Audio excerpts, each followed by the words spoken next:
councils of government, we must guard against the acquisition of unwarranted influence, whether sought or unsought, by the military-industrial complex.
Okay, guys, welcome back to Anonymous Bites Back. It's kind of a strange day today. Some of us are still in shock, including myself, over the sudden death of the lawyer J. Leiderman. So we will obviously discuss that and whatever we know about it, and yeah, our experiences with him, and we also got some other stuff to discuss. Protests around the world, Australian politicians, and yeah. So if you're listening to this, please help us share it around, because that's what we depend on. Like, many of us are facing shadow bans. For some weird reason, I'm not shadow banned. Okay, just checked it today, which is nice, I guess. But still, we need all of you to share it. So I don't know, maybe Tyler, if you can, maybe. Yeah, so I got the news. Hold on, let me get off the mic. I got the news yesterday, and I don't know if I should get into the details. Maybe I should just stick with the facts, because I got it from a pretty close source. Yeah, he was taking off all of his caseloads a few days ago, and judge informed one of my close friends who worked in the court system, and yeah, it's I guess when I had told everybody yesterday, I guess nobody outside of only Jay's personal family knew, but none of the clients knew, and now his clients know. Yeah, Jay's a good guy, you know. He did a lot of pro bono work for us, you know, like, he didn't have to do any of that. He was the only guy who really stepped up, you know, besides Michael Cohen. Is there anything known about the cause of death?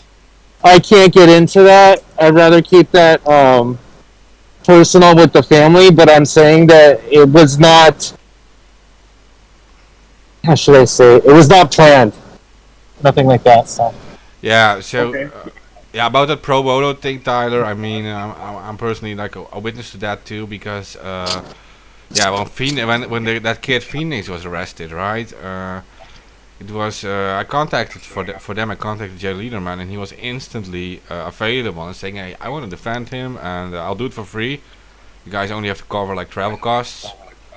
And he was willing to instantly help. In the end, it didn't end up with him supporting Phoenix. That had to do with Phoenix, France.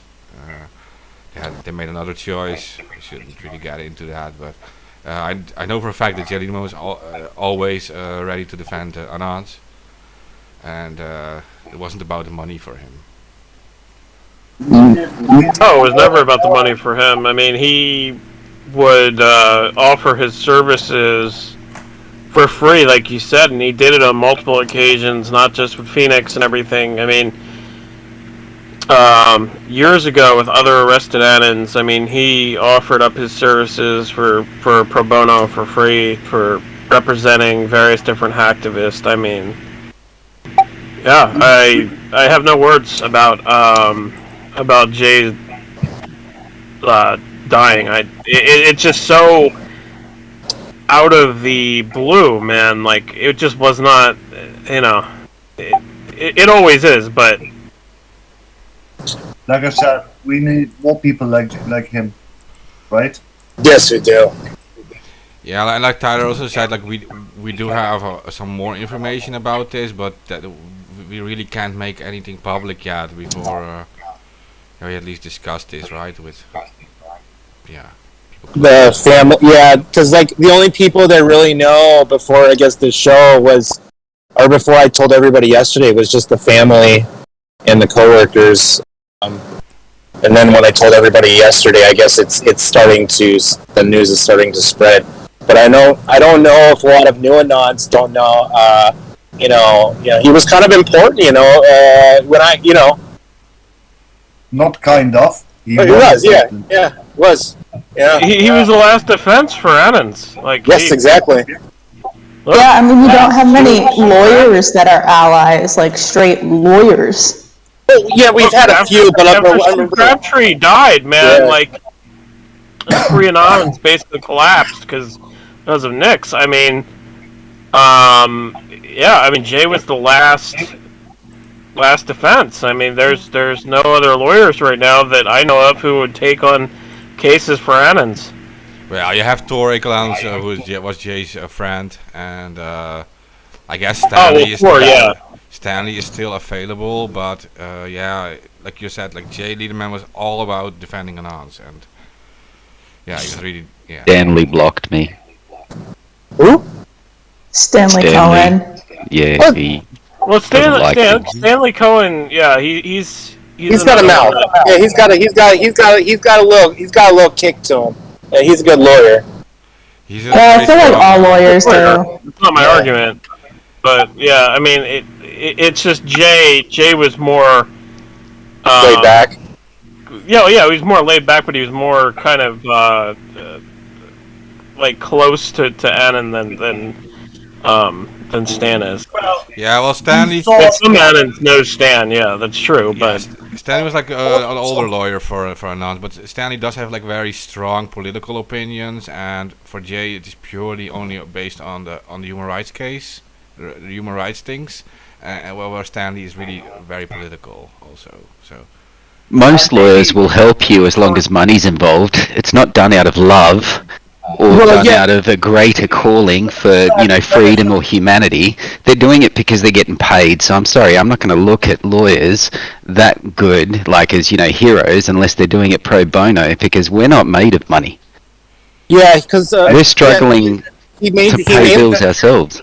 He mainly specialized in marijuana cases and CFAA charges, so when he would do a case, they would always be big, especially if it's like a federal case. But but he did a lot of pro bono. A lot of lawyers don't do that kind of. Well, some do, but a lot. I think that Jay saw some importance in what we did. As anonymous, not as personally, but as anonymous. What we did. I think he saw some importance in it as well, and that's why he decided to help us. Well, I mean, he was big on, DDoSes as a form of cyber protest, and helping with like sort of change the thinking around that as less of a sort of attack and more of a form of civil disobedience that's allowed by the U.S. Constitution. Well, it is not hacking because you're actually not destroying anything. I mean, The equivalent just- of a digital sit-in. Basically, yeah. Yep, that's what he said. And indeed, there is a weird thing going on. If people sit in front of a building as a protest, it's okay. But if they do it on the internet, it's suddenly scary. It's a load of bullshit, right? Basically. Yeah, well, okay. So as Jay also himself explained, he has a history in activism himself, right? And he noticed very early on that the cops were targeting Exactly. the cops were targeting specific people in society, and he dealt with that himself, being also targeted by them, and so this history is in human rights activism. Well, that goes for Stan and Jay both. I mean, they were both involved in activism heavily. So, I mean, I guess that's what separates both of them from other lawyers. I mean, there are some lawyers out there that are involved in activism too, but I mean, not our side of activism. Like not hacktivism, not like Jay and Stanley have defended those types of cases. I mean. And there's nothing wrong with activism, right? No, I said hacktivism. Yeah. Okay. Yeah, well, okay. Also, what makes him different, what makes Jay different from other lawyers, because you can get a lawyer. If you're an activist, you get arrested, you can get some lawyer in the USA, that's fine. But he was also one of the most experienced trial lawyers, right? He's done like hundreds of cases. He's argued in court hundreds of times, and he's like super experienced. And that makes he was. Yeah. Yeah. So if you have a guy like Jay on your side, you would pretty much get the best defense you could get. That's the thing. Yeah. Yeah. Also, I don't have any details about the funeral, but I mean, if it is local, I will make my way out there. No.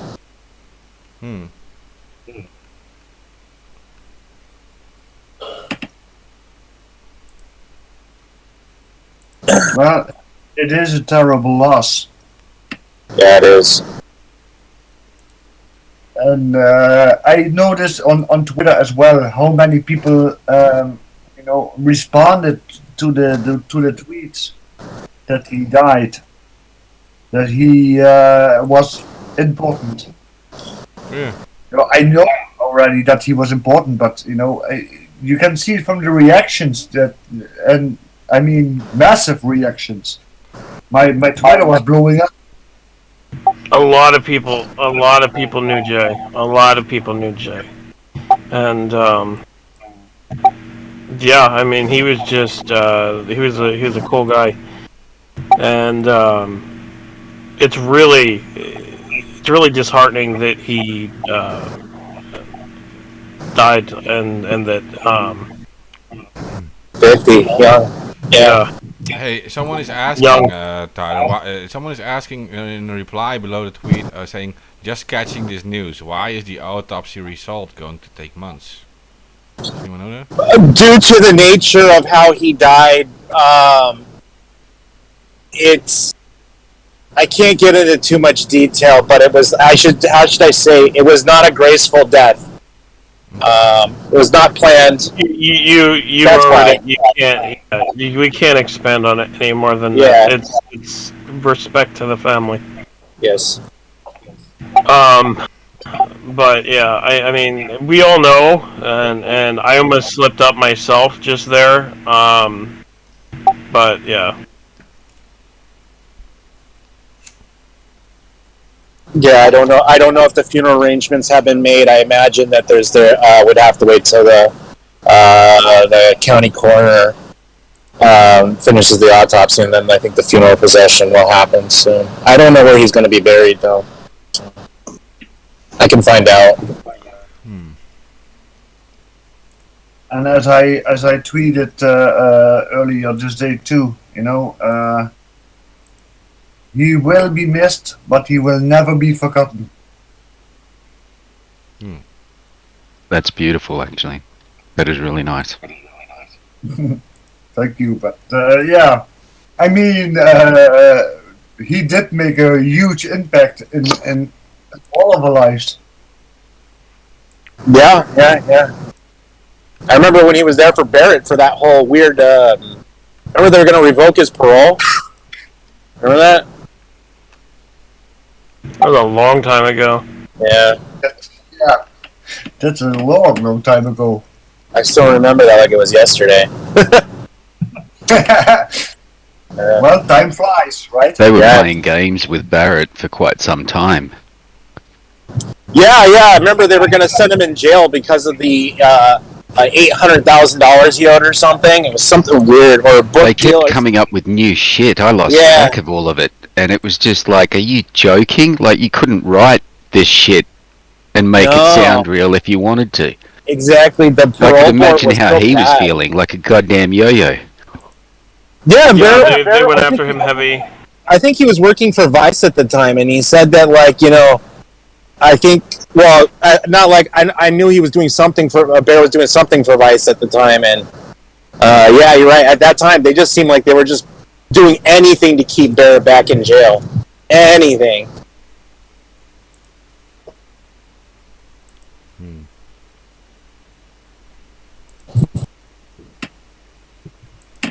Yeah, you're right. I mean, it was just a yo-yo case. It was just one thing after the next, just to try to keep him in jail. And I feel like they wanted to keep him in jail to use him as a witness again against WikiLeaks and against I can't remember his name now. Fuck. Julian Assange. No. Or Bradley Manning. No. I can't remember his name for the life of me. Snowden. Jeremy Hammond. Holy shit, man. Hammond. Jeremy. Yes. Yeah, it just wouldn't, like, I knew the first name, I just couldn't remember the second name, and then that, triggered. But yeah, I mean, I feel like they wanted to use Barrett against Jeremy. That's the way I feel about it. I feel that they wanted to keep him in, to use him against either Jeremy or Bradley Manning. While at the same time trying to cripple him financially. I know that was a big part of it too. Yeah. Well, there is a huge hunt going on people who are activists and journalists, and that hunt is going on for years now already. Yeah, that's true. That was the whole point of using Pegasus as a machine as a countermeasure to go after activists. Journalists and protesters, yeah. Yep. Yeah. So all of those people that were saying for years, the government doesn't go after activists, the government doesn't go after protesters, yeah, you're proven wrong.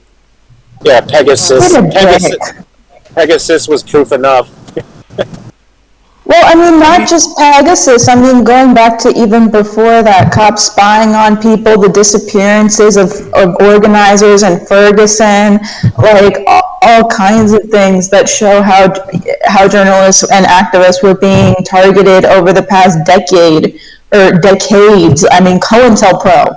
You have 700 pages of Senate intelligence files detailing how protesters and organizers are surveilled on, and people still think that shit doesn't happen. No. Well, again, I mean, you just brought up about disappearance of activists. I mean, we were saying that back in Occupy, that there was people vanishing, organizers and not even just organizers, protesters being vanished off the street, and we tried to track them down and we couldn't find them. So I mean, there was one case of a guy and his brother that we tried to trace down, and we couldn't find him. We looked everywhere. We looked in all the local police, records and stuff like that. We could not find him, and I mean, it's possible he was taken to a black site prison. I mean, like that's those prisons, those black site prisons, were revealed in probably late 2000s, and one of them was in Chicago. One of the main ones that was revealed was in Chicago, but they're all over the place. So, but you can see that nothing is sacred anymore. I mean, and now it used to be that journalists had a certain kind of protection, right?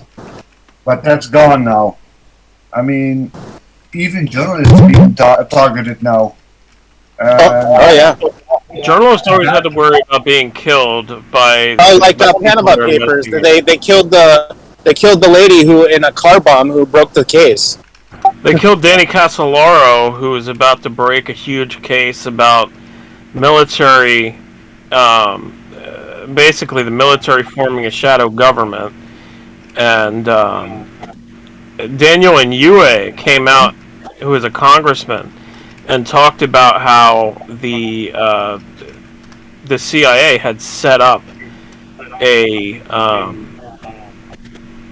conduit bank, which was BCCI, to basically subvert all off the books black funding, and they would use this bank to basically money launder off the books and create a shadowy government under the military.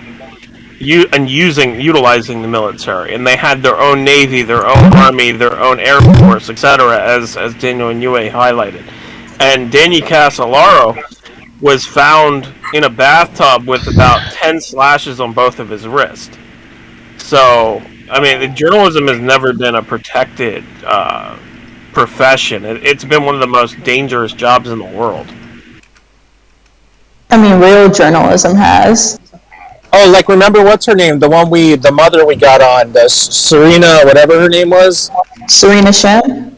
Yeah. The Turkish government killed her. Yes. Yeah. Erdogan banned her, and then he allowed her back into the country and invited her into the country where she died. Yes. But what you meant, Glory, are the alternative journalists, because the mainstream journalists, they are more like government whores. Sorry that. Yeah, they're stenographers for the empire. They repeat whatever narratives are fed to them. Prostitutes. Yes, prostitutes. Yeah. But not all mainstream journalists are in the pocket of the CIA. That's how this works. Yep. That's why. Yeah, some of them are just dumbasses. I watched the news with not a grain of salt, but with a pack of salt. You know? But, yeah. You know what, Ted? I don't even watch the news. Yeah. It's mostly just government propaganda bullshit. The news is good for two things: the sports and the weather. And even the weather, they get wrong. Nah, bro, even sports, you can just rip from whatever website you want. I mean, I won't disclose them on here for the safety of this channel, but if you want to know where to catch the Premier League streams, hit me up. And come on, sports, I mean, isn't that just part of the distraction? It is, but that's the one thing you can count on that the news is going to report that is actually accurate. The sports results. Yeah. Nah, their sports reporting sucks too. I mean, the whole Olympic thing, is just distraction. Yeah, I missed that. I didn't watch any of it, actually. Yeah, they were protesting outside the stadium as the opening ceremony was happening, but you wouldn't have known it from watching the news. I mean, of course, because they were protesting the Olympics, so.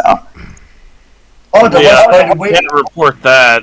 Why would we report that? You know, all our sponsors, they would, they would just disown us. So why would we report that? Well, I don't think it was okayed by the Ministry of Truth.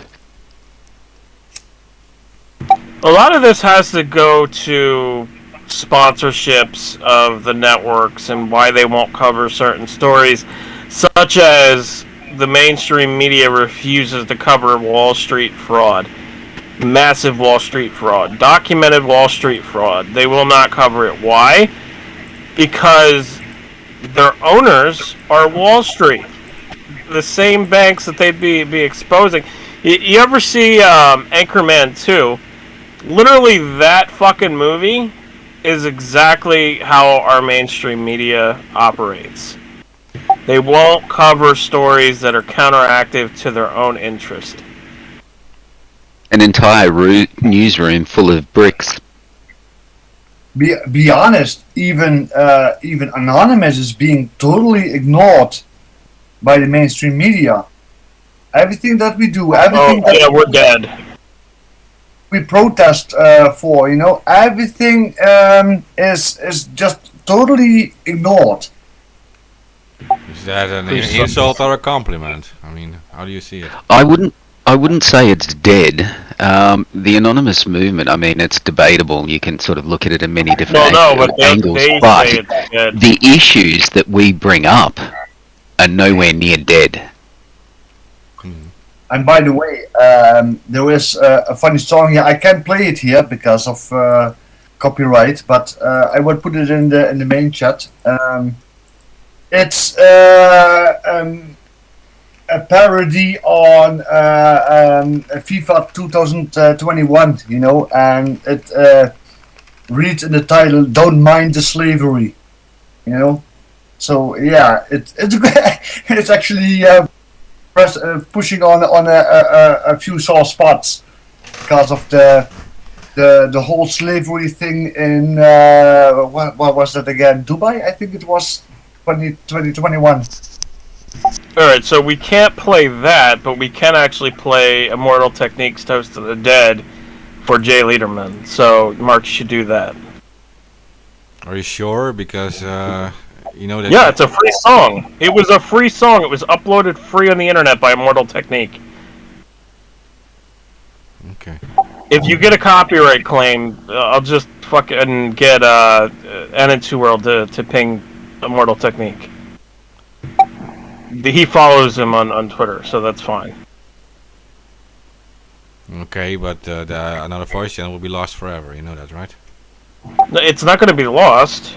It would be a copyright claim, but there's not going to be a copyright claim if he doesn't make the copyright claim. You see what I'm saying? It's a free song it was a free album that was uploaded on the internet by Immortal Technique. So can't you just sing the song? No, I'm not going to sing the song. Serenade us, okay? No, it is hard to, in his defense, it is hard to sing. Like, once you hear it, you'll understand what I mean by it's hard to sing. Okay. Unless you're a hardcore rapper and you can twist your tongue around that goddamn quickly, you're struggling. Anyway, I posted that song in the general chat if you want to listen to it. But yeah, it puts the finger on some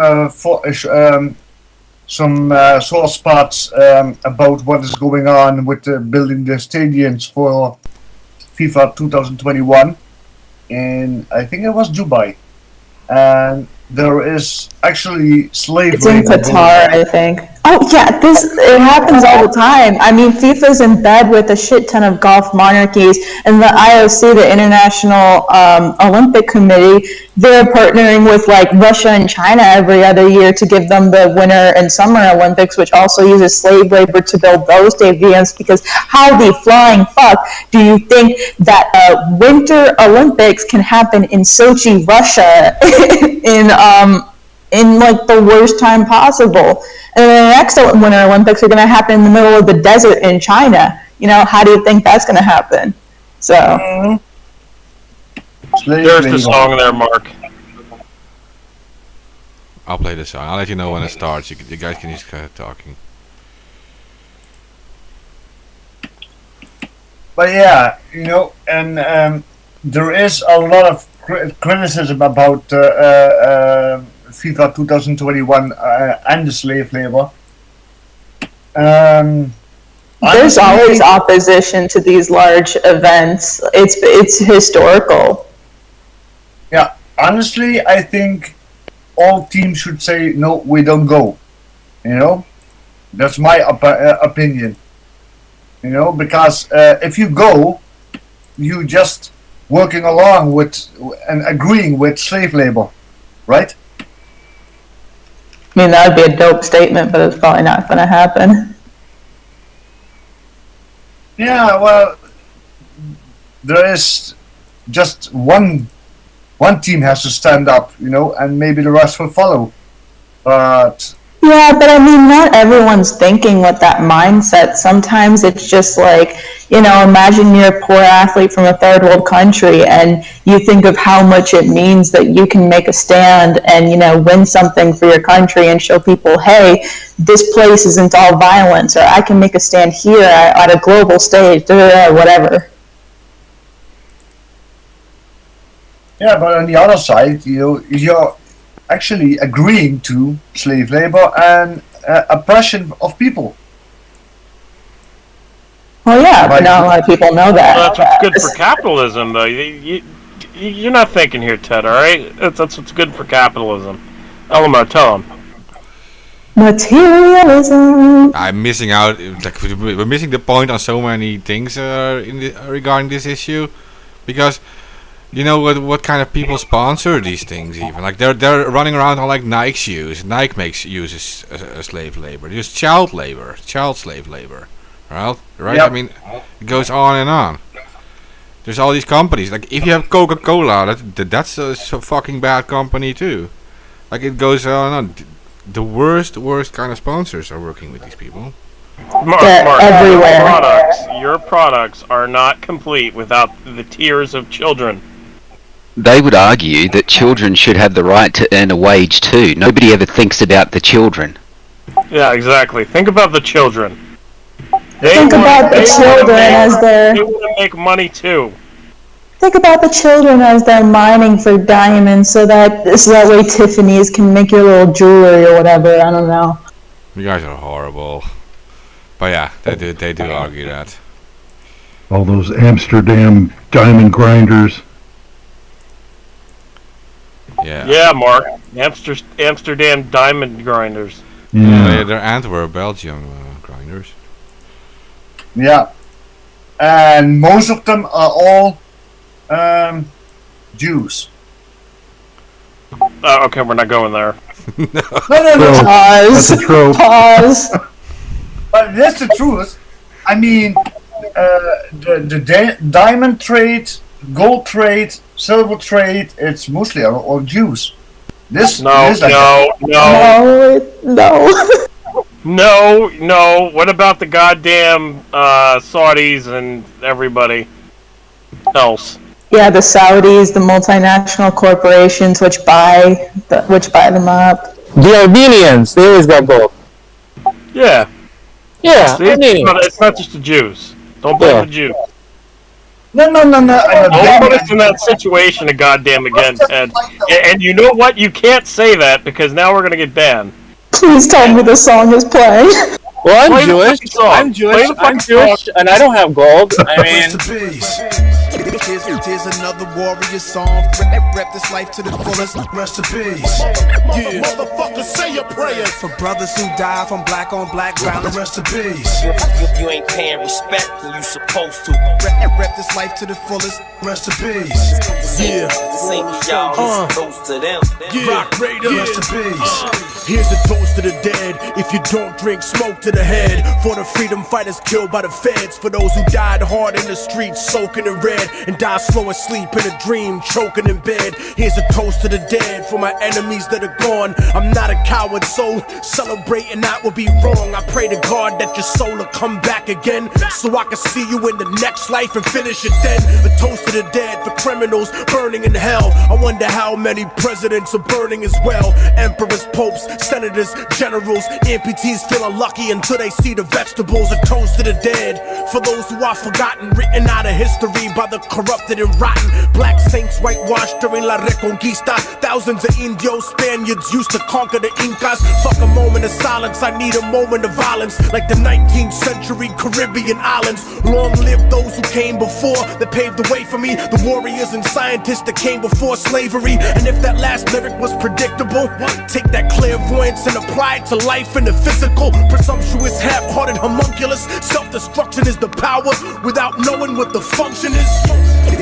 Here's another warrior song. Rep this life to the fullest. Rest in peace. Motherfuckers, say your prayers For brothers who die from black on black ground. Rest in peace.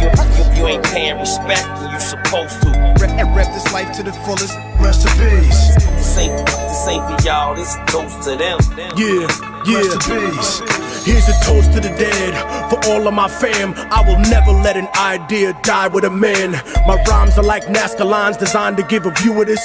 J Dilla's still alive as long as his music is. A toast to the dead, for rap legends and pioneers. Your legacy won't be forsaken as long as I am here. Knowledge of the past and wisdom of the present I'll teach and leave in the hands of a worthy lieutenant. A toast to the dead, for children with cancer and AIDS. A cure exists and you probably could have been saved. Sad to see medicine, divorce, morality, corporate home wreckers pimping up for salary. A toast to the dead, for those that have died today. The victims and those exonerated by DNA. The only thing worse than giving freedom to the guilty is killing the innocent and leaving your soul filthy. Immortal technique, remember me when I'm gone. I encrypted my lyrics to stay alive in a song, so you'll always keep a piece of my spirit inside when you struggle to complete what I started before I died. But some of you won't survive the changes the earth makes, swallowed by tsunamis, hurricanes and earthquakes. And that's just the first stage. If you cannot reverse ways and realize that we are one regardless of our birthplace. Here's another warrior song.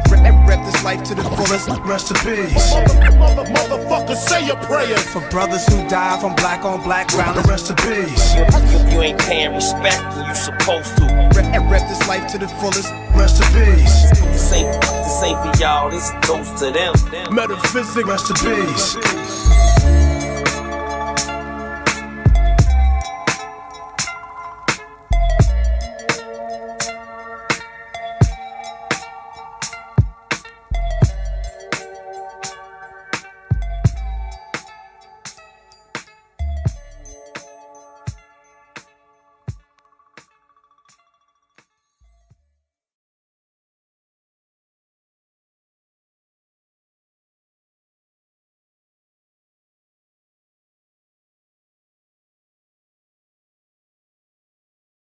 A matter of money or weapons.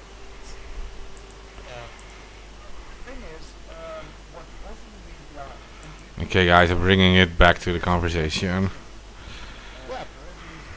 Yeah, Concher Valley, I keep on getting mixed reports that Masood was thinking about leaving to the United Kingdom and Tally Ho, but I just don't see Masood bending over and taking it, you know? He's kind of one of those guys gonna take it down. Yeah, he's going back now to the stream. Okay, welcome back, everyone. That was a Immortal Technique with a song for our brothers who are no longer with us.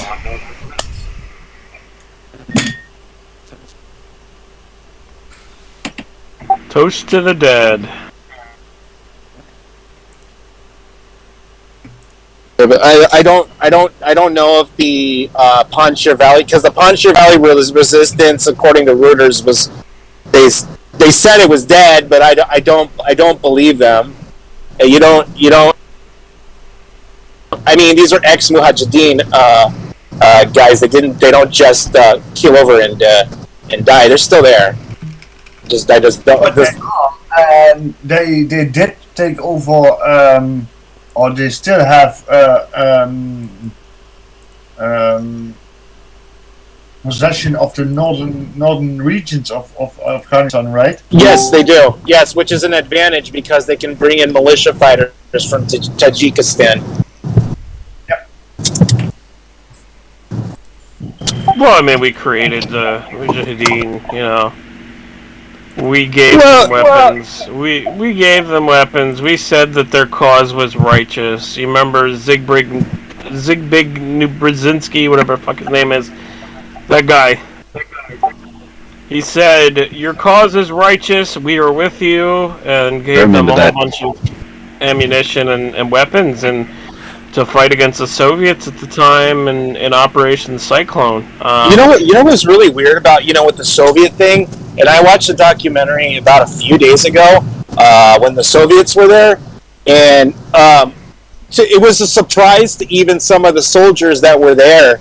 There were foreign fighters, even from like Indonesia, that were fighting the Soviets. It was so bizarre. It's like Afghanistan has been this weird melting pot for the last 40 years for like international fighting. It's like, you see stuff like that in pockets, but this is consistent, We don't need to send the army to Afghanistan. Just send Rambo. He will fix it all. Indonesia does have like a huge Muslim community, though, Tyler. Mm-hmm. Yes, they do. But it just seems like this has been a multi-international war, basically fighting a civil war, which is a proxy war, sort of. But this has been going on since the 70s. Like, it's like Afghanistan has not been stable ever in the last 50 years. No, and it's one of the poorest countries on the planet, and it has like the least stable government. So, it's pretty much being abused by every country in the world right now.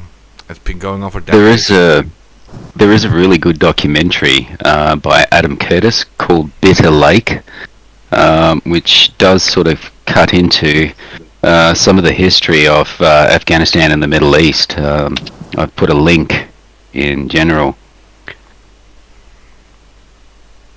Yeah, I don't know what it will take for Afghanistan to get its shit together, but usually what happens is a civil war will probably break out, and expect another 15 years of craziness, and hopefully somebody will be the victor and establish some sort of governance or whatever the hell it is that they do. Well, with the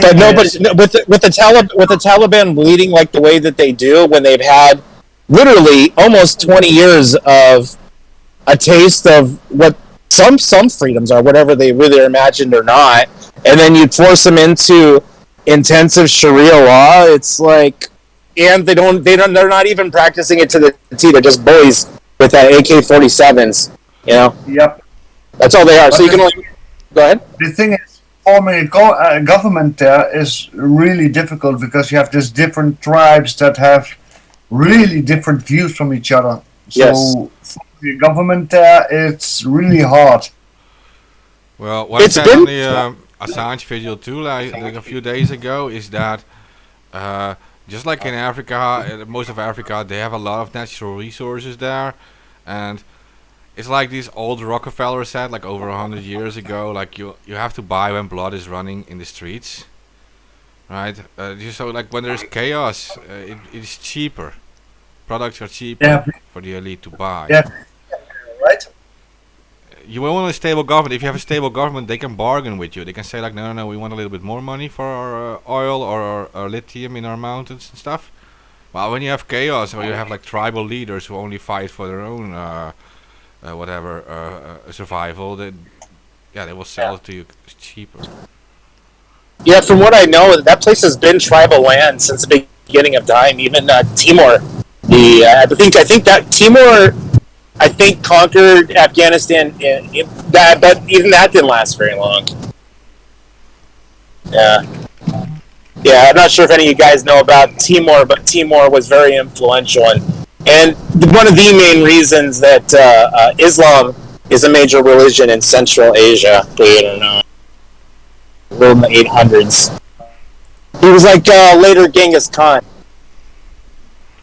Or early Genghis Khan. I don't remember if he came before or after. Islam is a very masculine religion. and it can be utilized sometimes by by foreign powers to like kind of like oppress feminine cultures, like many of these local Christian societies in these areas.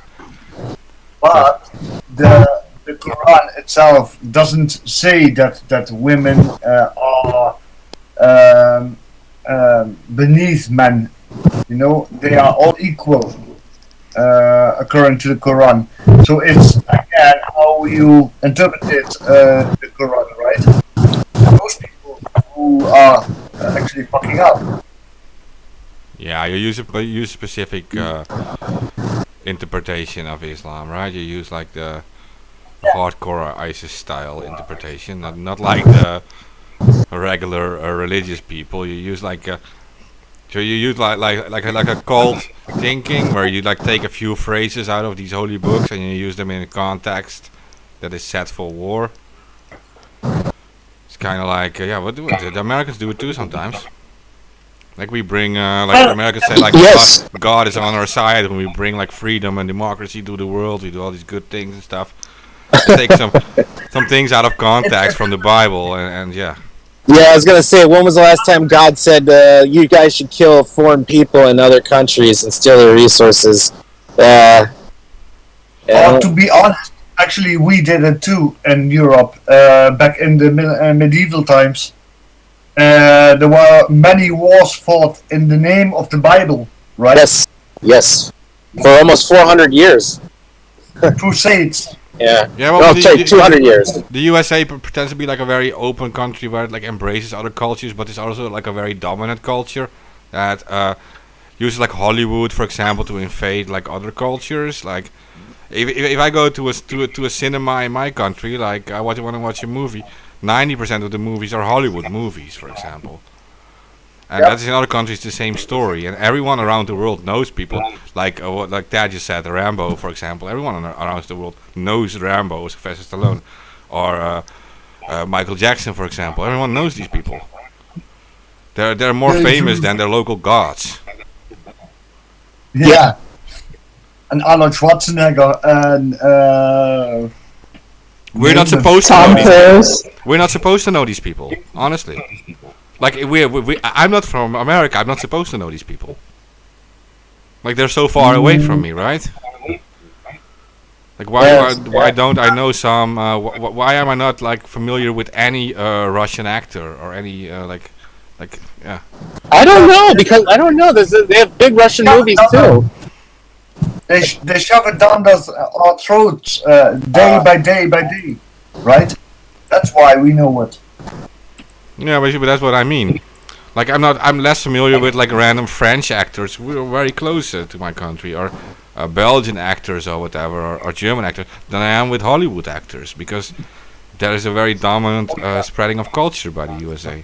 It's very aggressive. I mean, Paris is just 5 hours driving from my area, so yeah, technically it is closer than America, and I don't know many still living French actors. I mean, I knew a few of the ones in the past, but if you ask me now, like what is the most famous French actor, I wouldn't have a clue. No, you know. Jean-Claude Van Damme. No, he's Dutch. Yeah, we only know him. We only know him because he played in fucking Hollywood. That's true. Now he does Turkish movies, and he's live streaming drunk all the time on Instagram. He's actually a wreck. We still have like Bollywood and Nollywood. Nollywood is fucking hilarious. Shout out to Niger brothers and sisters. Nollywood is fucking hilarious. I love Bollywood. Hollywood is a lot of singing, right? They always sing in the movie. Yes. Yeah, it's not like we don't have an entertainment industry, right? I mean, there are some Dutch entertainment guys came up with some ideas which are also global. Like Big Brother is developed here, right? And Idols is developed here. And there's now American Idol that is developed here in the Netherlands. So yeah. What about Eurovision? Eurovision's isn't it Dutch? or is it? It's huge too, No, it's as not European, but yeah. Yeah, but what you mentioned is all Endemol productions, right? Yeah. The Big Brother and The Voice and everything. I think that's all Endemol productions. Yeah, it is. They develop a lot of stuff too, but I mean, like, yeah, it's American culture is very aggressive. So in all the countries in the world, you know American Hollywood actors. You just know, yeah. And of course, we have a few or had a few Dutch actors who also played international, right?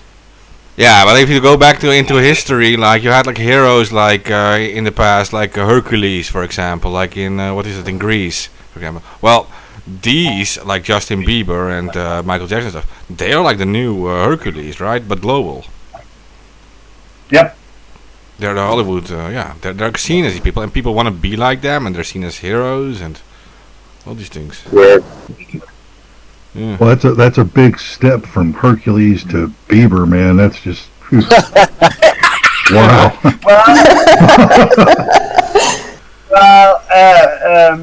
Justin Bieber is just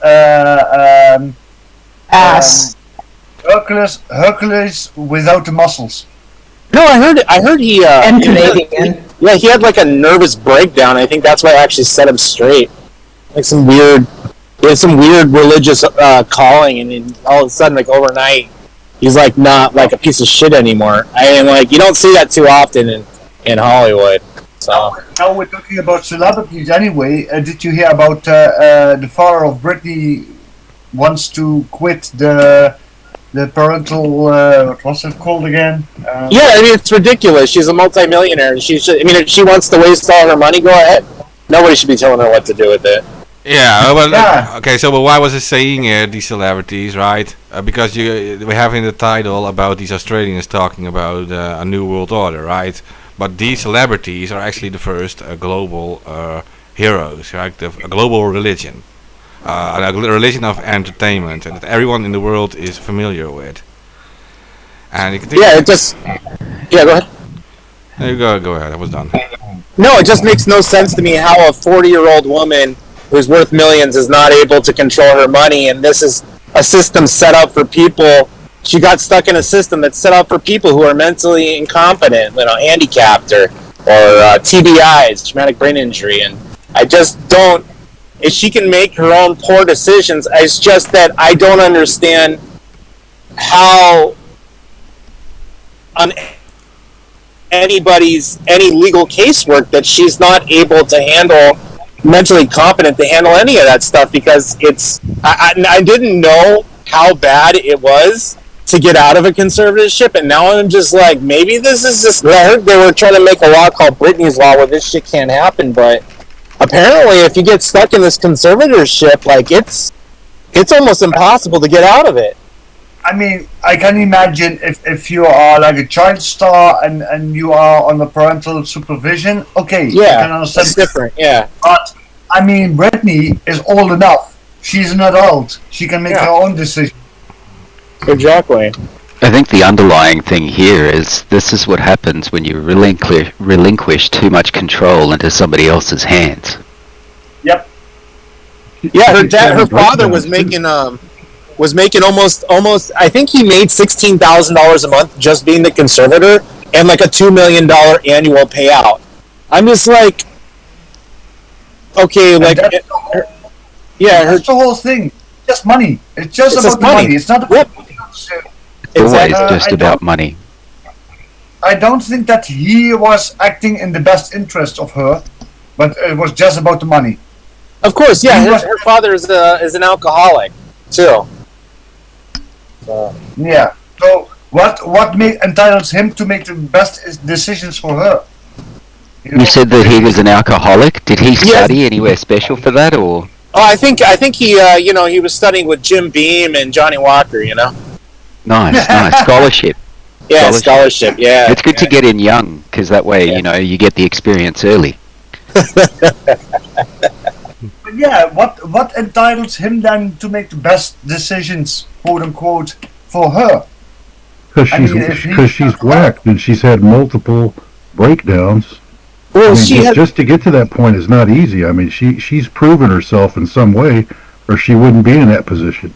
There is a lot of things from her past to do with the child acting and the sorts of people she was exposed to while still a child that have yet to come out. Don't want to go too far into it, but yeah, no, there is a lot of dark stuff there. There's reasons why she's had these breakdowns.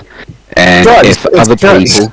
Drugs are a part of it, don't get me wrong, but there is abuse there, which I won't get into, and she's not the only one. There are a lot of female stars, but they are more reluctant to talk about it than the male stars. And not just female stars, because, I mean, come on, Michael Jackson as well. I mean, he had a rough youth as well. Oh yeah, his dad was horrible to him. Yeah, Agreed. it was horrible. Agreed. Yeah, well, with Britney was a recruit from the Disney community, right? And then you already know what's going to happen. I mean, Miley Cyrus, Justin Bieber, they're from the Disney community. So, yeah. They're the most fucked up. I don't think there's a Disney actor that isn't fucked up to a fair degree. Yeah, or cokehead or something, yeah. Wasn't Miley from the Nickelodeon? No, Disney. She was a Disney girl. No, Hannah Montana was on Disney. Oh, that's right. But they're all connected. You know who came out a few days Flock ago? together. Was Blue's Clues. Yeah. That guy. Remember Blue? That's why that was trending. Yeah, he fucking said why he left abruptly. Yeah, it was to... It was kind of like he wasn't making any sense. He had a little nervous breakdown, but he said there were reasons why he left, so... But yeah, a lot of those, a good person. A lot of those child stars later on in life get really fucked up, right? I mean, look at the guy. I can't remember his name now, but from Cologne. Macaulay Look how Macaulay Culkin actually got sober about 5-6 years ago. Yeah, he has his own podcast, but he's kind of doing. Yeah, he's kind of like, I guess he's starting to get his shit together, but yeah, he was like a bad drug addict for a long time. Yeah, and he's not the only case. A lot of those child stars got really fucked up, right? Yeah, that's what Feldman was also saying. They get fucked up at an early age. So.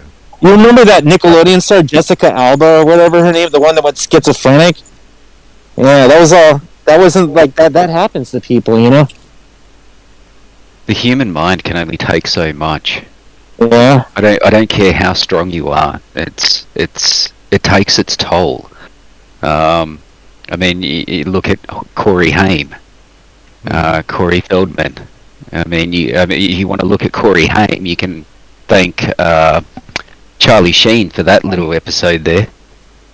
And a lot of people like that, you know, especially the child actors, you know, and child celebrities, they can't handle the fame and, you know, the money and the fame, and yeah, they go nuts.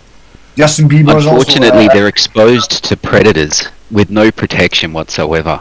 Yeah, and this kind of stuff is normalized within their little group structure. Oh, it's just fun. Oh, it's just playing. Oh, it's just harmless. Yeah, well, Corey Feldman wanted to also like expose much of that story, but he got stabbed right in front of his car. You guys know about that? But...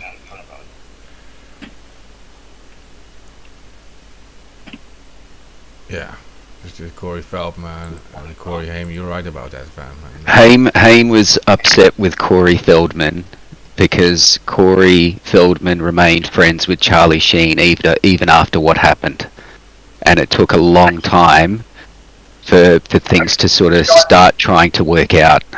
Yeah. But yeah, Charlie Sheen played his part in that on the filming of the movie Lucas. So what do you know about Steven Spielberg, Dan? Steven Spielberg has also been involved with some things. I have looked into that. From what I saw, I didn't like, but it was very hard to sort of work out exactly. But from what I did notice, There was a lot of inconsistencies, a lot of strange behaviours, a lot of strange things going on that just you wouldn't leave children with strangers and then have them end up in hospital and dying shortly after. I mean, it's just so much of that. It's just so many red flags, and the fact that there was very little of an investigation done, if any. It just, at this point, I think it probably, if anything, he either didn't have anything to do with it or it scared him straight. I have no idea at this point, but I sort of look at it with an uneasy sort of look, if you get what I mean. Actually, Charlie Sheen in 2.5 Men was actually playing the perfect role there, because he was almost playing himself, right?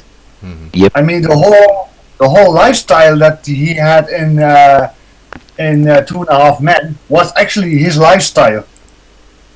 Women, drugs, alcohol, you know. And yeah, 2.5 Men was not the same with what was his name, Ashton Kutcher, I think it was. It was not the same anymore. No, you are correct. It is Ashton Kutcher. Yeah, but Ashton Kutcher is actually involved in like hunting child predators, right? I mean, that's what he's at least saying. It has some pretty close connections to the CIA as well. Okay, well, Charlie Sheen. Okay, and I have Steven Spielberg, who is a big producer. But then you have the other sex scandals, like with Harvey Weinstein, right? Well, Harvey Weinstein. Oh God! Don't get me started there. Yeah, which is well focused on women, I guess, but also on the younger side. It didn't really matter to him either. Yep. Yeah, so you have a whole corrupted culture of sexual abuse there in Hollywood. That's actually how the whole Me Too movement started, right? With Weinstein. Yeah, that's why we had that lady on. That girl, she started it, right? So, yeah. Rose McGowan. I'm not sure what was up with Spielberg. Was he also? I read about there was something with a young girl who was being abused by these men, and Steven Spielberg was involved. He was named there. The movie Poltergeist. If you look into the little girl that played in that movie, the Poltergeist. You'll have to dig through that. That's as much as I'll tell you at this point. Yeah, but that's like a huge. That's a big story. You have to do some digging there. But no, so okay. But the Disney example, that is like all these young child stars. They are trained by this neo-fascist Disney cult. That wants to make these superhumans, right? Disney itself, Walt Disney itself, all the movies and all the things that they did are questionable because of the subliminal messages within the movies, right? Well, I mean, Peter Pan is obviously a pedophile story. Yeah, an old dude who looks like a young dude because he doesn't get older and he gets in some like weird relationship with a young girl. Picks her out of her bedroom and everything. But the guy's actually super old. He doesn't grow older in Neverland. But I mean also the animated movies from there are tons of subliminal messages promoting sex and promoting all kinds of stuff within the Disney movies. I mean the animated movies, and there are on YouTube clips about that. We can name them all. I mean, we can name them. You have in Aladdin, they make sexual comments. You have in The Lion King, the world sex spelled in the sky. You have with the Little Mermaid, you have all these sexual like vibrators and stuff on the front on the actual package. So yeah, Rescue Rangers. Rescue Rangers see boobs in when they go off the roller coaster thing. Little exactly. Yeah, I mean, you see like a pornographic image in the background. Yeah. yeah. Yeah, you can argue that the artist put it in that as a joke, or was it all pre-planned by the Disney? It was obviously allowed by Disney. So. And I think it was Robin Hood, the animated Robin Hood, where the priest had like a boner. Yeah, I have that too. Yeah. I thought that was Little Mermaid. No, there was. Go ahead. I'm not sure now, but anyway, one of those there was like a marriage scene, and the priest had like a huge boner in his pants, and it was pretty obvious, right? It was in plain sight. But it was a boner, definitely. Yeah. Yeah. Well, no, but the thing, so you can argue, was it put in by the people who drew the cartoons, or as a joke, inside joke for adults watching the same things, just like two adults can enjoy it too, or was it put in by Disney? But the fact is, Disney did allow it because they screened it before it was released. Of course. And by the way, also in other things like Zootopia, there are sexual comments in what was it called again? With the Ice Queen, damn it. Frozen. There are sexual comments, you know. There are little jokes and little comments in between lines that only adults can understand, of course. Yeah. I hope. But also, it's not just about the sexual comments. It's also about like having all the like the main characters, like the female main characters, all having like the same figure and stuff, making kids think they all have to look like that. Right? Girls have to all look like that, have this same figure, and yeah. I was the same with the fashion industry for a long time, you know, where they put the standard of what is beautiful. And it created a whole generation of anorexic people. Yeah.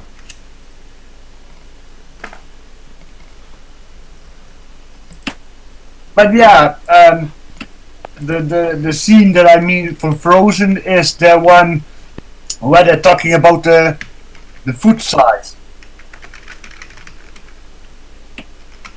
I'm not sure if you can remember it, but they're talking about the size of the foot. You know. I don't recall. No. Watch the movie again and pay attention to Anna and that guy with the moose. I'm not gonna watch Frozen again, Ted. And she makes a comment that I was like, ooh, this one is far edge, right? I mean, kids obviously don't understand it, but yeah, the parents do. And the thing is, would you expose kids to this, you know? And of course, SpongeBob. Don't get me started about SpongeBob. How many sexual jokes are in there? Yeah, well, they even took some stuff out of SpongeBob, out of the originals. So. But it is not Disney SpongeBob. That is a Greek cartoon. Yeah, I know, but still, it's a kid show. And the amount of inappropriate for kids jokes in there is huge. Where SpongeBob is watching television and watching some sea life things, and when Gary comes in, he changed the channel, right? Like he's watching porn. Yeah, just conditioning people from a young age to look in a certain way and to think that certain behavior. But you also have attributes to like the main characters, which always make this kind of person like the hero, and this kind of person like the evil, the bad person. So always look like a certain way, and to argue that the pirates in Peter Pan are actually the good guys, for example. But yeah. Well, yeah, Peter Pan is a fucking asshole. Peter Pan is pure evil, but like the pirates are the good guys, but in the cartoon they're not depicted as Excuse me, I don't mean to interrupt, but why the hell are we talking about fucking Peter Pan? Yeah, well, actually, it does. No. Okay, so we started it about like the celebrities and the influence of American culture all over the world, and Disney and these things. I was actually saying like the fact that people all over the world know certain Hollywood actors better than their local gods or the local heroes. That is the first step into like a global religion or global culture, like a new world culture. And then it moved into abuse in Hollywood. Yeah. Yeah, and then we ended up on hating Peter Pan. I'm with you. And abuse in Disney, of the Disney children, the Mickey Mouse kids, that at this point, it's hard to find one that is actually, well, not damaged by their experience of so-called being a star. Yeah, and of course, that's what they want you to be, a kid the rest of your life, like Peter Pan, so it makes sense. But So yeah, what are you that's trying how to we do got about it? onto it. Well, I guess bringing it out into the open by discussing it. The thing is that Disney is always putting stereotypes of good and bad, and exposing kids to that. And of course, like I said, the subliminal messages of sex and other things in the movies of Disney, which is pretty harmful to expose kids to. Yeah. Well, it's all. Well, technically, everything has subliminal messages in it. It's all about how you interpret it. The question is, did they put it in on purpose, or was it just, the subconscious of the writers or whatever that came through? Yeah, like I was just thinking, like maybe it's a joke of the animators to make it like attractive to adults to have these inside jokes in it. That's possible. Some say it is. I mean, some say like, just these people who made it that they get bored when they're like drawing all this stuff after a while. They just put in all these little jokes. But Disney does have to screen it, and if they want to make it like fit for children and stuff, they have to agree to this kind of thing. Well, in terms of Alice in Wonderland, he's definitely drawing out some sort of fantasy there. Yeah, but Alice in Wonderland is written by Lewis Carroll, who wasn't openly a pedophile. He was like a pedophile. He has like pictures. Legit. There's a legit album of like Lewis Carroll pictures of like little girls in like this intimate situation. Ugh. Well, you had a crush on Alice, was his neighbor girl, and she was 11 years old. Yeah. Well, if you ask Freud about this, he would say that everything is sexualized in this and that manner, and we program our kids in all types of ways. So, but actually, they did experiments with subliminal messages, and normally a movie is 20 frames per second, right? 24 frames per second, and they put in one of the movies a 25th scene, like for example, Coca-Cola. I'm not sure what it was, but I just name something. It's popcorn. It's popcorn, dude. This is a well-known experiment called popcorn because they put popcorn in, and the popcorn sales increased after the movie. Yes, it's a well-known experiment. Yeah. Yeah, that was. They put Coca-Cola machines in, and people don't start buying Coca-Cola, but when they see Coca-Cola next to Pepsi, they start choosing Coca-Cola instead of Pepsi. Like if you put like the Coca-Cola machines in. You don't see the 25th frame. You don't see it. Like consciously, you don't see it, but your subconscious does pick it up. And indeed, the sales of that product that they put in there did sell more. So that's a whole thing that they were experimenting with, and who knows, maybe they are. This was back in the 50s, if I'm not wrong, or the 60s, and a lot of countries put in rules about this since. So a lot of countries, it's technically illegal to use subliminal messaging to sell products. Doesn't This is correct. say that they are not. You know. You're 100% correct on those laws. Because I was actually contemplating of making a stop smoking video using subliminal messages to test the effectiveness of it. And as soon as I mentioned to the audiovisual department that I was contemplating or just thinking about using subliminal messages, even though it was for a good cause of helping people quit smoking, they panicked, cut off all access from the media room from me, and basically refused to even talk about it. Oh. Oh my god. Oh, that's too good. But yeah, confirm. But yeah, I know that those experiments were real. They did do them. Yeah, but I know secret. No, they are real. I can confirm that. You can Google the popcorn experiment right now, and it's a popular culture thing. Everybody knows about subliminal messaging. It's like in 1,000 YouTube videos, and it's everywhere. But aren't they still doing it in a more There's a lot of movies. As long as they're not actually actively trying to sell you a product, it's kind of gray area as such. They can use it in movies and stuff to make you feel, in certain ways, and that's what they do. That's why some movies are so addictive to people. Like product placing, right? Product placement. Yeah, but like I said, there's rules against the product placement. That is a very important part of it. But in the movie context, there's no law that says you can't put in a subliminal picture of something to make the audience feel fright or whatever. Well, you remember when Tyler Durden put the penises in the movies?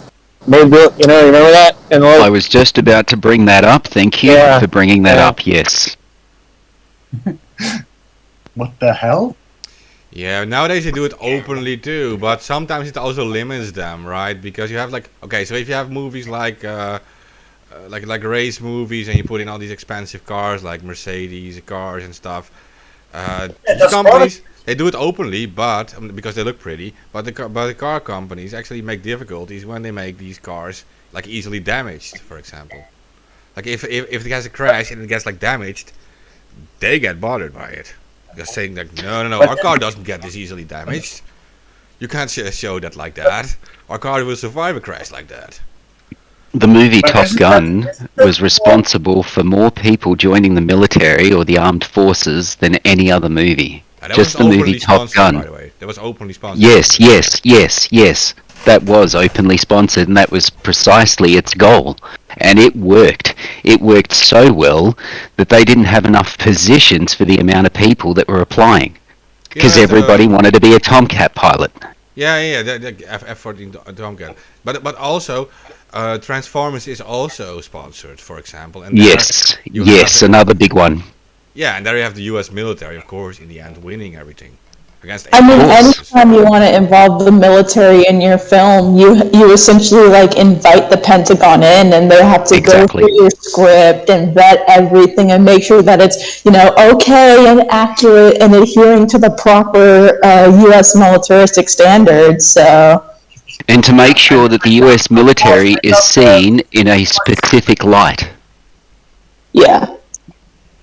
Of course, they have to review it so they don't accidentally release any secrets from the government. Of course, the last movie that I saw that was a perfect example of this was Monster Hunter with Mila Jovovich. Oh, I've seen that one. I was totally cheering against the army lady. Those graphics were awesome, by the way. But yeah, Yeah, I know, but you have a whole list of movie sponsored by the military. You can just search for that list, and you will be shocked by how many are sponsored by the military.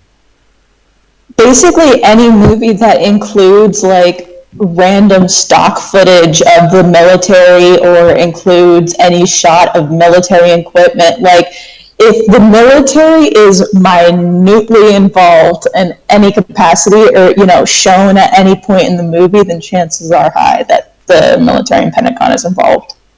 Well, a partial list includes Air Force One, Apollo 13, Armageddon, Batman and Robin, Behind Enemy Lines, Black Hawk Down, Deep Impact, Godzilla, Thunderbolt, I Am Legend, Indiana Jones and the Last Crusade, Iron Man 2, The Jackal, Jurassic Park 3, The Karate Kid, King Kong, The Silence of the Lambs, Star Trek 4, Last Action Hero, Top Gun, Transformers, True Lies, Wonder Woman, and Wings. Just to mention a few. Just to mention. Yeah.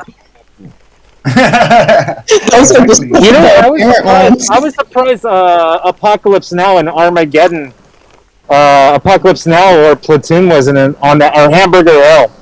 Those are some fucking... Armageddon was on the list. Oh, what about Hamburger Hill? That was pretty bloody. No, I didn't see that. This was a partial list, though. I see.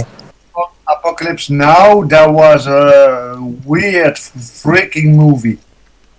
I mean, the whole it was more like a trip for 2 hours. Right?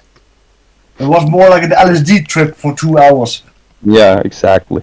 And that was the intent. I mean, I've watched it a few times. Even Apocalypse Now Redux, what is it called? Yeah, the redo was the when they redid it, but like, you know, it's a very weird movie on like how the mind cracks under war, and everybody goes into like a weird LSD like trance. We got the Grenader, that guy on the bridge who's obviously going through PTSD, shoots a shot in the middle of nowhere and kills a whole bunch of people. Like, people start acting like animals. It was very unique, you know. But also that recording what they had way in the beginning, where he was talking about a snail crawling over a blade, over the edge of a blade. You know, I was like, oh, okay, this is trippy. You know. Yeah. I was like, okay, he's far gone. You know, he's far gone. Shut up, stupid phone. You good, Ted? Yeah, it's the alarm. It's the alarm on my phone, you know. And it did sound like an alarm, I must say. It is actually an air raid alarm, and that's the only thing that wakes me up, you know. that'll do it. Actually, I scared the shit out of my parents one time. I always go to my parents at Sunday, and I forgot my phone there. And so the next day, on Monday, my phone was lying down at the dial table, and at 6 o'clock, this air raid alarm went off, you know, and it scared the shit out of my parents. It was actually funny because they told me, like, what the fuck was that? I was like, oh, that's my alarm, you know. It's not a laughing matter, Ted. You could have caused them to have a heart attack. Mm-hmm. Oh snap! Crypto 8 is back. Did you fall asleep with Crypto AK or? No, my internet cut out and I was fixing it. Okay. You're on your own looking for another hotspot. It's always going off at 6 o'clock in the morning because I normally have to go to work then, you know. So that's why. Yes, we know your morning routine. You took us in the shower with you before. Yeah, we all can always hear the I never get rid of that one. I never get rid of that one. Tell me. Did you mention the protest on Saturday? Yeah, we did at the start a bit, but yeah, protest on Saturday. Yeah, there's protests all over the planet, and people should actually go look for, videos and shit. The mainstream media is being silent about this, but we are seeing some of the biggest protests ever on the planet right now. And not a peep from mainstream media. You say that the mainstream media is actually being silenced. Actually, I have something planned. I go to Amsterdam coming Saturday because there are also protests there, and actually I want to make photos there. So Yes, I sir. will be in Amsterdam Saturday. Don't forget. And in America too. If you're in America, then you know that Saturday is 9/11, aka PSYOP Day. So there's going to be End the Damn Wars events in. You cut off there. Yeah, I know. I'm trying to remember the list. Washington, D.C., Scottsdale, Arizona, Fort Lauderdale, Florida, Jacksonville, Florida, I think Tampa, Florida, Sacramento, California, Los Angeles, which is where I'll be at. There's one in Seattle, Washington. There's one in Las Vegas, and I think that's all of them. That's the ones that I can remember. But they're in a couple of cities across the U.S. And if not, then just go out at a street corner and pass out some flyers and yell at people because I don't know. Everybody's protesting this Saturday, so may as well join in. It doesn't matter where you are, Glory. I mean, if you are in Florida or if you are in California, whole America hears you when you start screaming. Har. Well, okay. Oh, thank you. So we will be in Amsterdam. I will be with Ted in Amsterdam, and Ted's going to make some epic pictures, and I will attempt to live stream. But it depends again on what the connection is there, because I'm not sure how they're going to treat us this time. Signal Gem is a bitch. I will spread the 9/11 Forbidden Files around again, and maybe you guys will actually look at all that. It's like 15 gigs worth of information. 9/11 was an inside job. Posted. Did you look at all my files? Those files, man. That's like every fucking document. I'm just saying, guys, it's 2021. 2021. It's been 2 decades. It's time to bring back 9/11 memes. I haven't seen quality ones in at least a decade, so let's pick it up this year. What about the Susanix bars I put in there? The never remember? That was solid, Tyler. I appreciate that. One of the ones that I found really fucking funny was the one from the Brown. What was it again? The Brown family from Family Guy. Him falling out of the Twin Towers with the bathtub. No. That was a fucking funny meme. Oh, well, 9/11. You know? But 9/11 is actually, I think, the start of everything. So. I mean, there are so many inconsistencies with 9/11 that, come on, people think, Well, I know AK who is in here, and I know Tyler and Alamo. You were around when we did like this 9/11 special. I think that was completely like attacked by them, and the sound was the most horrible sound you ever had. You guys remember that? Yeah. I do remember that. Yeah, we did a special. I was reading documents. I was reading documents out of this whole document cache that I have. We had people on who like knew a lot about it too, and like that episode was like being disturbed by whoever, like really hard. No, I know what's an inside job. Yeah. And then there was that whole BBC fuck up where they reported about the collapse of the third building before it happened. Yeah. Oh yeah, Building 7. What an interesting one. And it was still visible behind 7. It was still visible behind that. Yeah. Yeah. See the jet fuel idea. Power demonstration. There's the files. The jet fuel idea became an issue because no jet actually hit Building 7. Building 7 was not struck by anything, and that is the one that apparently collapsed due to fire.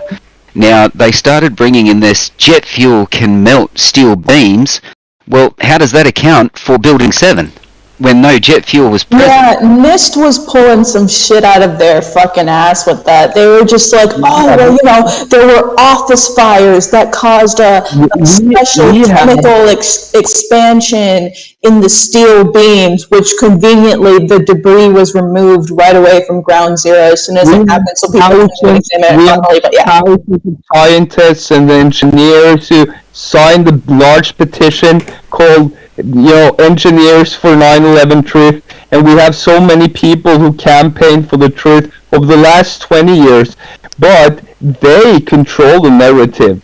And if they want, themselves to be on trial, they'll put themselves on trial. We have no power in that context whatsoever, and we're just repeating ourselves on the 20th year, so to speak. I mean, the melting temperature of steel is like what, 1600 degrees Celsius? And my question is, can jet fuel reach that temperatures? No, but this has been discussed like a billion times, and it's just not possible. And what Thor also said, there's these architects and engineers. There's 3,000 of them who already spoke out against this, but they're just not listening. We're just talking to ourselves about this. That's the thing. To melt steel, you need a controlled burn. Now, if steel would melt so easily, every time you light your stove, every time you light your fireplace, every time you light your heater, it would be melting. We would have heaters melting all over the place. You cannot melt steel without a controlled furnace burn. We understand that you want to go through all this again, but like Mark just said, and like I said, we heard this so many times, repeated over and over again. We need some strategy to put this, in the courts, and not just keep on repeating the same thing over and over again. It's year 20, people. Yeah. Well, I mean, I gave you all the documents, so I mean, anybody who wants to have the balls to take this to the courtrooms, go for it, because all the documents there show foreknowledge of 9/11. Don't you think there has been a few attempts to, get this in the courts? And I dare you. Building number 7, which was not involved in any plane crash at all, collapsed. Yeah, we covered that. What I said was, don't you think somebody actually tried to put this in court? No, I don't think anybody's ever tried to put any of this in court, especially the documents that I have, because all those documents that were collected, it shows knowledge. Not even the 3,000 scientists that signed the engineers and scientists for truth 9/11 thing? They tried to sue NIST, I think it was. Who did they try to sue? I think it was NIST, because they were the main scientific and engineering body behind, quote unquote, investigating and reaffirming the official narrative. So, Glory, that picture that you posted is hilarious. Oh my god. Oh my god, I'm melting. That's hilarious. But yeah, there are so many inconsistencies. So yeah, I have. You talk about inconsistencies. A plane fucking pulled off a miraculous maneuver and then lost its wings and hit into the Pentagon, and then disintegrated. Okay, well, just real quick about courts. It's very easy to Google. Court case 9/11. 2 days ago, it resumed. The 5 men accused of it are going back to court. It's 2 days ago. It resumed. Khalid Sheikh Mohammed, who was named as the mastermind, is in court right now. He's supposed to be dead because he was in the plane. But yeah, he's in the courtroom. So yeah, these people are all alive. And they're named as the hijackers. Well, so, yeah. The thing is also with Osama bin Laden, wasn't he just the fall guy? They had to have somebody to blame it on, right? Well, I mean, the U.S. had ties with the entire bin Laden family right after 9/11. All flights going out of the U.S. were suspended except for the flights that were flying out the bin Laden family. Yeah, You because wanna they know were who in the did US at 9/11? the You wanna know time. who did 9/11?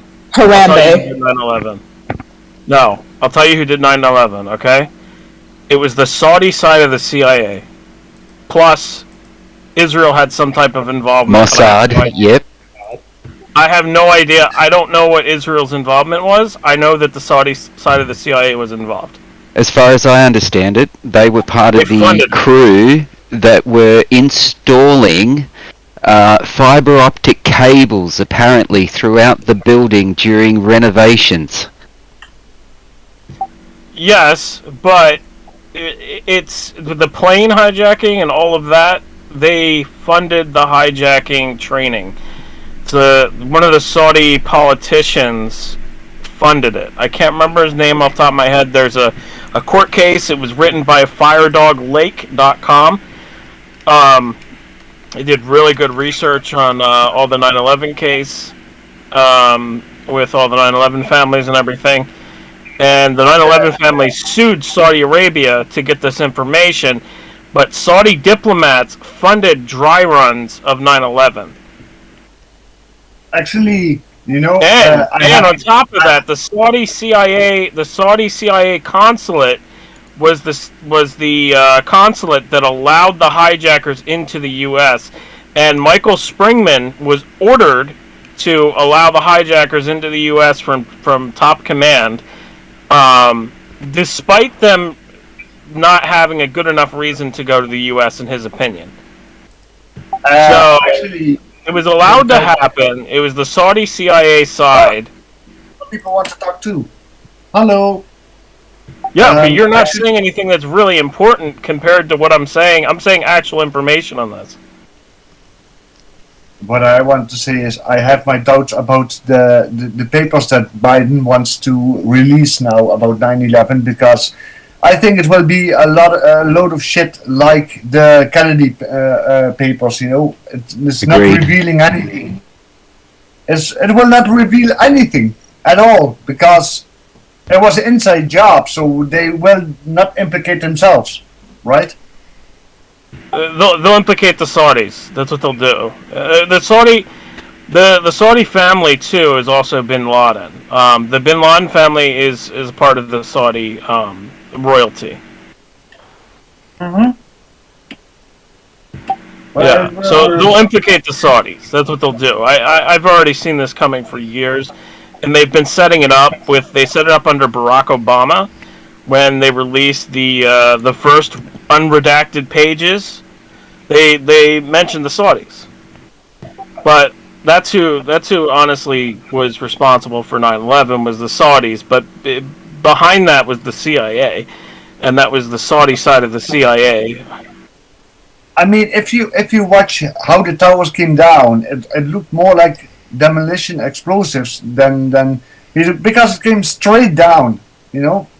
And Demolition normally, explosives gone wrong as well because it was actually blown outwards. With a demolition, it should actually be sort of brought inwards down into the footing of the building.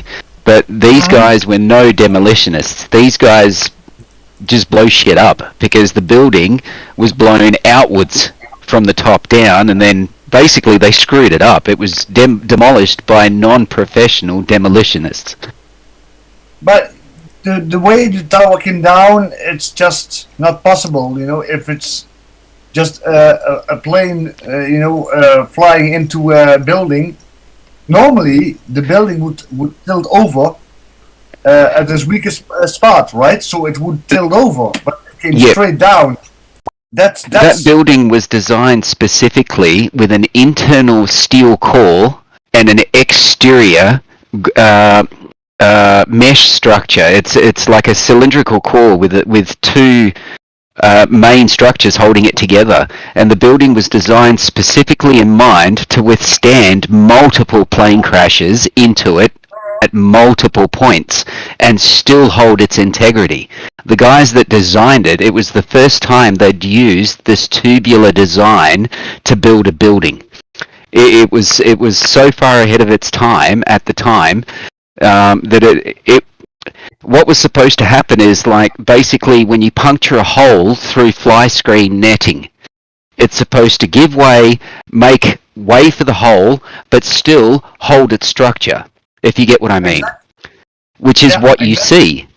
But the building should not have collapsed via just one plane hitting at one point. The building was designed to withstand that specifically, because I think during the 1950s, a rogue bomber pilot tried to fly a bomber into the Empire State Building.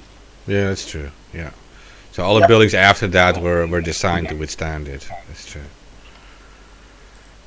And I actually been on the Twin Towers, and I know how huge they were and how strong they were. So yeah, it's impossible. This is just what the media is feeding us is just impossible, right?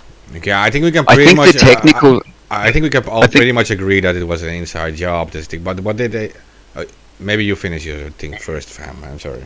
I was just going to say, I think the technical term here is horse shit. Yeah.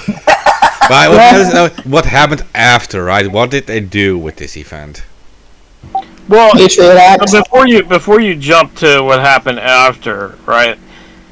There's several people that were putting out warnings about 9/11 before it even happened. How did they know?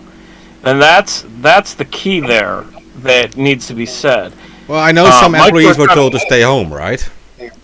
Well, yeah, there were several employees at the trade center that was said to stay home. There was insider trading that happened before and after.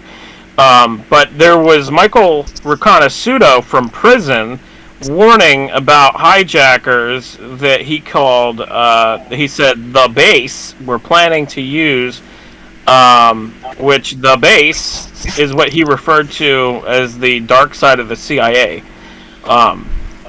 And he said that they were planning to use hijackers and that they had stolen missiles and smuggled them into Canada, and they were going to shoot off missiles, and it sounded all crazy. And then the Pentagon got hit, and I'm pretty sure a missile hit the Pentagon. That's all I got to say. Thing is, I've got footage of it. There's no plane visible, at least. So that's what I've got footage of it. Yeah, I've seen that footage too years ago. But from what Michael Riconosciuto said from prison, he warned Colin Powell prior to 9/11 that it was about to happen. And he said where the hijackers were exactly in New Jersey, and they started a probe in New Jersey looking for the hijackers. It was oh man, what was that called then, man? Able Danger. Like I said, it's not just one inconsistency; it's several, and that makes me doubt, because if it was just one thing, okay, but there are several things that are off, and that's why I think it was an inside job, Well, okay, so the files that I have here, it shows FBI, military, FEMA, and CIA foreknowledge of 9/11 attacks. I have all those documents. And here's the thing. There were several FBI agents that were investigating Osama bin Laden before the 9/11 happened, and they were told to back off investigating Osama bin Laden. There's all these different things, about it. And the thing is, again, you got to understand that there's layers to it. There's several layers to 9/11. And when you realize that, you start to see what actually happened. And it was kind of like the dark side of the CIA using the Saudis to pull this off. And I don't know where Israel's involved in it. There's something that Israel was involved in because obviously there was bombs. They were laying the groundwork. They were laying the groundwork with previous reports building up to this. It was a lot of their reports that were acted upon when they were trying to figure out who did this or who might have did this. A lot of the previous reports that the Israelis had prepared before all of this started pushing forward were then brought back, recycled and used to target whoever they wanted to. So they were part of the planning. And normally they have script for this kind of cases, right? I mean, they always have fighter jets on standby. If something like this happens, they will shoot the planes out of the air, right? Those planes were told to stand down. 47 different drills. Yeah, the drills at the same time. Yeah. Exactly. And normally, okay, it's too bad then for the people in the plane, but they sacrifice a little group to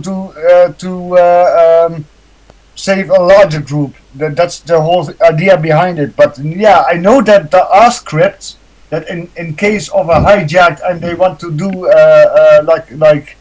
an attack with a hijacked plane, they shoot the plane out of the air. But isn't this all common information we can get from these only scratch the surface conspiracy documentaries? I mean, this is all these videos like Michael Moore's Fahrenheit also says this already about the drills and stuff. I mean, it's been seen by 100 million people. He says about the drills. He never goes deeper than that. He doesn't go into Michael Reconnaisuto. No, he doesn't go into Michael Springman. He doesn't go into what Michael Rupert was working on. And who mysteriously died too, by the way, Rupert. Well, Michael Rupert, yeah, but Michael Rupert was working on, and you can read this in his own book. What the fuck's it called, man? I can't remember. Rubicon, Over the Rubicon, I think it's called. Yeah, you could read this in his own book. He lost me on peak oil, though. He lost me a bit on there, but he was discussing in his book about the octopus and Danny Casolaro and the shadow government that was set up in the 1980s. That's what he was discussing in his book, and he made the same link that I've been given. Basically, is that the Saudis were involved in this, and it goes back to Promise Software. The dark side of the CIA used Promise Software basically to circumvent all security services. Plus, there was people involved in this that had set up these drills for the aircraft to not be anywhere near New York City when this was going down. Yeah. And by the way, also the reaction of Bush itself when he was being told that 9/11 happened. His reaction. Reading a children's book upside down. He was reading a children's book. Yeah, he was in like a kindergarten class. Did you see that video of him reading that book? Yeah, upside down he read it. Yeah. No. Oh, well, no, it's not reading the book. Did you see that video of him doing a spelling bee with the kids?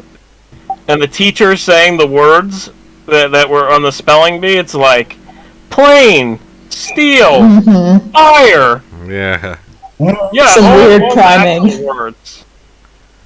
But like I said, the reaction that he when the guy comes in and tells Bush what happened, his reaction tells enough. Yeah, but I think they made it so obvious that you almost think like they wanted us to know it was an inside job. Just saying. I found something interesting just now. Seems that there's a computer simulation that disproves the official story.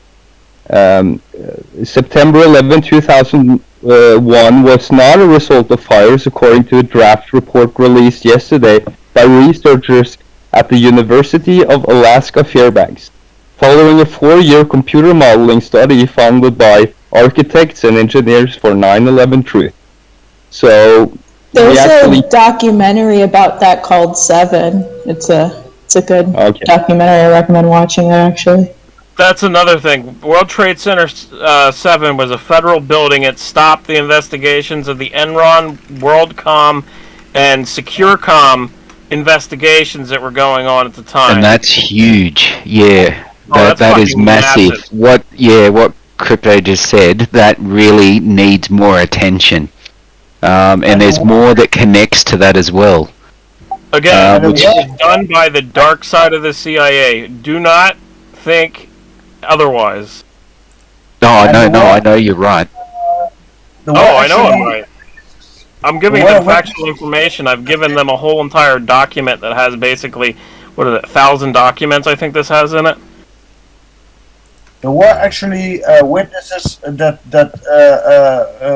said they heard explosions before Building 7 came down.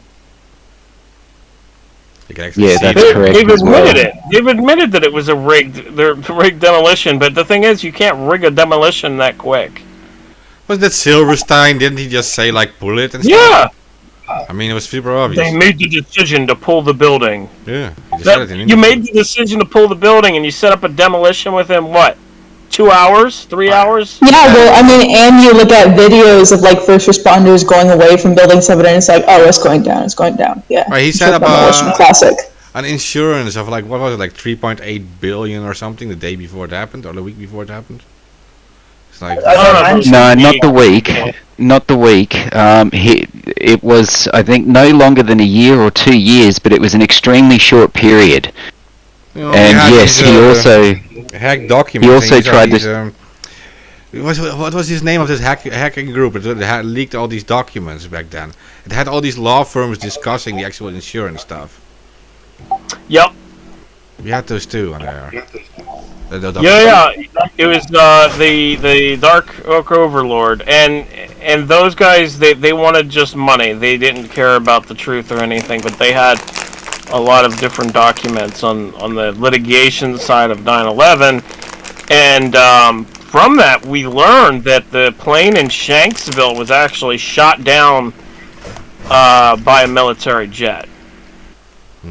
It says that literally in the fucking documents, if you go look for it. But like I said, with Building 7, BBC messed up big time reporting about Building 7 coming down while it was still up. That was a big mess. Yeah, but nothing happened. No one stopped it. No. But there you can already see there was an inside job. No, you get called a conspiracy theorist for calling out the dark side of the CIA. Even though the dark side of the CIA was called out by Danny Castellar, it was called out by Gary Webb, called out by who the fuck's Where are they now? Oh, they're dead. Exactly. Yeah, I'm next. I know Dan Well is also dead. He started We Are Children. Yeah, well, I don't think you need to worry about your life, AK, because you don't have any reach. You don't have any audience. You have like 10 people watching now on YouTube, so, you know.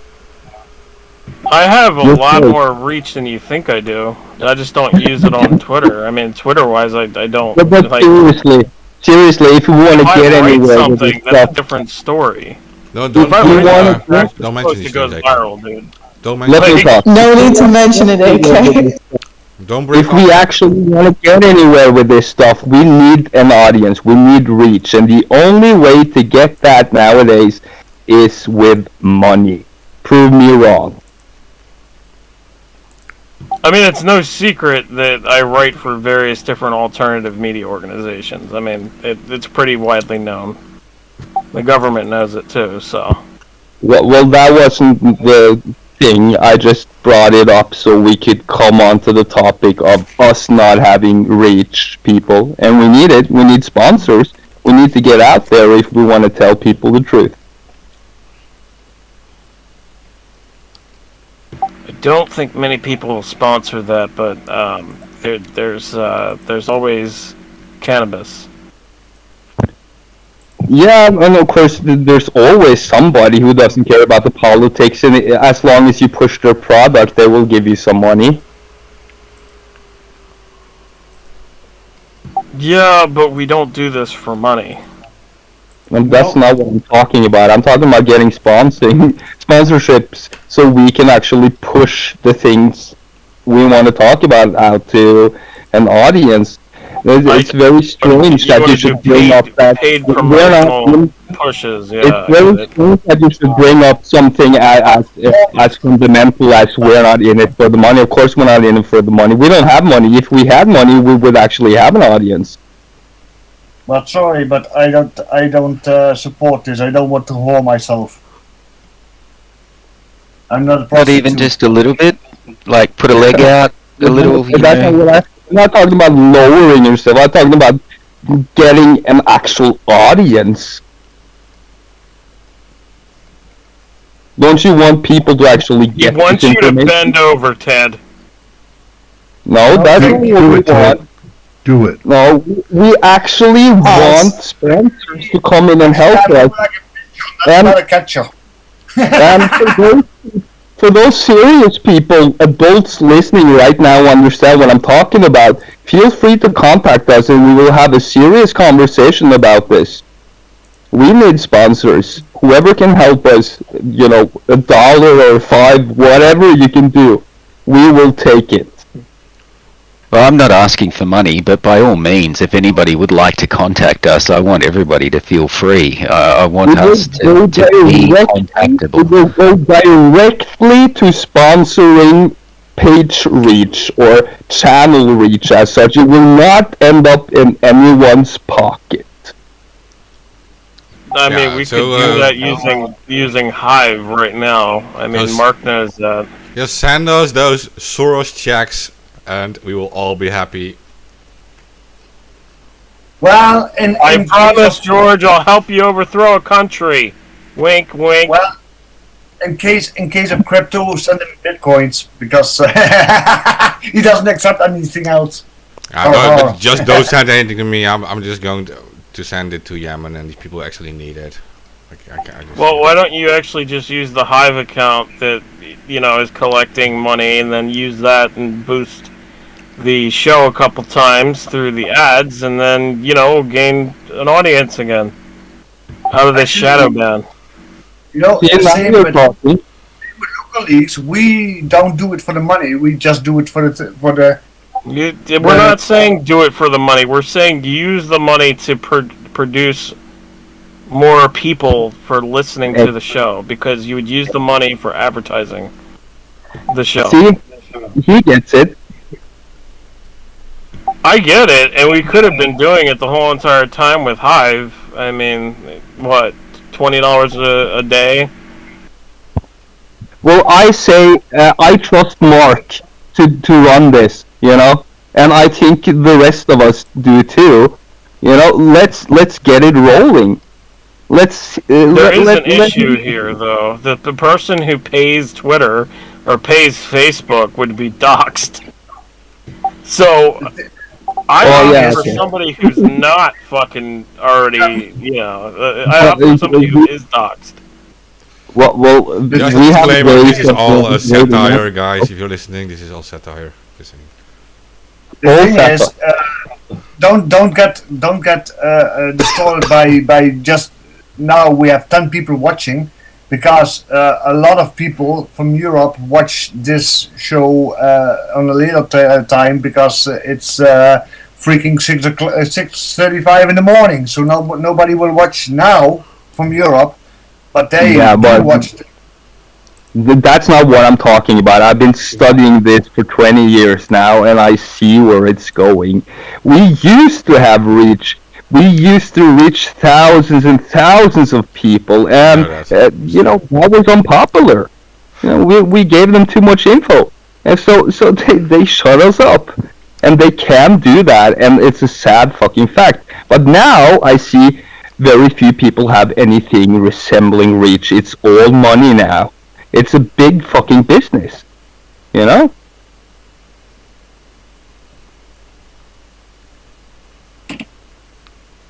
Well, you're right. It is a business. You're right. And in order to get out there in front of people, you have to be able to promote your content. But on top of that, you can't just promote anything. They have rules for promotions. Yeah, we need to be smart. We need to be, yeah, into this stuff, and we're not, to be honest. You keep using that word "were."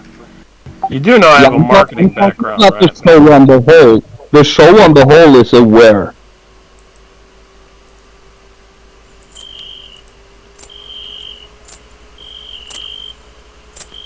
Okay, someone says in the chat he accepts beer, sex, and drugs. Yeah, I saw it. All at the same time, or We accept weed in the legal state.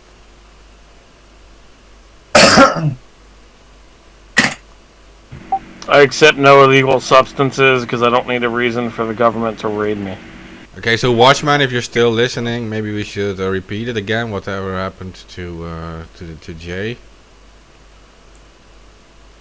Whatever we're allowed to share at this point.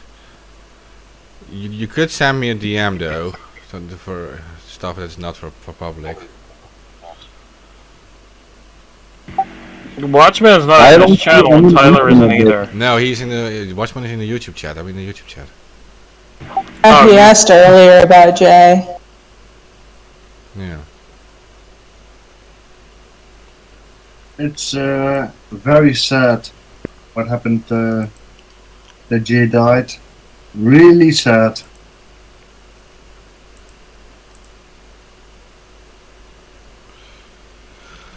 Someone's talking about nanothermite, Barry Jennings, witness to Building 7, interior explosions.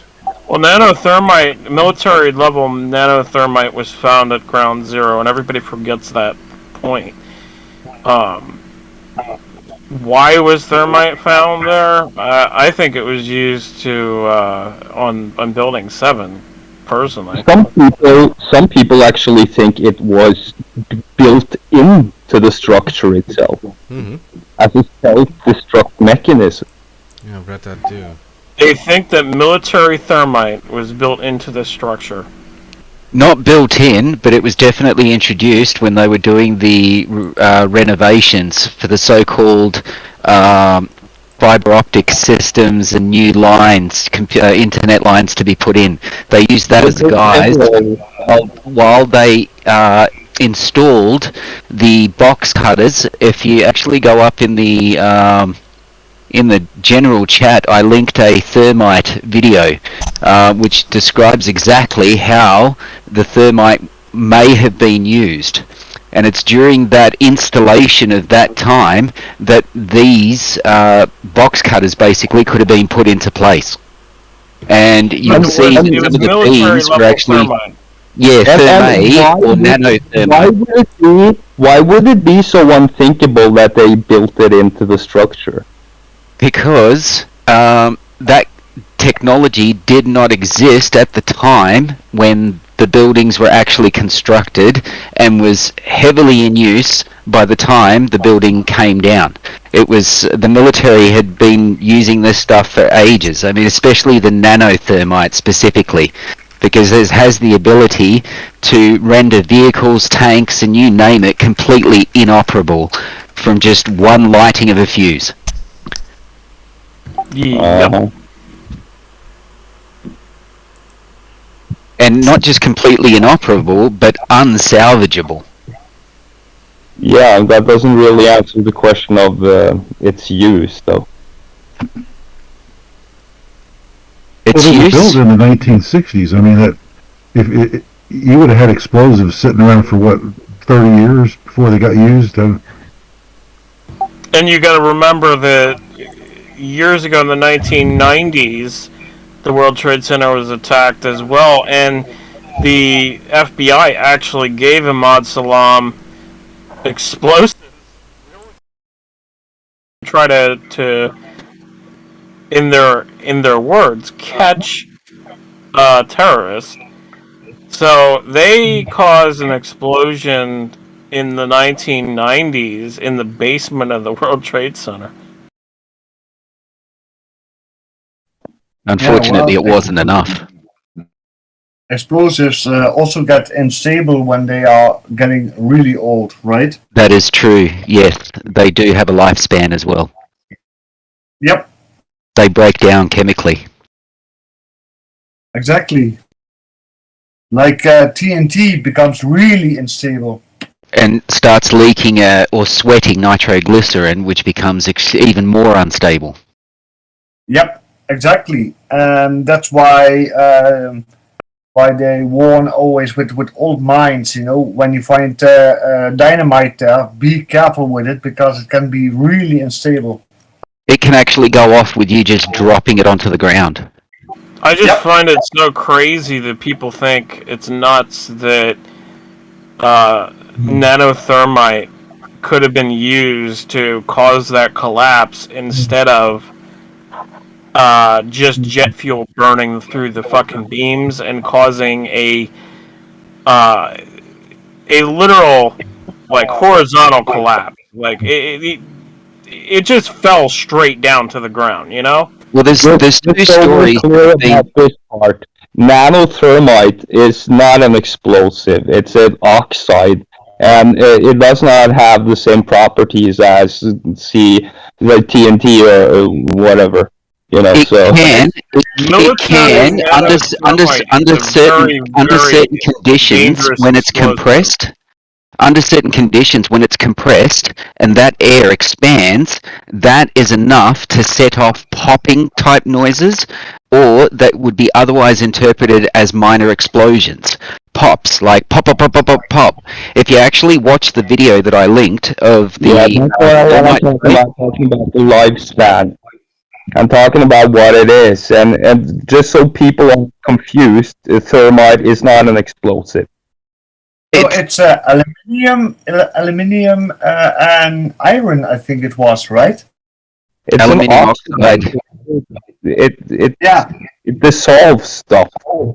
And its byproduct is microscopic iron.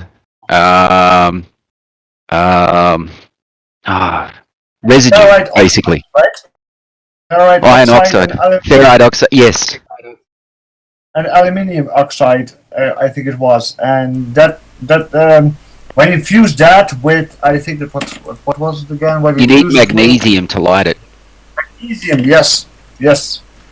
And when you fuse it with magnesium, it burns really hot. I mean, I'm not sure what temperatures. That will melt steel beams. Yeah. It will okay. right through it like a hot knife. Let me clarify this. Most varieties of thermite are not explosives, but some can create burst of heat and high temperature in a small area. Yes, yes. That's all I was saying. That's all I was saying. Is that no? You are correct. Yes, it's not a explosive, but the expansion of that air. No, military nanothermite is an explosive. It's classified as an explosive. You're talking about just normal thermite. I'm talking about military nanothermite. That is classified as explosive. Nanoscale explosive.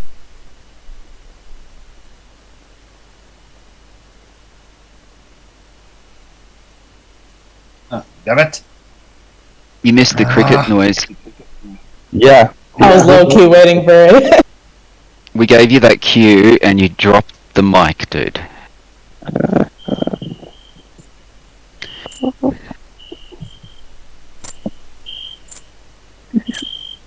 Okay, so I feel like Feldman can kind of speak to this, but what's up with a bunch of Australian politicians calling for a new world order and saying it like that? Because normally they're like whitewashing it like, oh, well, the new global governance is coming. No, now they're just straight up like, yeah, new world order. We have a revolving door in Australia where basically if you do what Washington tells you, after you retire and you get your government pension here, which is in the hundreds of thousands a year, you then go over and you become a foreign diplomat in the US where you sit around behind a table and you do jack shit while collecting a pay once you've done everything that was asked of you.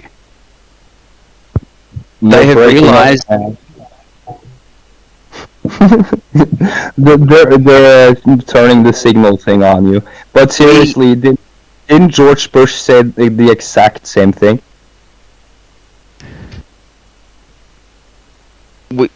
We have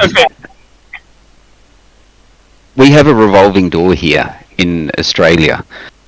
Basically, as long as you do what Washington tells you and you follow the script, you're looked after once you leave Australian politics, and you'll get cushy positions overseas.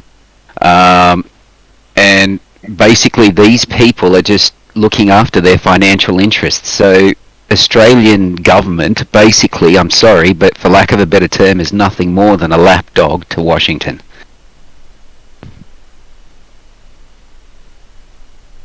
Yeah, well, it's the Australian public health chief. It wasn't a politician. So the public health chief said that COVID contract tracing is part of the New World Order. Well, it sounds like they've been clued in, and actually Australia is America's bitch. That's what you need. 100%. 100%. See what I posted in the general chat, by the way? It was something I found on Google. Is making thermite illegal? And it says like, no. It's legal. It is used in many industries. Actually, also for construction and demolition. Yep. It's very easy to make, but to get the weapons grade thermite, you need to get some not so easy to get chemicals. You know. It's military grade. Yeah, you're not making military grade thermite. Sorry. No, because you need it because it has an accelerant in it, and you need to. I'm pretty sure you need a license to get the accelerant. But normal, everyday, fun in the backyard thermite can be made, but stuff's dangerous. Because it's like liquid lava. Precisely. Yep. I know how to make it, and I'm not posting it. Oh no! I've been in trouble too many times for telling people in depth on how to make things. I have to hold my tongue on this one. Yes, he gave detailed instructions on air on how to build a boom boom. Yeah, I've worked with explosives before, so. I do have a copy of the Big Book of Mischief, and it says in there too, but you can get it anyway. But it says in details how to make it. I'm not going to explain it here, of course, but yeah. Damn right. No, I'm not. I'm not stupid, but yeah, there are ways to find out how to make it, but I can't recommend it, actually, because it's really dangerous stuff. Just in railroads, thermite is used for fusing tracks together. Yeah, I was just about to say the same thing. That's what they generally use it for, is fusing metal in the middle of nowhere when you don't have the right tools. Yeah. Yes, they use thermite for that. They don't use military grade thermite for that. No, just plain old thermite, yep.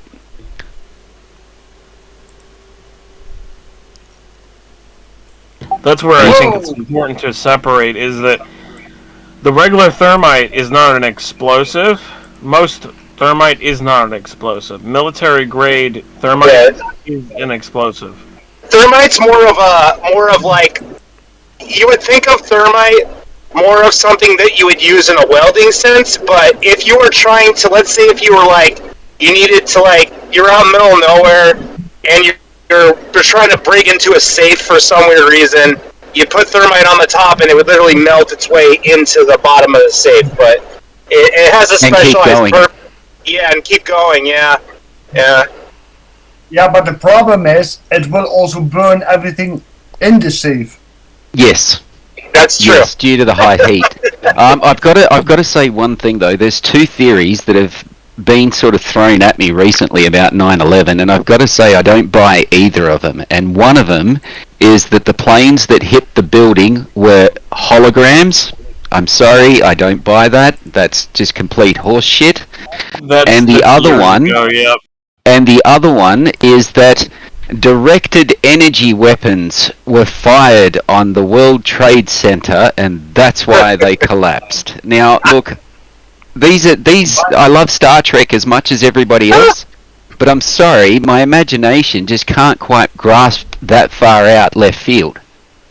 By the way, they have direct energy weapons, but I exactly. I know they have energy weapons. I mean, just look up Shiva. Does anybody know? Do we still know Dark why Star, Tower 7 fell over for like no fucking reason? Does anybody know? Office fires, Tyler. Happens all the time. Yes. The official reason was office fires. Oh no, the CIA's office and the Enron office and the Securcom and WorldCom office, they all caught fire, and all the data, it's gone. We can't do anything. We can't prosecute them. Wasn't there like a memo, like telling people not to come in to work to Tower 7 that day? Yeah. There were several different memos that people received. Yes. There were a group. The thermite can reach a temperature above 4,000 degrees Fahrenheit. So that's 2,200 degrees Celsius. And that which would account for the liquid metal. Yeah, that indeed will melt a steel beam.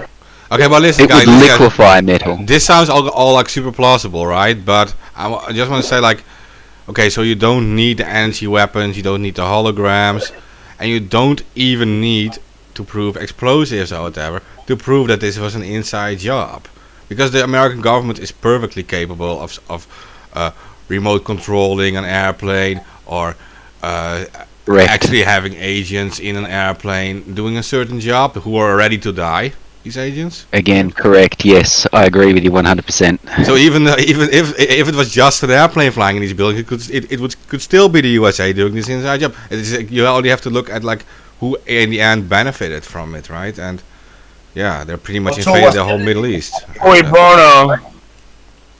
So was Kennedy. I mean, was also inside job. Yeah, well, he was against the war too, and he was killed, right? And he was against the Vietnam War and these things, and his vice president then launched the war. He was against the Federal Reserve. He was changing the currency. Yeah, that also. He was. Yeah. He was getting rid of the CIA. He was doing everything that he could. I mean, like he was going to shat he was going to tear the CIA in thousands of pieces. He said. Yeah, he said he'd splinter them. Yeah. But that's not the only quote, and everybody misses that. The other quote that's there is that I've uncovered a vast conspiracy. He says, I've uncovered a vast conspiracy, and I aim to expose it before I leave this noble office. Yeah, you did that. Yeah. What do you think he was talking about? You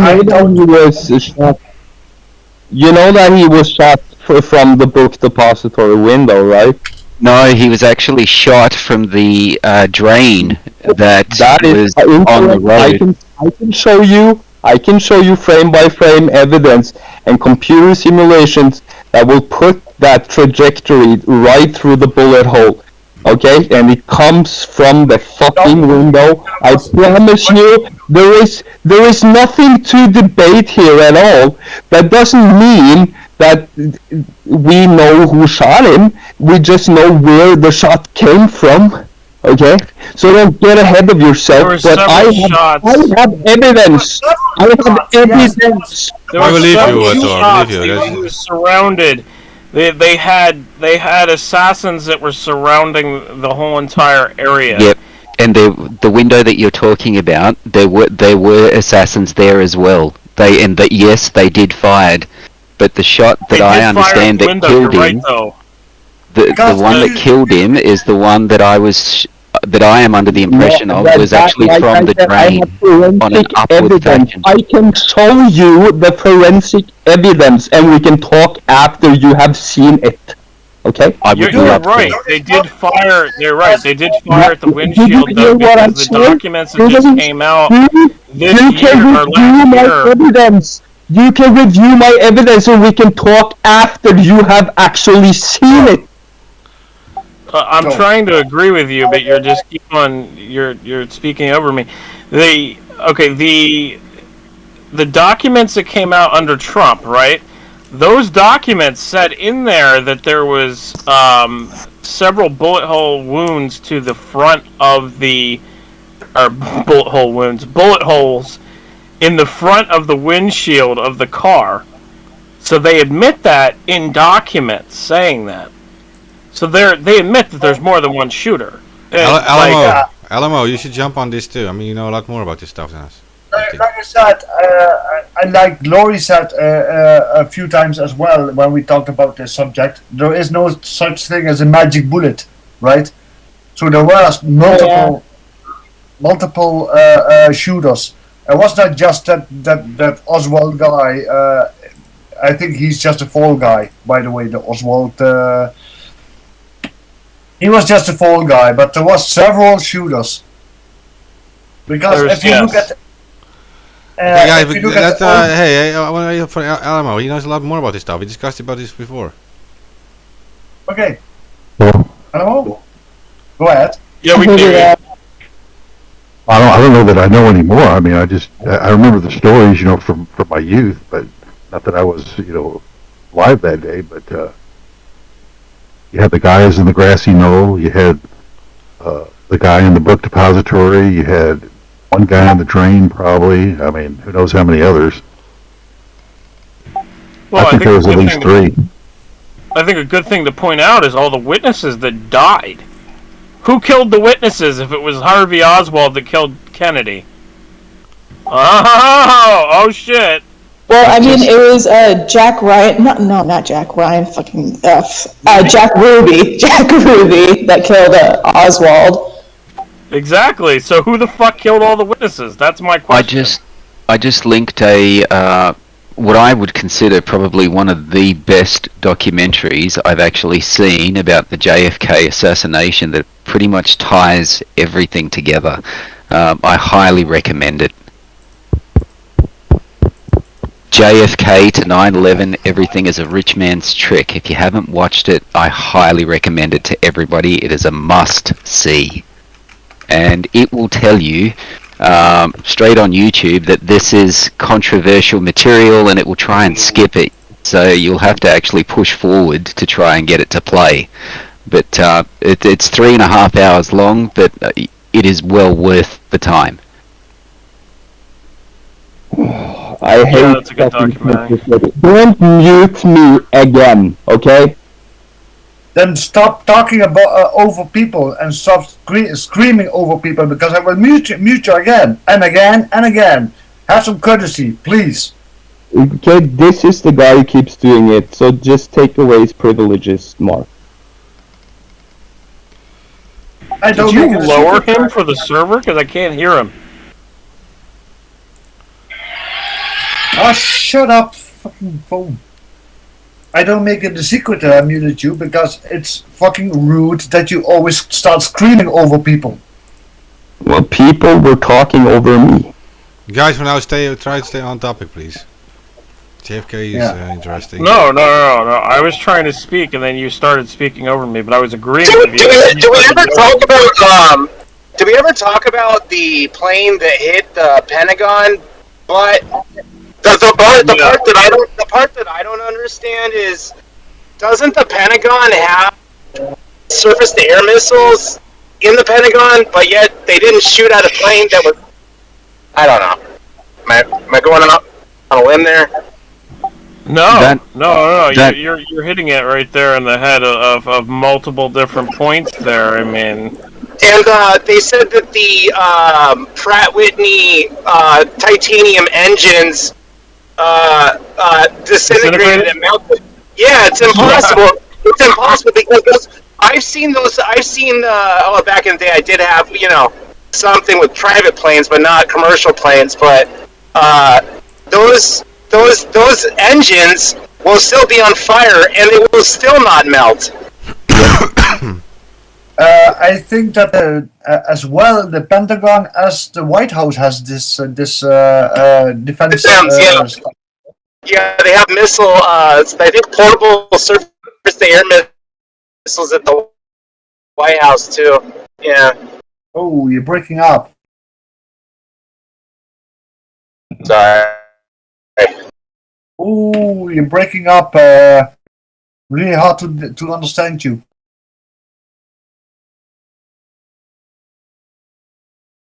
Yeah, I'm still at work, but did we ever get like a leaked video from whatever hit the Pentagon? Because there was, remember they classified all of the videos. You remember that? Yeah. Yeah, and then there was a leaked video that came out showing a missile hitting the Pentagon. Yeah. The Feldman has a video, and what was removed? Yeah, I do. It got removed. Oh, give me 2 seconds. I'll have to create another account to put it up and then link it to my account, which will take a little bit of time. But yes, I do still have the video because I've backed it up. You want me to take the risk of like playing it on this broadcast, or? I haven't got it uploaded anywhere. They've taken it down from everywhere that I had it. So I need to actually upload it somewhere to be able to sort of link it. Okay. Well, you can, let me think, send it somehow to Lobby, and he can show it on air, right? I think it was leaked in 2008 or 2012, or somewhere around that time frame. And around that time frame, you know, creating a fake as well as this is, it just doesn't make sense. I don't think it is fake. I think it's legitimate. And it looks like it's a very blurry video that was taken from one of the security cameras around the Pentagon. Hey, if you send, if you make it like unlisted and send me like the direct link, I'll like download it quickly from the YouTube, and then I'm not sure how big it is, but it's very small. Give me 2 seconds. Put it in my Dropbox. You can also put 2 seconds. it in I'll fish it out. I'm going to mute myself while I'm doing this.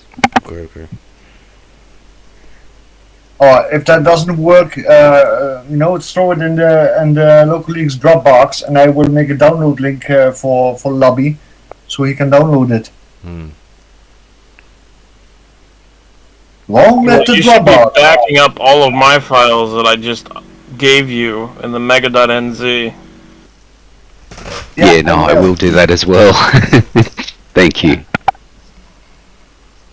I remember there was a huge leak not too long ago on somebody dropped somebody's stolen data on Mega NZ. It was hilarious. It was only up for like 4 hours, but some major telecom company. But they've been really on it about Mega NZ about deleting stuff that shouldn't be on there, which is unfortunate. Hey, this shit has been on there for 5 years, 6 years now. Downloading it. It will take a while, I think, to download everything. I mean, that's a huge... Oh, absolutely. But yeah, I will download it, and I will also keep a backup for you. How big is the file? Are the files together then, AK? Good question. Does it say? 8.9, 8.7, 15.1 MB, 7 MB, 20 MB, 63 MB. No, I just want a total amount, so I can pull it to like a VPS server. It's several folders, so it's several folders. It's probably about, I want to say, 1.1 maybe gig. 5-10 gigs. Yeah, 1.1. 1.1 gig. Is it really 1.1 gigs? Oh, that's In not zip bad. file. Did you ever remember? Did you guys ever hear about the story about the 9/11, about the fake survivor, and she ended up like being like this like major crowdfunder to keep the like self-help groups alive for the victims, but then only to find out later she was never in any of the towers at 9/11. Some like crazy woman.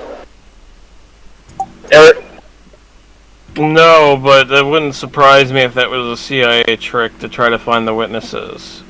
Could be. Here's the other thing that you guys got to realize too about 9/11. Immediately following 9/11 was the Patriot Act. The Patriot Act was opposed by several Democratic politicians. Those several Democratic politicians ended up getting anthrax sent to them. That anthrax was sent to them from the Fort Detrick base. And they said that the guy synthesized the anthrax himself. You're not synthesizing anthrax yourself. You're going to need a whole bunch of people to do that. No, you can't because it has to be. It's a bacterial culture. It needs to be grown in like a lab, and when you're working with that kind of shit, it has to be. You have to have an expensive setup to get something set up like that. That's not something you would do at your house. You'd have to have hundreds of thousands of dollars. But they said he did it at the lab. They said he did it at Fort Detrick, but that's no. Somebody would notice the culture growing. You know, I mean, like, what are you doing? I'm growing anthrax in the corner. Oh, cool. What if you already had some cultures growing there? Well, anyway, the best part about the anthrax is that it was sent to the politicians, the Democratic politicians that were opposed to the anthrax, opposed to the Patriot Act bill passing. And doesn't this tie into the media?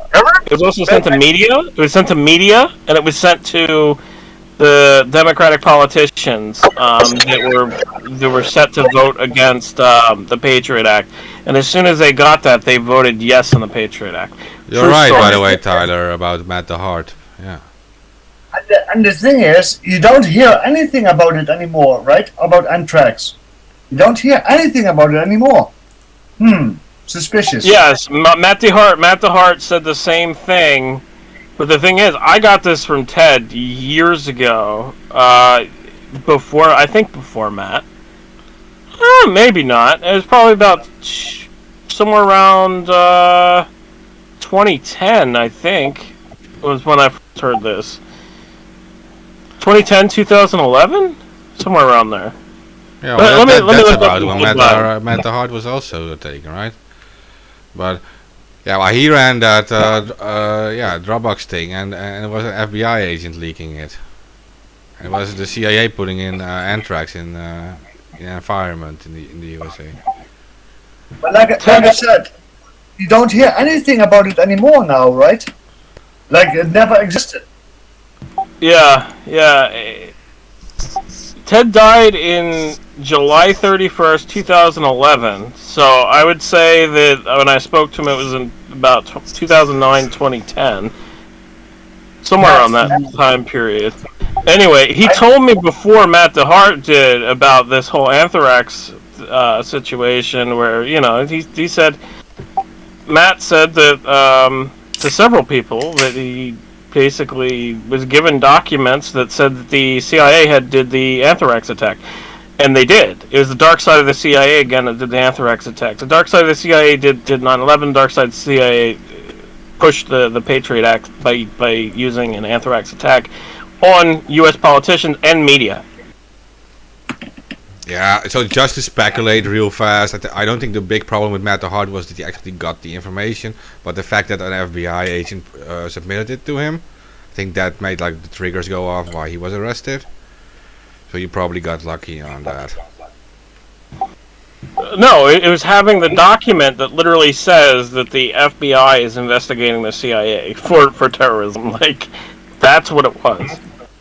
Okay, well that document must be in possession of WikiLeaks too, though. So. Well, that document's all over the fucking place. It'll drop when it wants to, I guess. I think some people who have that document were a bit worried about if they drop it, what's going to happen to Matt. And in years' time, when they're not really paying attention, I think the document will find its way out. But yeah,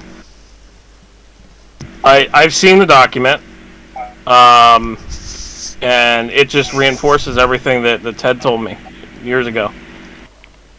Matt, you mean, not Ted. I'm Ted. Ted L. Gunderson, former FBI special agent. because I yeah. coincidence, same name. What if he was the actual FBI person submitting it to his Dropbox? You're saying? Could have been, maybe. When was it submitted? Because Ted died in around that time. 2011. Yeah, around that time. Ted died in 2011. So if it was around that time, he might have done it. He might have been the one that did it. I have no idea. Matt the Hart, didn't he do like 10 years of time? And he was released like last year or something? Or the year before? So, yeah. I'm not sure how many years he did, but yeah. He was released last year, yeah.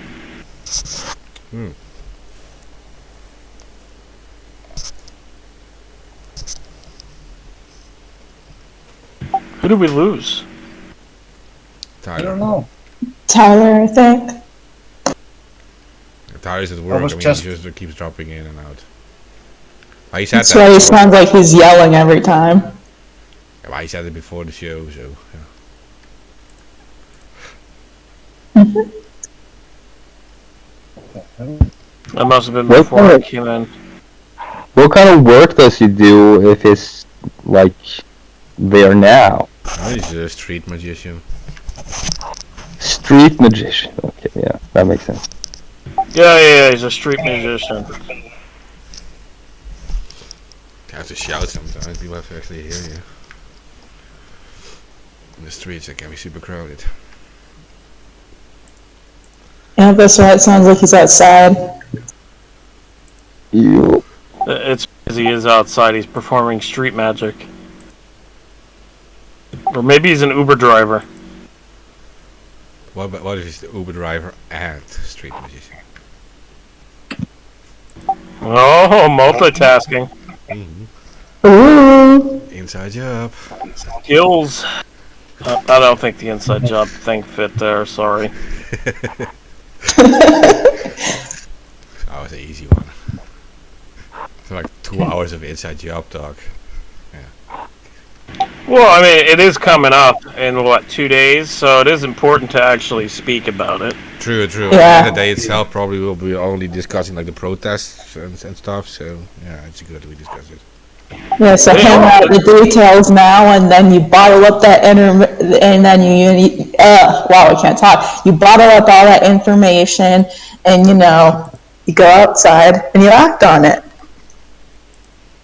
Well, I mean, I would advocate that everybody takes the documents that are in that file that I posted. Well, I haven't actually shared publicly again, but when I do, I would advocate that you take those files and turn them into signs. I will. I'm planning. Well, one, obviously, a couple that are just the classic ones that are just like, hey, you bloodthirsty warmongering cunts, you won't win, but then there's also, the stats and stuff. Well, no, I mean the actual document conversations where they say that they were investigating blah, blah, blah, and they were shut down. Yeah, that's what I mean by the stats. No. I've located the 2 videos of the ones that I was looking for, and I have them both ready. So now if we can just get a place for me to dump them, I'll be more than happy to dump those 2 videos. Okay, Van Man. Well, the Dropbox that Local Leagues has, you can drop them there, and I can give Mark a link. If you can give me a quick link, just private message me, and I'll drop it in there for you. Okay, 1 second. Thank you. Thank you very much.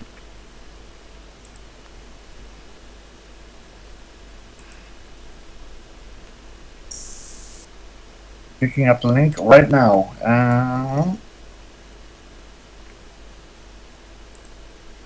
I'm doing multiple things at the same time here. Downloading the stuff that from that other Dropbox, and now doing this and doing that. Damn it! Shouldn't stop. What we were born to do. Multitask. Yeah, well, I'm used to it. When I was still doing the hacktivism. Not anymore, but yeah, I was multitasking as well with about 10 computers in a row, you know, doing all kinds of stuff at the same time. But I'm not doing that anymore. Well, while Feldman and Ted are getting that set up, I would just like to take these couple seconds here to make a public service announcement. Ken Klippenstein is a pretentious cunt, and don't leak anything to The Intercept. And hopefully he'll fall on his face with his hands in his pockets. Who is this person? Ken Klippenstein. He's a quote unquote alleged journalist who works for an outlet called The Intercept that's notorious for getting whistleblowers arrested, and he's a dumbass that is a big pharma vaccine salesman, and he shits on people who dare to go against the official narrative on COVID. And he tells people to give military intelligence secrets to his Signal and WhatsApp. Yeah, that sounds like bad stuff as such, but a lot of people do that though. Okay, link is sent, D-Man.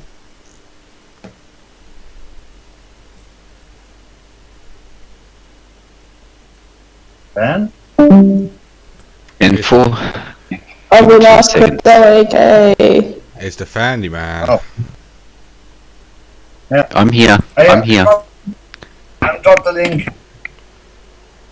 in your DM. Yep, I'm on it. So, has this Klippenstein, or what his name was, done anything that might, be potentially illegal?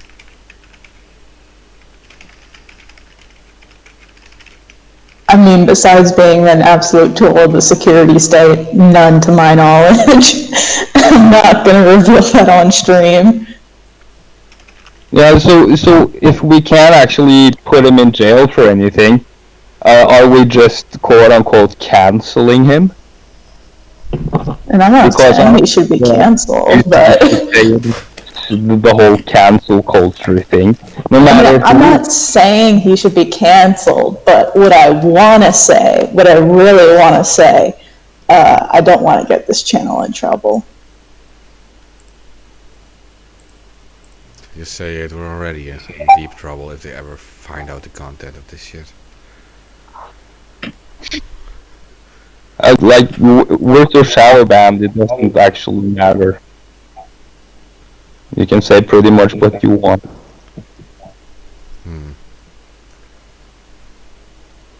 Done.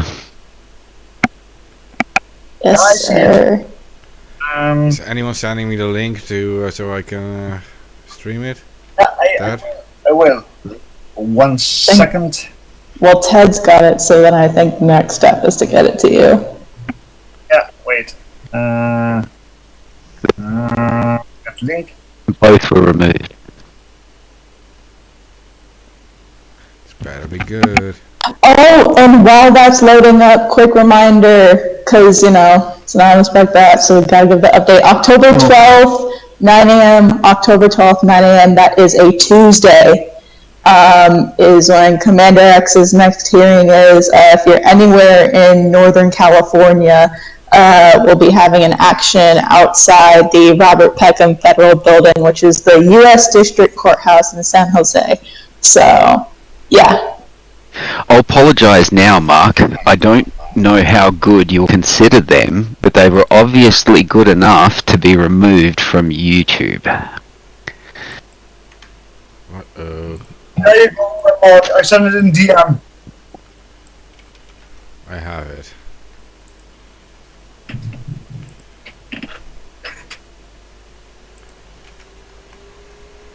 Be right back. Need to go to the toilet. Thanks for valuable information. That's great to know, Ted.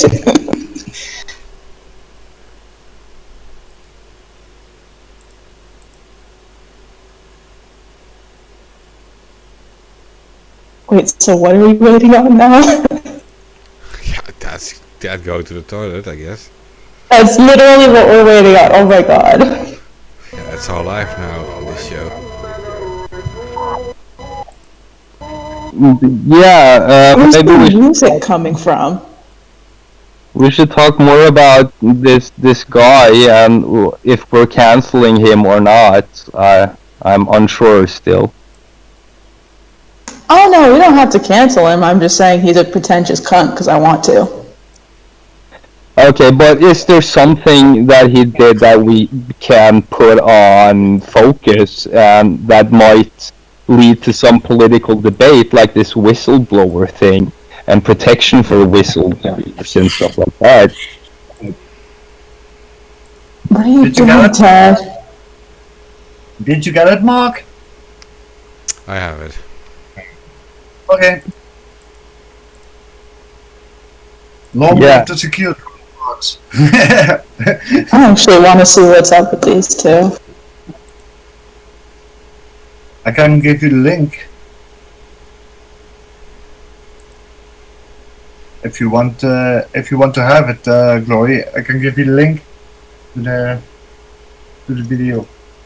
Yeah, sure. Please. Up, there you go. Ah, shut up, phone. My phone is really annoying me. Always making noises. I also accompanied the videos with the screenshot of the letter that YouTube sent me when they deleted it. Okay. Wait, let me look at it. Oh yeah. I can. But they felt it was important enough or good enough to have to remove. So I don't know how good you consider the footage or what I've sent you, but they felt it was important enough to remove and to tell me about it. And that I was inciting violence by posting that. Classic. As if somehow I had launched the missile. It's a classic FedTube. I sent that link also to Mark with the second file, so Mark can see it as well. What is the second file then? That's a YouTube message. Okay.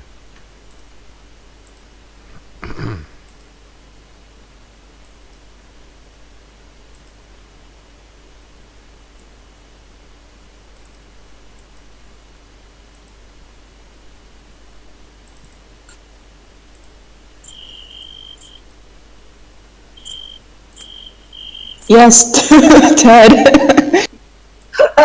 What? I just put the crickets on again because everybody was silent. So It's playing the video, by the way, just saying. Oh, so we're muted then? No, you guys are talking to the video. Okay. Whoops. Yeah, it's it doesn't really have sound in it, so it's okay. But this is nothing new. This is the still frames from the Pentagon video. Yeah, just the thing that the Pentagon only released like 5 frames, right? Yes, and it was all over the news, and everybody was talking about blah blah blah. And this is pretty much just a video of those still frames. So, old news, nothing new. And here we have a wild psyop in its natural habitat. Well, there is another video as well. The thing is, if YouTube removes it, there must be something behind that, else YouTube wouldn't remove it. So there must be some truth behind it that they don't want to reveal. There is another video as well. This is one of them. This is the security video of the plane, but there is another one. And you have it as well? Yes, I linked both. I sent both to you. Okay. The other one's the one that's not the security video. Let me check. Wait. Oh yeah, I see it. Damn it, I kind of missed it. Wait, I sent the link to Mark. There's now a dude walking around through a building. Who is this man? Well, hopefully we'll put to rest some of the conspiracy theories. Maybe about some the security conflict. guy or something? Also, it's important that there be Looks like a an complete actor. record for history. And it also serves as could a be. useful reminder about the terrible nature of the terrorist threat. That's the other video, by the way, the third file that I sent you. That's the other video that Andy Man was talking about. Well, it's important that people understand that Flight 77 was used as a weapon against the Pentagon, and many, many people died. The suggestion has been Andy Man that our government was involved in it. And hopefully this video puts all that to rest. That sounds funny. Andy Man can, yeah. Just Van will do. It's okay.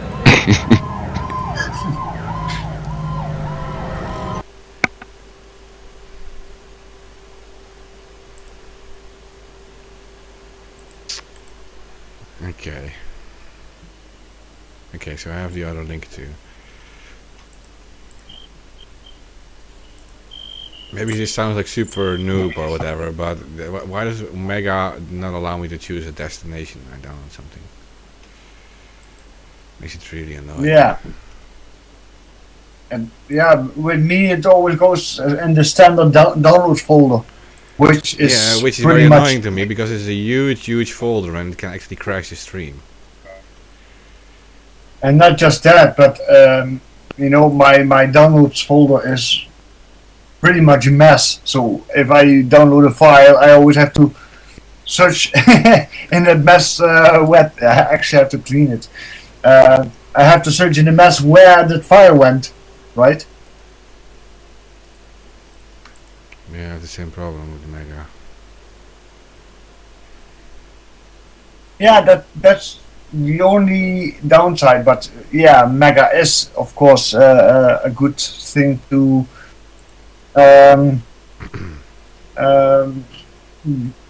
put large files from one guy to another guy, right?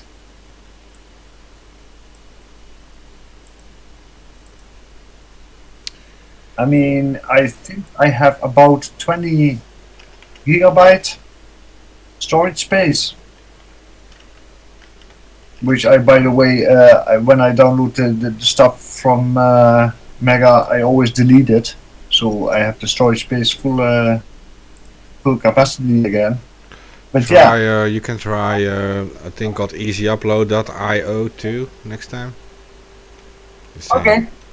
Allows 10 gigabytes per file, and it also like automatically can remove it like after 24 hours. Just easyupload.io. You don't need an account. The thing is, yeah, we use Mega as the Dropbox for local leaks, and I have also access to it, so that's why we use Mega now. You know. You trust. By the way, you trust Kim.com with your files in that sense. If people, by the way, do want to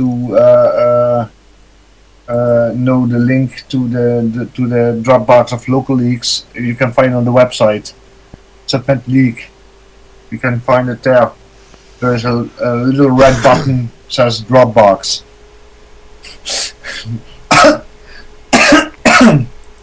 Yeah, I was asking, do you trust Kim.com with your files? Just saying. Because he's under heavy watch still by the Fats and New Zealand, and those are like Five Eyes countries.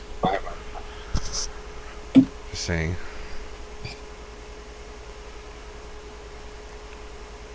I don't know.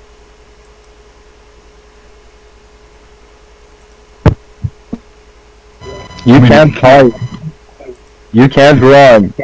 As long as you're connected to the internet, they're going to know what you have on your computer anyway. If you can't trust Kim.com, who can you trust? The plan. Oh my god. Yeah, we can trust him as a guy, but he's being watched, right? So yeah. And then New Zealand is not exactly like the safest country. It's a Five Eyes partner. Did you know that the military has technology that gives them the opportunity to go into a computer that's shut off with no power at all if it's hooked up to the internet? Are you aware of that? Are you asking me or? Yeah, I'm just asking. Yep. Wake on LAN, isn't it? Yeah, like he can actually wake up a computer. But it has to be connected to the net to wake it up, and you've got to have the right codes. But yes, you can. Well, technically, if they can aim an antenna at it, they can do it without the actual physical connection too. But that might be hard if it's inside somewhere and they don't actually know the exact location of it. But you can do it without physical connection too.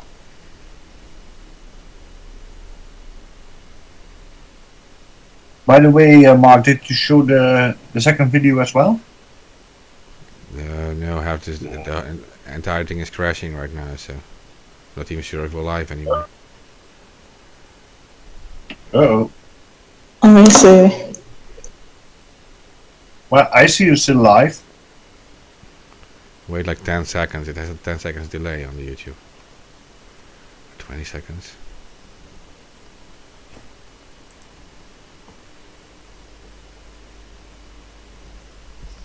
Can you guys still hear us? No, the live button is off now. That's what I mean. It crashes it through the download folder. Let's see if it recovers. 1 second. It's showing that we're live for me. Well, I got that endless spinning circle of death. Yeah, we're live. No worries. Yeah, I recovered it already.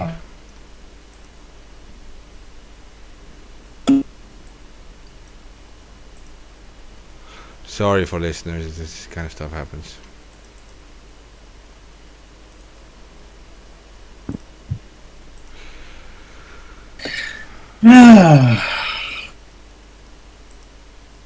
I think we can blame this one on me because I probably should have mentioned this beforehand to have it ready. So I'm the one that dropped the ball on this one. No, it's okay. It's okay. I'm putting it in now. It's not the worst thing to happen.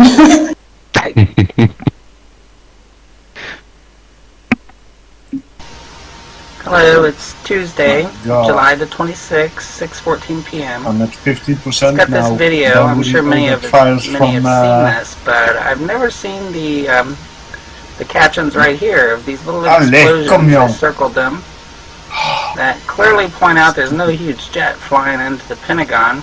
And right there, I mean, come on, that is not a jet flying into it. Where'd this video surface? Why is this not, you know, more abundantly found on the internet? I've never seen this one. It's clear. I mean, how much more obvious can it be? It's probably one of those things. Stop speaking in code. Speaking Dutch. Every time I upload something like this, my YouTube gets deleted or the hits go down. Look at that little hole. It was actually Flemish. There was not Dutch or Flemish. No way a jet. Where's the wings? Where's it's the a little engines? bit different. Yeah, but I can measurement because I'm not far from the border from Belgium, so yeah, Flemish is just Belgian Dutch. Footage that was released, but when it's looked at frame by frame, the explosion happens before the jet even appears. Or what? Belgian Dutch. I even did a little highlight on it there, but that's not the front end it is related because Belgium used to be the Netherlands, so it is related. Every time I upload something like this, depicting 9/11 or I think any they other separated or conspiracy theory, my account during start having problems. I can't upload, I can't put comments. It says you've added too many friends when I've added one or two. Just all kinds of tedious crap. I said Belgium separated during the regime of William II, right? Yeah, I was at Used to be Belgian King again. Like Somebody sneaked this video out. I'm sure they did not want this released. But it was. I think Mark went through history class though. The part of history I don't want to remember. Made to look like. I was during the time of William II that Belgium separated from the Netherlands because the Netherlands used to be a lot bigger. Here's the penthouse. If you listen first, you can hear the booms. Now we are just a little coffee stain on the world map. Hate up Americans. Shane. Lead Ohio. That second video is the one that was removed. That I noticed. Okay. The other one they removed, I didn't notice, but that second one was the one that I got the letter for, and that they removed specifically. I'm going to just play it again. You guys keep talking because it's like, what, does it have like a sound in it too, like a lot of sound, or?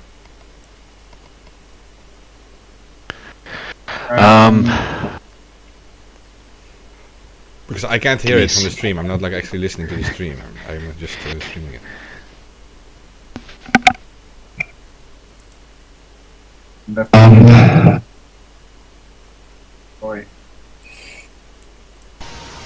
Hello, it's Tuesday, July the 26th. Yeah, with me.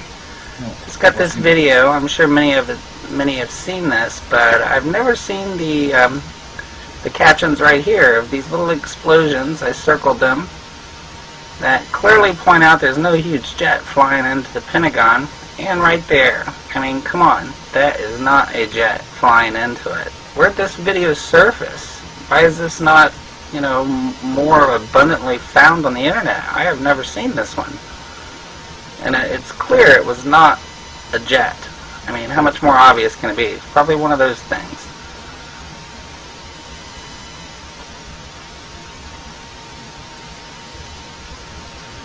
Seems every time I upload something like this, my YouTube gets deleted or the hits go down.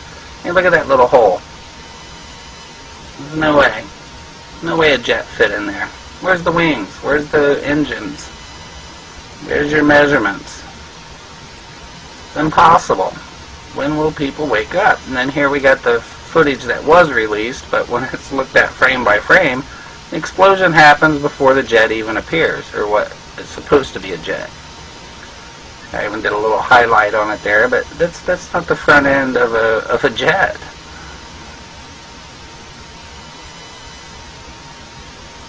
Every time I upload something like this, depicting 9/11 or any other New World Order conspiracy theory, my account seems to start having problems. I can't upload, I can't post comments, it says you've added too many friends when I've added one or two, just all kinds of tedious crap happens.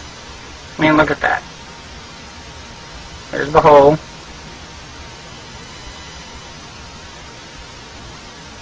Somebody sneaked this video out. I'm sure they did not want this released. That's probably our culprit right there.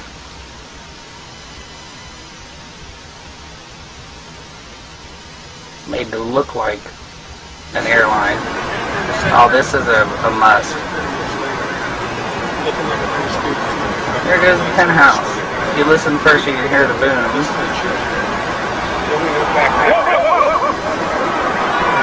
Ridiculous. Hate up Americans. Shane. Lead Ohio 937 on YouTube. The future has not been written. There is no fate but what we make for ourselves.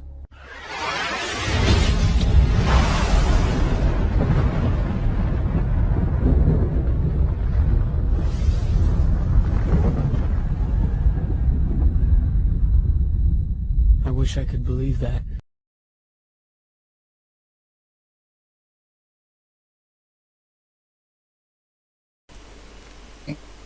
Yeah. Were they able to hear that? No, I forgot. Now you have to talk shit about the video, so we're gonna get deleted. Hey, Carl, that video was bullshit, bro.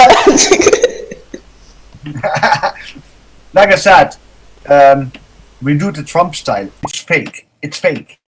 It's fake. It smells. I don't like how it smells. It's blurry. was really a good video, but definitely. It's clearly satire and stage. Yeah. Yep, that too. So for listeners, yeah, if you post something like without context, they can delete it to make their own context. So you can do reviews, I think, without content. 0 out of 10, don't recommend. It's fake, but still looks like a missile.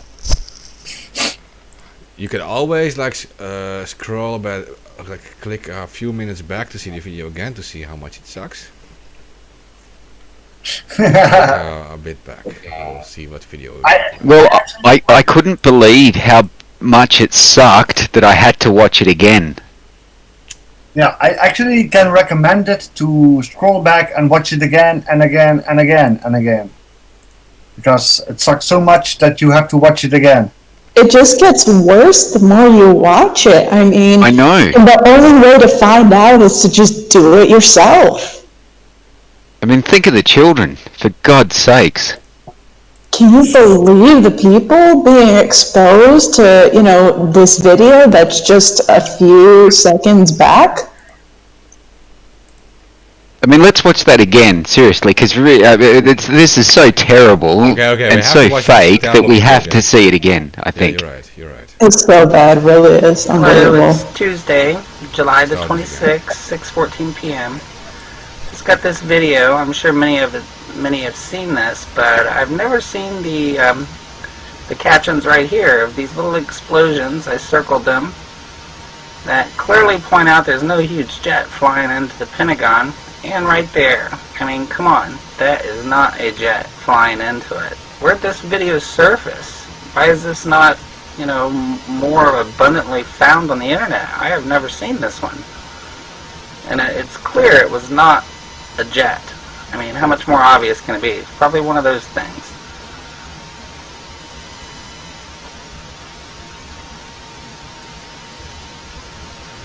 Seems every time I upload something like this, my YouTube gets deleted or the hits go down. Hey, look at that little hole. There's no way. No way a jet fit in there. Where's the wings? Where's the engines? Where's your measurements? It's impossible.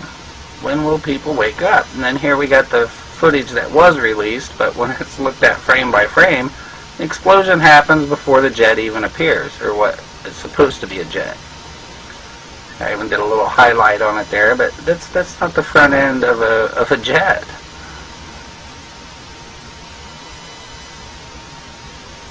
Every time I upload something like this, depicting 9/11 or any other New World Order conspiracy theory, my account seems to start having problems. I can't upload, I can't post comments, it says you've added too many friends when I've added one or two, just all kinds of tedious crap happens.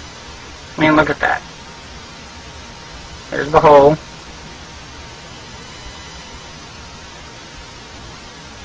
Somebody sneaked this video out. I'm sure they did not want this released. That's probably our culprit right there.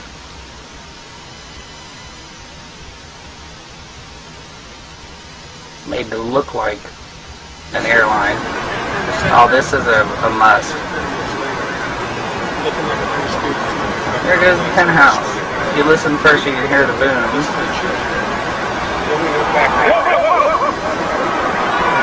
Ridiculous. Wake up, Americans. Shane. Lead Ohio 937 on YouTube. The future has not been written. There is no fate but what we make for ourselves.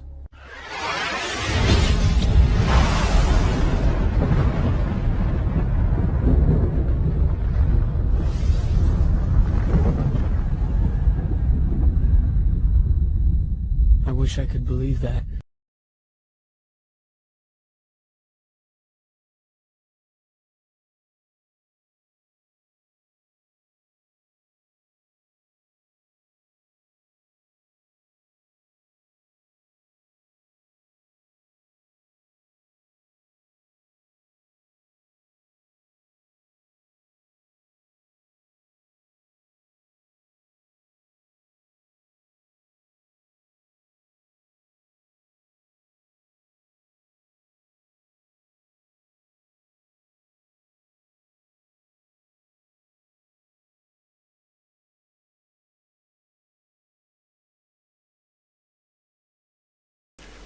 We are back.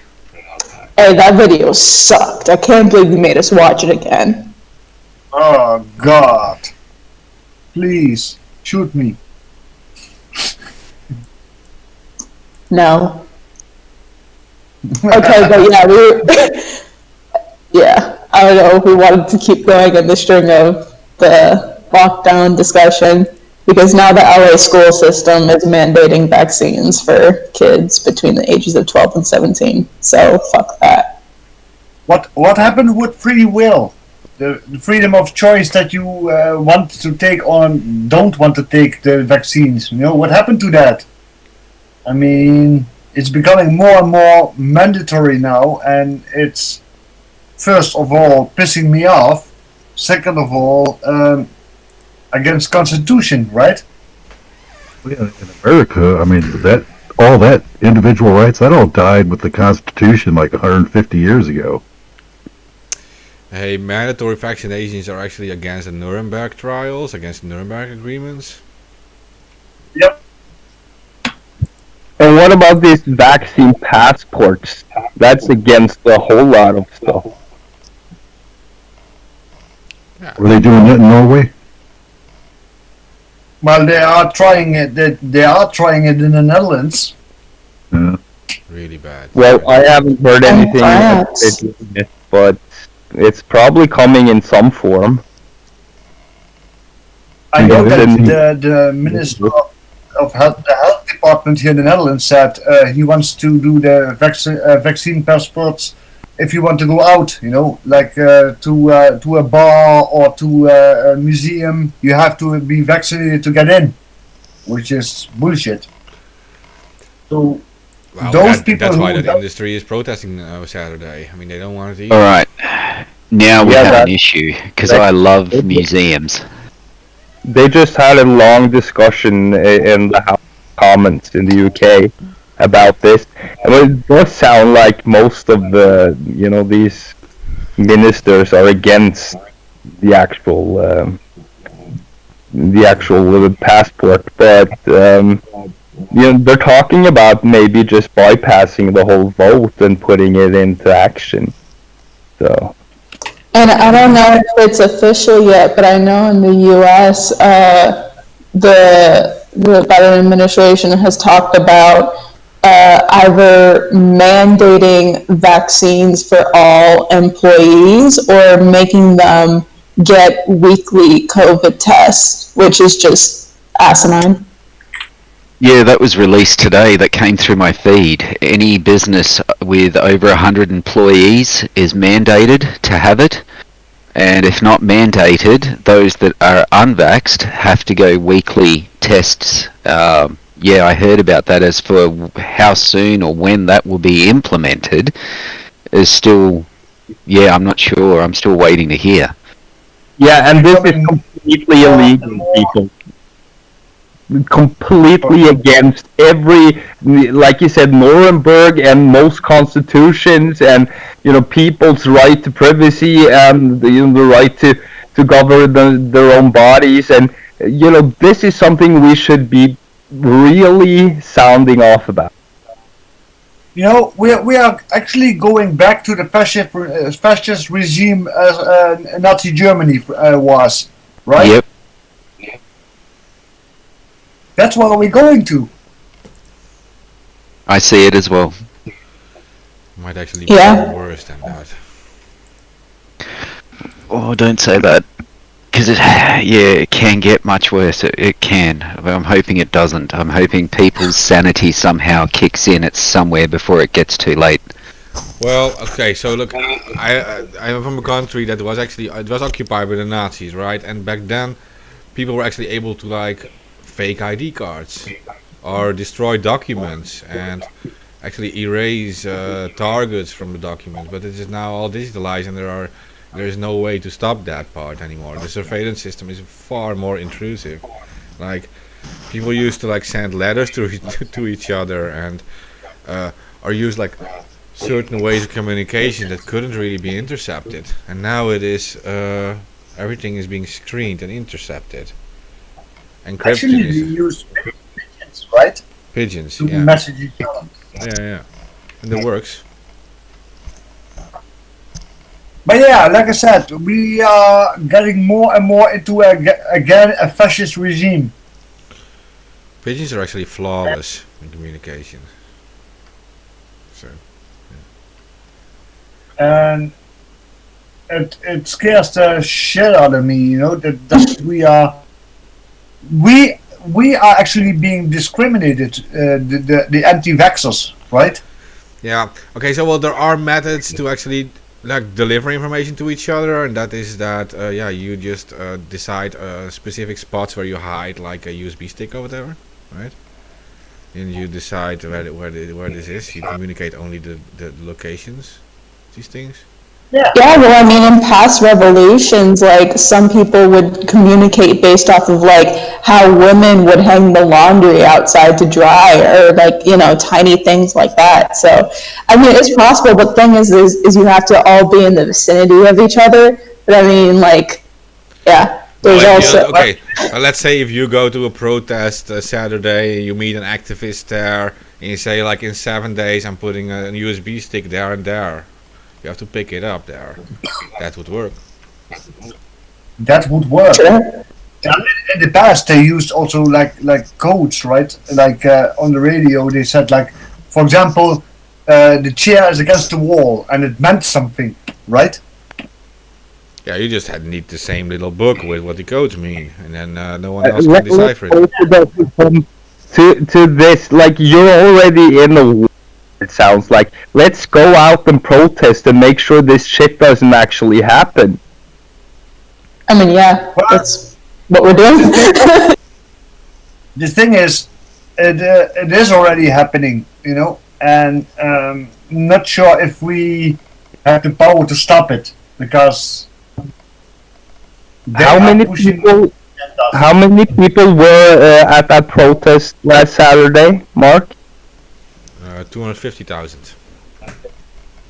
That's a lot of people for just a city. Yeah, Amsterdam only has 700,000 in the core city, so yeah. About a million or a little over a million with the city surrounding it. But, yeah. So that's like a quarter of the city out protesting. That should tell you something. Yeah. Yeah. And we can get more people. You know. Do you think that the government cares about people demonstrating on the streets? Yeah, they do. They do. At the end of the day, they care about it. They don't want it. They want to stop it, but they care about it. And the more we do it, the more they are going to, you know, give out. At the end of the day, this is about pressure. If we can apply enough pressure, we can push back. You need to apply enough pressure and I guess like hit them in their pockets too, like go for the economy, like do the counter economics, try and organize wildcat strikes, because I mean, it's clear in the US at least that we don't have the established mutual aid networks necessary to maintain a large general strike for a significant period of time, but we can at least do like wildcat strikes on strategic holidays, like for fuck's sake, boycott Black Friday. I mean, I know you like I know y'all, well, okay, not the people in this chat and probably not the people watching either, but like, you know, I know y'all like the sales, but like, imagine what happened if everybody went on a wildcat strike and boycotted Black Friday. Like, imagine that. Well, one day can make a difference in that sense. And boycotting industries and even physical places and doing like blockades and stuff. And it's a way to do it. They do it in France, right? If the people in France don't agree with the government, they pretty much cripple the whole country, right? People striking, people blocking highways, stuff like that. Yeah, France really don't play. Yeah, that will make, you know, people listen. At the end of the day. Yeah. So, yeah, I think we should do similar stuff. Shut down the whole city you're in, the whole economy, if possible. And this is all satire. Yeah, but it's true. With 250,000 people in the Netherlands in the streets, these are the largest protests. Well, since the protests against nuclear weapons stationed by the United States in our country, that was in the 1980s. I think these were even bigger. Yeah, but there was one really large one for like 400,000 people involved. But for the rest, that was against the cruise missiles, right? Yeah, nuclear missiles by nuclear missile stations in the Netherlands, cruise missiles, with nuclear war. Yeah, I remember those protests. I was really young back then, but yeah, I remember it. I saw posters everywhere on the windows, like you know, against the cruise missiles and everything. And of course, like I said. Okay, so I do know Peter Storm and Jo Caviar who organized those protests back then. But they are not really anti-vax this time, so yeah. But they were very successful. You don't have to be anti-vax to be anti-lockdown. This lockdown stuff is about... I tried to explain that to them too, yeah. Peter Storm was involved with Occupy too in the past, and it is a thing against big money too and big corporations. So. No, that's some work to be done. They put us against each other, the vaxxers against the anti-vaxxers, right? Divide and conquer. Yeah, it's going to be civil war, but that's what they're aiming for too.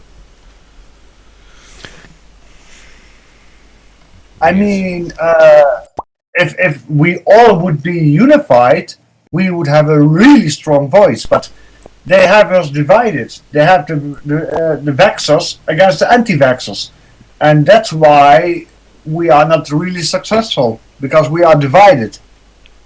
I'm gonna go out on a limb here, and I'm gonna take a guess. This was sort of put to me before, but I'm kind of starting to think that the military is being brought back home from Afghanistan to help administer the mandates and to help enforce the mandates, and also to deal with trouble at home. Yeah, the problem is that the U.S. military, I guess the soldiers are a bit better indoctrinated, because in here, Netherlands, the veterans are actually slowly moving on the side of the protesters. So is the military in the US, which is also taking them by surprise. Several squadrons of F-22s have walked off and basically grounded the aircraft, as well as several squadrons from the B-52 bomber squads have also walked off and grounded the aircraft. But isn't there a law against using your own soldiers against on domestic? You are not allowed to deploy military on U.S. soil. That's in the Constitution. Exactly. Well, there's so much in the Constitution that they're already violating. So, what can you even do about it? That's the big one. That's like declaring war on your own people. Well, they did when they had this supposed insurrection, which I'm going to call just a simple protest, but the so-called pretend insurrection that they want to call, they brought out the National Guard and deployed them without any dramas whatsoever. The National Guard is something different. They are not technically troops.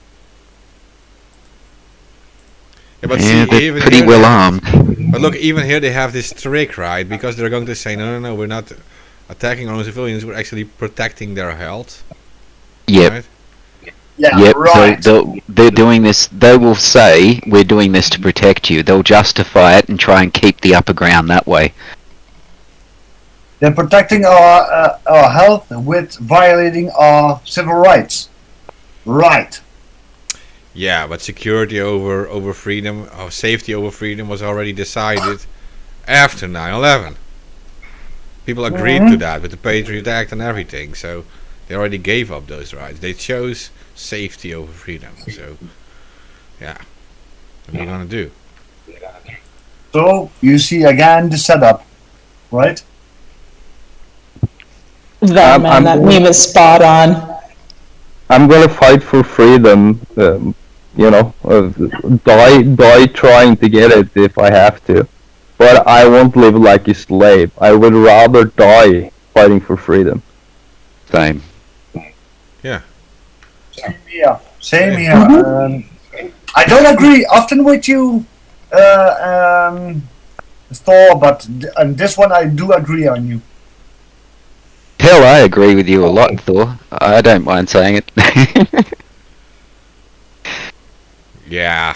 No, he knows that already too. At the end of the day, I think we agree on the important stuff. He does hit the nail on the head. You've got to admit, like he'll just randomly smash it, and it's like straight onto the point. I've got to be honest. We only have a different in tactics sometimes, but for the rest, I can't disagree with these things. It's like, yeah, because we are all activists. So basically, we are all on one line about civil rights and everything, right? We're going so fast now, we're going to lose everything if we don't stop it. So. Agreed. There is a lot at stake. And the future that's at stake is the most valuable thing, I think. That's teetering on the edge of I don't know what at this point. And as you pointed out, Mark, it's not just in one country, it's on a global scale going on. Yep. That's the part that actually scares me a bit. Yeah. They've never been this coordinated on a global scale before. Exactly. And even if we win in like 1 or 2 countries, there is all these different countries where they are winning. And how on earth are we going to solve that? It's interesting to note which countries these are. Like, if you take into consideration which countries are the ones that are adopting these new measures the most, and you sort of look back at the protests that those countries were experiencing prior to this, the steam was building up, the pressure was building up. It was a powder keg ready to go off, and then they rolled this out, I think, in a way of trying to sort of stop all of that. But the only answer is unified resistance against this first regime.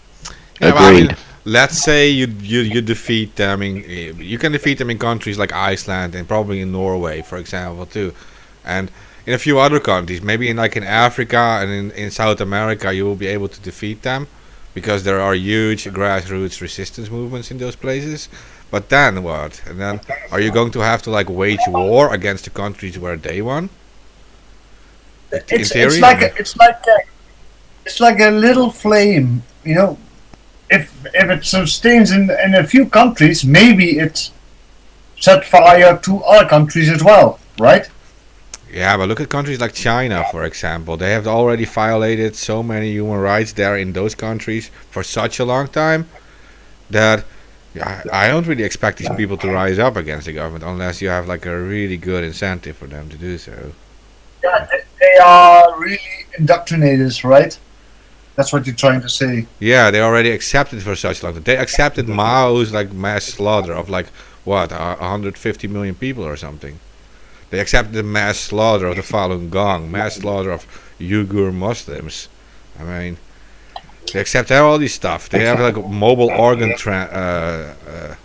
harvesting fans and stuff. What are you going to do against those kind of people? Let's pretend China doesn't exist just for now and fix the rest of it. And then we'll go back to China afterwards. Yeah, but like I said, it's like a little kindle, turning into flames. You have to start somewhere and work from there, Yeah, but it's a serious question, though. I mean, I do think we will be able to win in some countries. The population, not all the populations of all the countries are fucked up. Some do. We know France, at least. Watching France, that shit gets me hype. I'm like, fuck yes. They're going how many weeks or months strong now, and it's awesome. Yeah, but I don't think we're going to lose in our own country either, because the only reason they were able to win in here is because they kept the people entertained. Well, as long we need more strategies on this. instead of going against it all the time, maybe we should infiltrate and diffuse it, because we're a lot of people at the end of the day, and we can come up with smarter stuff than just being like a clear and present enemy as such. But this is just this is the thing, though. Like using the term enemy loosely, we are not the enemy of the people or anyone except the corrupt. And this can easily be lost in translation. The elite versus the people's army or whatever. It's going to be problematic since they're the ones who control the troops. At the end of the day, you need to. Right? We don't have. We are against it. But we don't have this whole organized resistance yet, because I will be able to stop vaccinations in my own country with a small group of people if I was able to get little stickers through my entire country saying vaccines cause cancer, using the same fear campaign they have been using, and no one is going to get a vaccine anymore. Well, have you tried organizing that? Have you tried actually organizing it? Yeah, on a small scale, but... the resistance in the Netherlands is growing against the vaccines, right? Yeah, but they have no... they come up with all these intellectual stories that no one is actually reading. Like, no one is going to listen to these long books of text and stuff. They need simple... these people are using super simple quotes, the super simple one-liners, and everyone is doing this stuff. It's the same as, like, McDonald's, I'm loving it. They're all doing it. Like, my body, my choice. That kind of stuff, right? Yeah. And people do that stuff. They say, like, vaccines save you. Vaccines protect you. COVID, dangerous, right? This keeps on going. You should be co-opting that my body, my choice, because that's what you want. You should agree with the feminist. Yeah, that's what's happening. 100%. At least not that I don't agree. Scale. Yeah, I mean, it's a great tactic. Here. I would like to point out the fact that right now democracy is the thing that's being targeted. So, in that context, we do have a lot of organized pro-democracy stuff that should be, screaming their heads off now. Maybe we should, help them get going as such, because this is a question about human rights / democracy, Yeah, but people don't care about that. They care about vaccines, so we should target on that. That's... I must say, as far as I'm concerned, democracy has been dead for a long time. The only part of it that's alive is the illusion of it. And basically, the only reason that people are noticing the democracy declining now is because it's only starting to affect them just now. They're just waking up to the fact that we have no democracy, that we have no freedom, because if we did have them, they wouldn't have disappeared as easily as they did. Yeah, but that's the principles we're moving towards anyway. Autonomy of our own bodies, and the freedom of assembly, freedom of speech, and the right to govern your fucking self. So yeah. Well, I think that's the core. What Thor is actually saying. The majority is already vaccinated, right? So democracy is already going to fuck us up right now, because we already have the democratic laws. Like, I think it's more about the autonomy of the individual. Like, to protect minorities and protect the individual and protect basic human rights of the individual. Protect anyone that needs protecting. The weak are there to protect the strong. We lost the strong are there to protect the weak. Sorry, I said that backwards. What we hope is that the resistance is growing, and that's giving me hope. That there is still a chance that we can fight against this, Yeah. Yeah, so when we need simple one-liners like they are using, you need to fight them with their own methods and have organized propaganda campaigns. And with Anonymous, we used to be really good at it. Just saying, but and we need sponsors to get the word out. Well, like to print like stickers and all of that stuff organized. Yeah, I'm not saying it's as anonymous. everything costs money.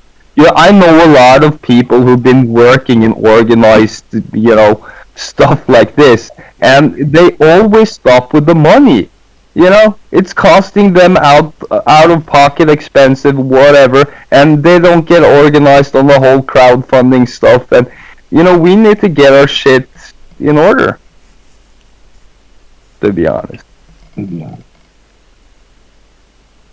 be more organized. Not just all separate small groups, but we should all,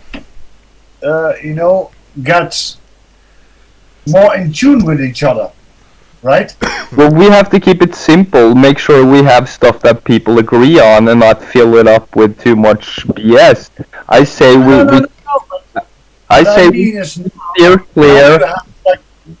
Now we have clear of the major vaccine discussion as such, and we focus on the autonomy thing. My body, my choice, like Lori said. Yeah, but like I said, like here in the Netherlands, you have all these small groups protesting one at a time. Get organized, do it in one big group, right? Yeah, that's what we're talking about, but that actually requires some reach and some sponsorship. I think the medical debate is actually like it is necessary, of course, but it is in the end for a resistance it is only damaging, because you make it about the 1% intellectual community, which is a tiny community in society. They're not the deciders. Like I agree. The people will burn them as witches if they are convinced to do so. So doesn't matter. It is the large crowd of people. You have propaganda, you need to make as simple as possible, because you don't want just the intelligent people to understand it. You want the most retarded, the stupidest people in society to understand it. Yeah, I just want to correct you. Don't say retarded, because that's maybe offensive. I totally didn't say retarded. He caught himself like a split second after he said it too. We use the KISS principle. Keep it simple, stupid. Yeah, well, they're using that. They're using that Google's method. So, yeah. How are we going to get George Soros kind of money so that we could take over all these, city prosecutors and bribe some politicians and make some stickers too? But I know there is money in the resistance. I mean, the entertainment community is like burning down right now. The entertainment industry and everything. Joe Rogan. We have a lot of people in industries that are going, down under, and businesses that have already died off that might actually think this is what we need. So I will sponsor this. Well, early days. Dude. So early days they would give a fine, right, to the bars. Like the bars that would be open, they would give like a fine of, what was it, 2,500 euros, right? And what these bars would do, they would put like a jar on their actual bar and saying like, let's pay the fine together. We will take the risk of being open. We just need to make sure that if we get fined, we have the money. So everyone would donate a few bucks into it, and they would pay it together, right? Yeah. Do something like that, but crowdfunding, right? Yeah, that was their final last attempt. Though. You're just paying the master. Thing is, yeah, you are paying the master, but that was their last attempt. They didn't know what to do. Yeah. But like I said, the thing is also not just bribe officials and etc. But we need all those little groups to unify, and to interact with each other. Not just sit on your own little island. Unify. That's why they're fucking around with these whole difficult, intelligent discussions, so people can never unite on stuff. Like you have to unite on like basic, simple facts. Like you're losing your right to protest. You're losing your right of privacy, of free travel. These are very simple things. Yeah, losing your body autonomy. Like It's not to understand that. Like, we should be able to understand that. Yeah, freedom of movement, freedom of assembly, and also freedom of speech kind of died off a long time ago. But these are principal, democratic values. That's why I'm talking about democracy again. Like I said, the key word here is unified, because if we all stay on our little islands, we will reach nothing. We need to unify. We need to become one big force. Then we make impact. As a little group, we don't make impact, but as a huge force, we make impact. Right? Amen. Yeah. It sounds good, but it's just like the French protest. I mean, they've been doing it for how long with huge numbers? Nothing's changed. Life got worse. Well, yeah, you could say the same thing about movements here too. I mean, well, here as in the U.S., because even when we get large numbers, it still gets worse at the end of the day. So yeah, The it's French about do if make we're it doing simple. something. The French do make it simple. They just say like Saturday protest. That's all they say. Yeah, bro, they make it so fucking simple. Meanwhile, in Los Angeles, it's like you got 17 different protests happening on one day, and it's like, are you fucking kidding me, guys? Jesus. It's like, nope. In France, it's like, oh, we're gonna meet at noon Saturday to throw shit at Emmanuel Macron, and it's like lit. Okay, I wish. Exactly. Don't do 17 different protests. Make it one big protest. That's what I'm saying all the time. And stop trying to explain the bus driver about fucking spike proteins and mRNA vaccines, but start explaining him about his loss of human rights. Simple. Exactly. Yeah. Exactly. Keep it simple and keep it unified. Right? Keep it simple. Like, if they want to know, though, then give them that information, so that way they have, like, kind of extra, like, extra arms with them, extra power with them. But, like, other than that, honestly, like, sometimes people just want to get straight to the point. So that's what you got to do. Yeah, but it's all that matters is two words: body autonomy. Like, it's your body. Yeah. That's all that matters. It doesn't matter if this vaccine is even healthy or not. It matters that you can decide yourself if you take it or not. That's a human right. It's like you have here the right to inject heroin into your blood too if you want, right? I mean, it's your own decision. Yeah. So it doesn't even matter.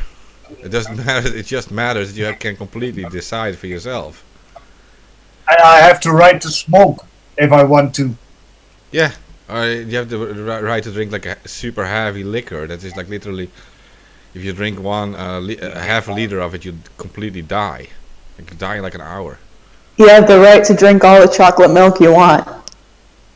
Yeah. And you also have the right. You also have the right to drive a car, even though it causes more deaths daily than this entire COVID thing.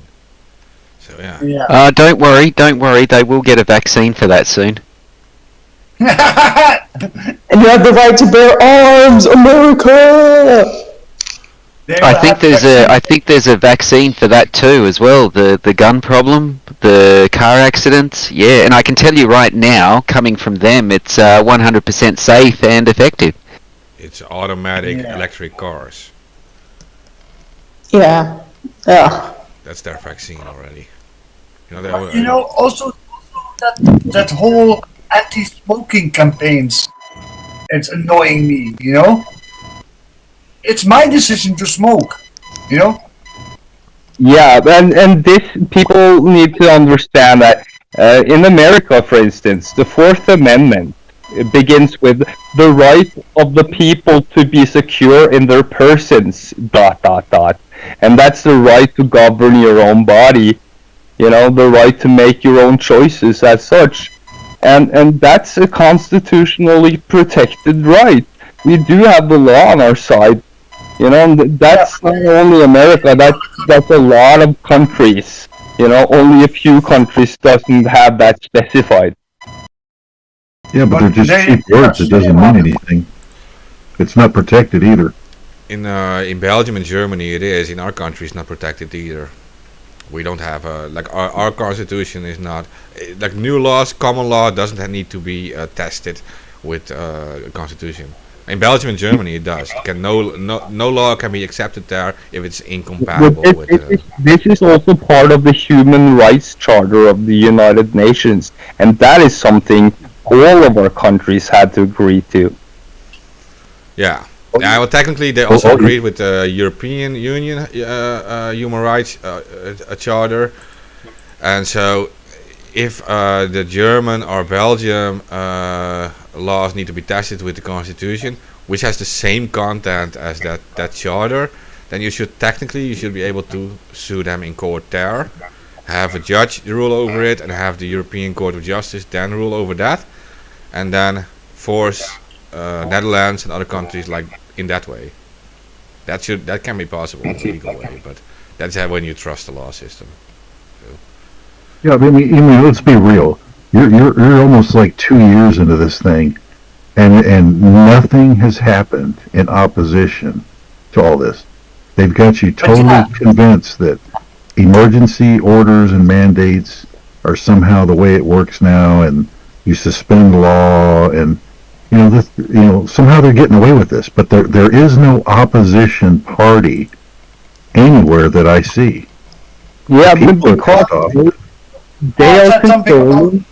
they are controlling all the media, and we need to, get the foot in. That's what I'm saying. If we don't start concentrating on that, of course, we're just going to be the audience.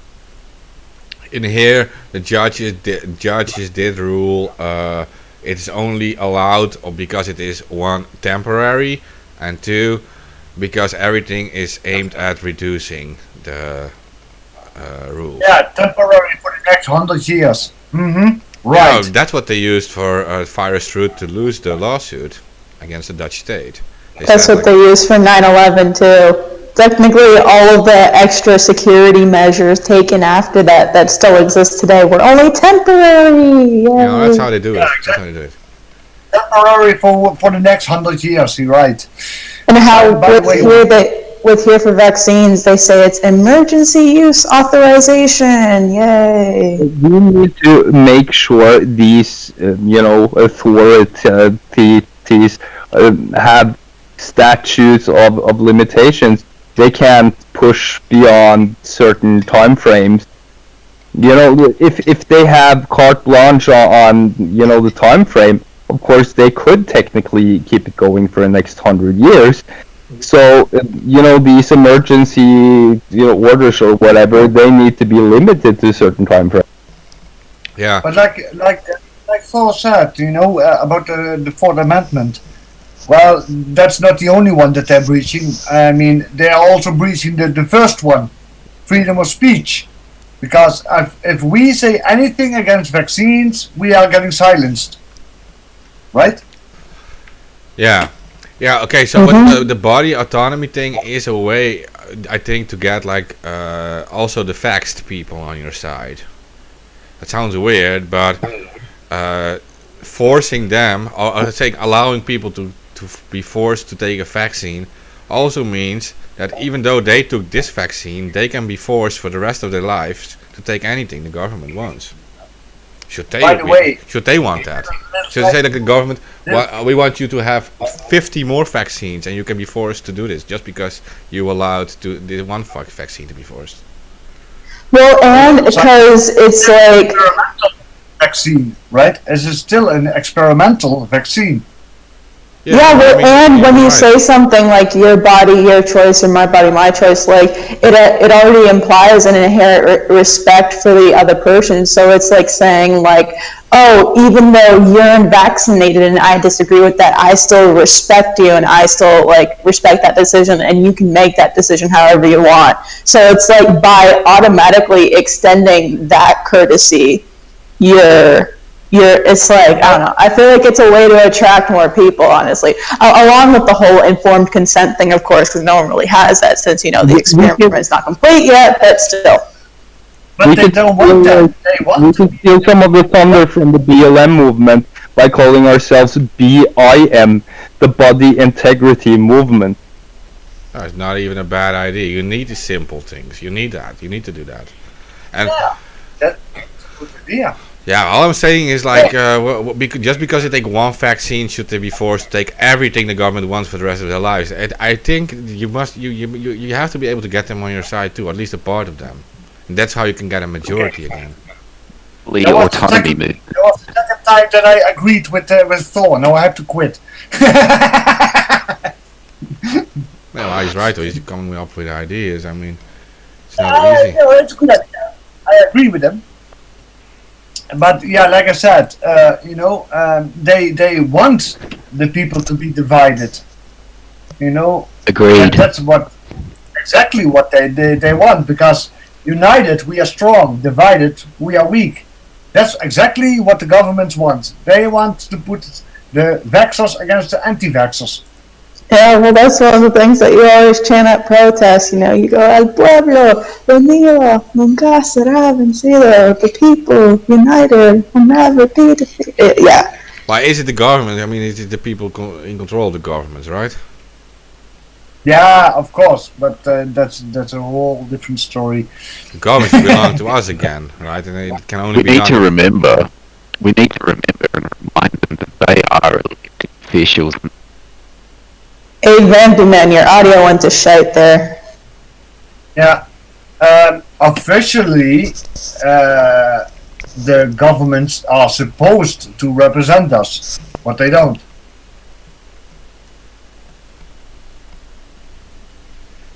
There is also a solution for our problem. One solution.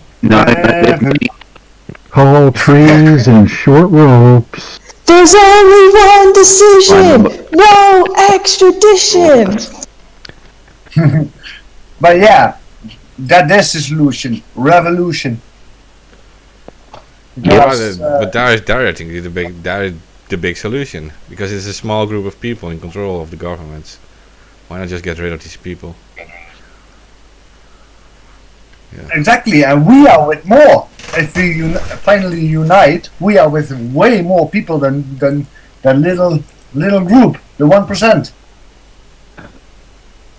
Yeah, but you won't treat them badly like they treat you. See, they treat you like shit, and then you march around begging for your rights back. I mean, it's one-sided. We're not begging, we are demanding.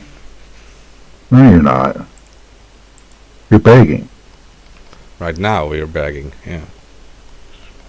Yeah, but we have to demand it back. We know back. That means occupying the government buildings and demanding a change. Fuck yeah. Richard isn't to blame for this. Well, like I said, first we need to learn to unify. That's the first step, because, like I said, when we are a little group, we don't do anything. But if we have the masses behind us, then we have the power to change.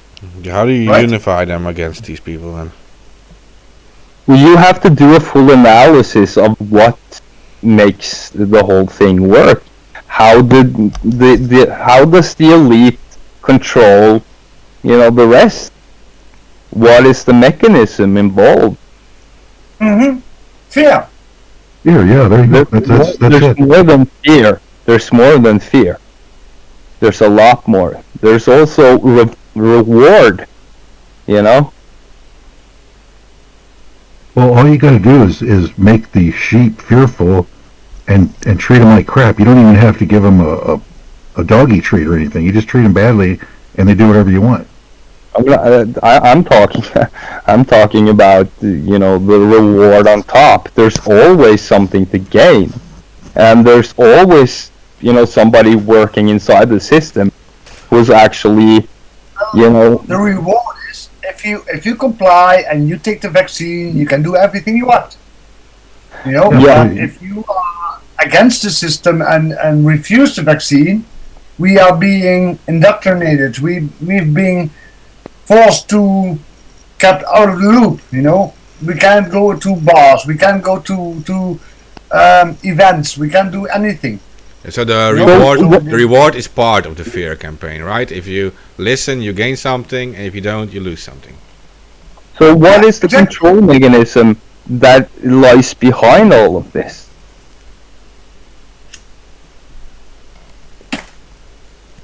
Okay, rich elites have bought off your global organizations. They've bought off just about all your politicians, and that's the control mechanism. The fear and mixes in with that control mechanism, and then they got you. The problem people have is right on the money, literally speaking, because it's money. That's the control mechanism. Yeah, and money equates directly into power. And of course, they have the great propaganda machine, right? Yeah. Sprinkle a bit of mainstream media that they own 100%, and you're mixing a brew that's extremely dangerous and fearful. You have to convince them that their life is in danger. All the money put into Hollywood entertainment and like sports and all the pacifying stuff, given to people just like the gladiator games in the Roman times. This is exactly the same thing we're seeing. They will give you some junk to watch on TV. That was also distraction, yes. There was a Roman who said that give the people bread and circuses, and they are quiet. Exactly. And they will never revolt. Yeah, exactly. Yep. The Roman Empire did have some weaknesses, right? I mean, they kept winning in war and expanding their empire, and then it started breaking down from the inside. There were insurrections everywhere. And second, there were power struggles between these elite. These elite were actually really divided. They were not as united as they pretended to be. They all wanted to be in power. And they started murdering each other and fighting over power. Yeah. As two Hutus. Not so different right now, I think. Yeah, we can use that to our advantage. Because we don't know who is really in power. It's definitely it is not one person who controls everything, right? As Julius Caesar said, right? As two Brutus. We do actually know who's in power, but it's not big news. It's not easy to get people to actually understand this. But it's a handful of military and, of course, business tops, elite, and, people inside, like big pharma and media and stuff like that. Like, not more people than could fill a room as such. Yeah, but the problem is they are so above the law that it's hard to fight them, right? And they make the laws. They don't do illegal stuff. That they're working inside, gray areas, gray zones. So. I think their weakness is their own hunger for power, right? That they're not as united, I think, as we think. Exactly, and we can pin them against each other if we only understand what makes them tick. Can we get Bill Gates in a fight with Bezos? Oh, exactly. That's a good example. Or even Bill Gates' wife that didn't leave him for fun either. Yeah. Yeah. Convince a politician that his life is in danger, and you win. That's what you're not doing. Well, we're not telling people to get pitchforks and stuff. We're just telling them to peacefully protest. But, we don't control what they do. That's up to them. Oh, we don't control anything. That's just a real anonymous who's doing that, right? No, but okay. So there are two methods you can use, right? For example, you have big industrialists involved, for example. And these big industrialists want to increase their production and their industry all the time. On the other hand, you have the anti-industrialists like the Greta Thunberg movement, right? For example, which is also funded by a huge elite behind it. For other reasons. The climate troll. Yeah, but that's not the point. The point is that you have different movements within these elites who have their own goals. And the big industrialists, like oil barons, oil kings, they don't like to be capped, right? So there are certain things. Maybe there is division in things, and you also have the people with big money, but you also have people with big resources. So and you say, what are real estate investments worth when everything is bankrupt and empty? You say like work with both and set them up against each other. Why not? Break this from within.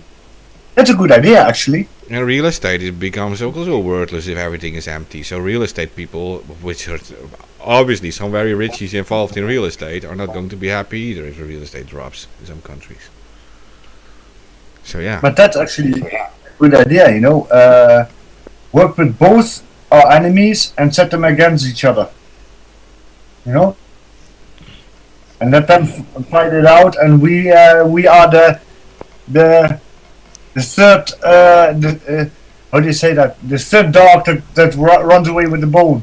Yeah, right? well, and they are kept in line with promises, right? Like when our plan is done, you will be awarded, right? In the same way as we are kept with promises in line. They are also kept in line with promises. They have this big Great Reset plan, and some of these elite who actually developed this plan, whatever, Klaus Schwab or his owner who develops this, he says like, yeah, when the Great Reset is done, you will get this and this, right? You will get all the land in Africa. It's all yours, right? That's what they will say. Otherwise, these elite are not going to stay in line either. At least one of them is going to be power hungry enough to step out of it and do his own stuff. Mm-hmm. So yeah, you need to make sure that they can't follow up on these promises, whoever promises these things. Yeah. Well, politicians do that all the time. They promise a lot of things and don't deliver. Yeah, where is the real power? Is it in the finance, or is it with the people with political, like who in the U.S. Able to do the executive orders in the White House, right? Well, not the president. I mean, be honest. The president is also just a puppet they put in place. Pretty much, the real power's behind the scenes. Exactly. Mm-hmm. It is, but it is also because the people allowed to be behind the scenes, right? Because technically they built these foundations. Okay, so these structures of these countries are built in a certain way, right? American Constitution exists. You have elections, right? Those are things which are built for the people. If the people want it, they could have these things function as they should. But they allow these things to be manipulated and destroyed from the outside. I think we've been complacent and asleep for far too long, that it's allowed to fester for as long as it has, that the cancer has spread so far in through every level of government that at this point it's almost impossible to remove. And add on top of that these people are so corrupt that they'd rather see their country burn than give up power that does not belong to them. Yeah, no, exactly. Well, the thing is, elections itself is a great distraction. It gives the people the idea that they have a say in anything, but they don't. Yeah, I mean, elections are privately owned and rigged into oblivion. So, yeah, it really is the ultimate illusion to give people the idea that they have a choice, along with the whole two-party illusion, which is like, oh, hey, I have a choice between the Republicans and the Democrats. No, you don't. They're one and the same. Yeah, I know. That is what the old Bush said. These new world order were created by conquest or by consent, right? And this consent is that people allow this to be taken over. Like, How does the quote go? So this is how democracy dies with thunderous applause. Yep. Star Wars. Revenge of the Sith. Yep. Yep. What if the democracy we thought we were serving no longer exists? It isn't. And the very evil we swore to fight is now. Well, it's not an either or. We have to fight to keep it alive all the time. You know, it's a continuous fight. Democracy is an illusion because. Well, what if democracy? What if elections and democracy only exist because we believe in it? Kind of like how money only exists in value because we believe in it. How valuable is this money this elite actually owns then? Well, you know, we don't really have real democracy. We have a mock version of it. So what I'm talking about is making it real, you know. Exactly, because this is the power structure that's created by the people. People believe that it's real and they want it to be real. Why not just make it real? Actually, we live in a dictatorship masked as democracy. We know that, but I mean, people only accept it because they believe this democracy is real, this voting system. It's not like they want... These people wouldn't vote if they thought it was a dictatorship. Like, yeah. That's why I said that's the biggest distraction of them all. The whole election thing is just one big distraction and illusion that we get the illusion that we have a say in anything, but we don't. Yeah, why shouldn't we have a say in it? You take it back. That can be changed. If we push this principle to its ultimate conclusion, we will get direct democracy, where we're voting on issues and not giving power to this political elite. I think if we got rid of the politicians, we would get rid of a lot of the problems on this planet. Anarchy!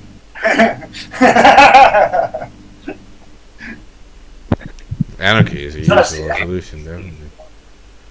Yep. I mean, yep, I am an anarchist, so yeah, I agree. You know, damn it, it's the third time now already that I agree with Thor. Damn it. Yeah, if you let me talk, you'll agree with most of what I have to say. Aw, you two are so cute. Anarchy is a very peaceful solution, definitely.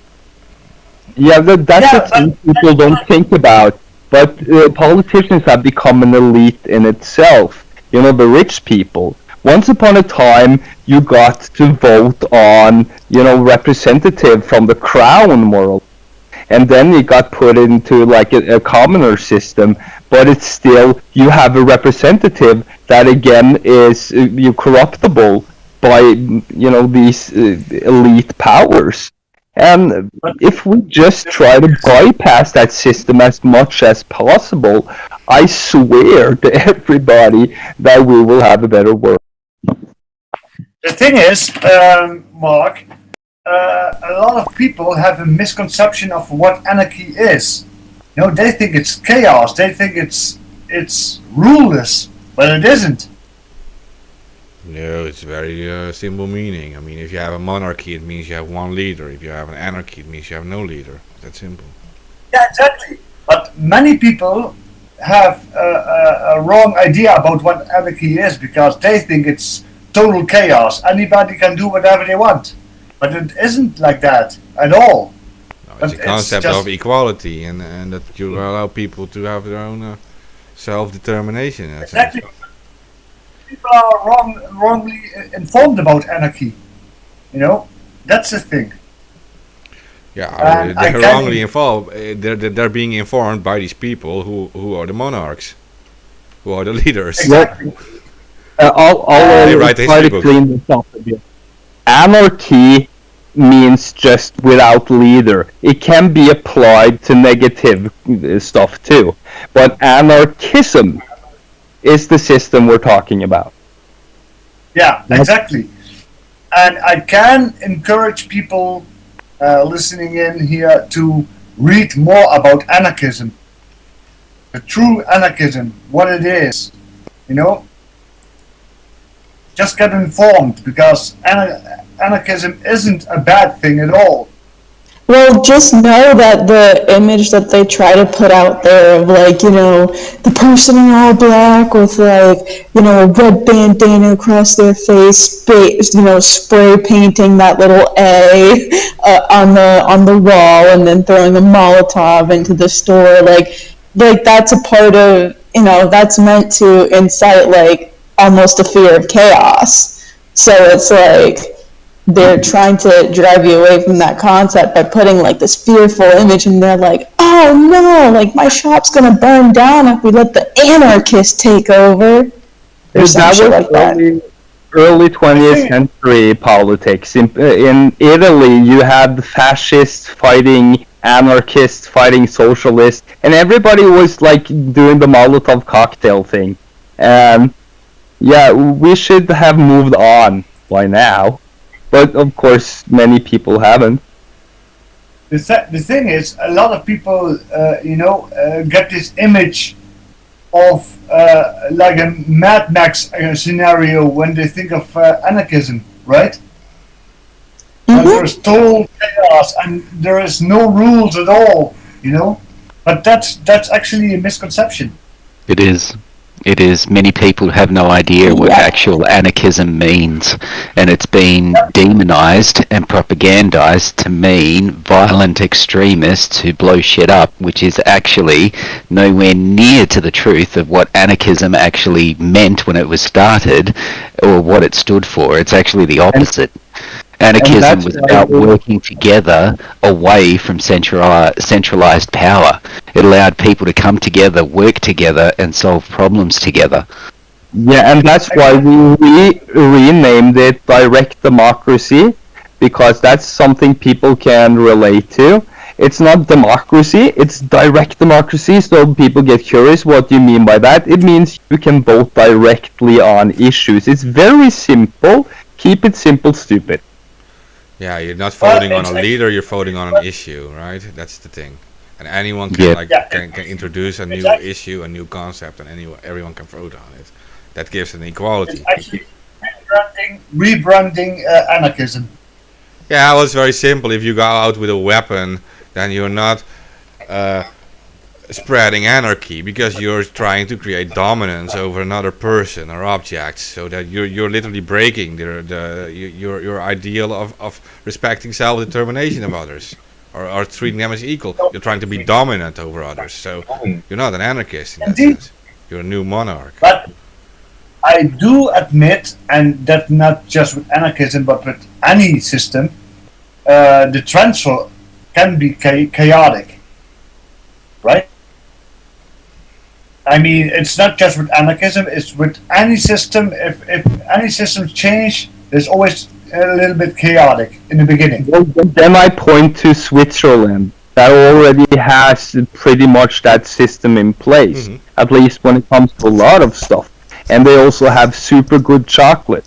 So everybody should just copy Switzerland. They do have a bottom-up direct democracy concept. They tried in some local areas. They tried it in Amsterdam too, in local areas, and successfully. Pirate Party launched a direct democracy concept in an area of Amsterdam, and it was so successful that it was copied in 48 local areas, in different areas in the country. They had a complete direct democracy thing. They literally made people decide: do you want more trees in your street or whatever? Do you want someone to clean the streets more often? And that's the kind of stuff they were voting on, and they were doing it. So, yeah, exactly. And like you said, giving the people the opportunity to actually, suggest their own changes to the system. Draft their own laws if they want to, and stuff like that. And also give people, like 15 minutes to voice their opinion on anything. Like an open mind system. Thank you. That's a true anarchism / direct Democracy, what you said. Yeah, well, Pirate Party called it liquid democracy back then, but it was the same thing. You were able to. Actually, liquid democracy would be somewhere in between direct democracy and representative democracy. It goes back and forth, all depending on how you want it. If you want to delegate your vote to somebody, you have the opportunity. That's liquid. Yeah, exactly. It's the same animal with different names, but it's actually all the same. If you call it anarchism, liquid democracy, or direct democracy, it's all the same. Well, yeah, in the liquid, what Thor says, you can delegate your votes to others if you think they're wiser in choosing solutions.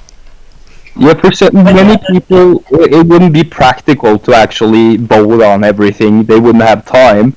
And, in some instances, it would be, practical to do that. It would be just like liking something on Facebook. It would take you 5 minutes to make that decision. So in some instances, you might want to do it yourself.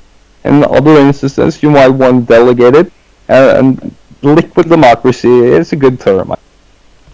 But yeah, that is possible. It was already done. It was already done in Netherlands. We had Matthijs on the show before. He was explaining it too. It was very successful in Amsterdam southeast area.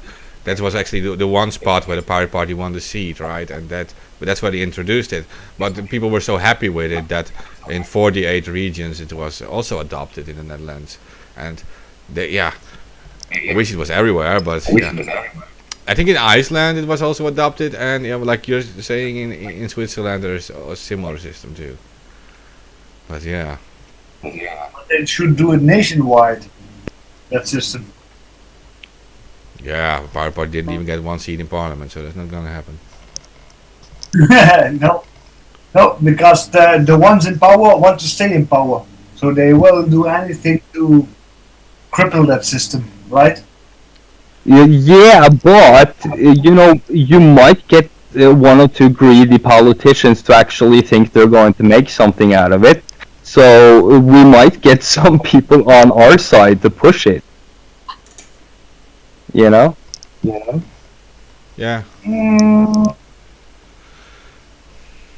Yeah, but greed is something that is not fitting in that system, right?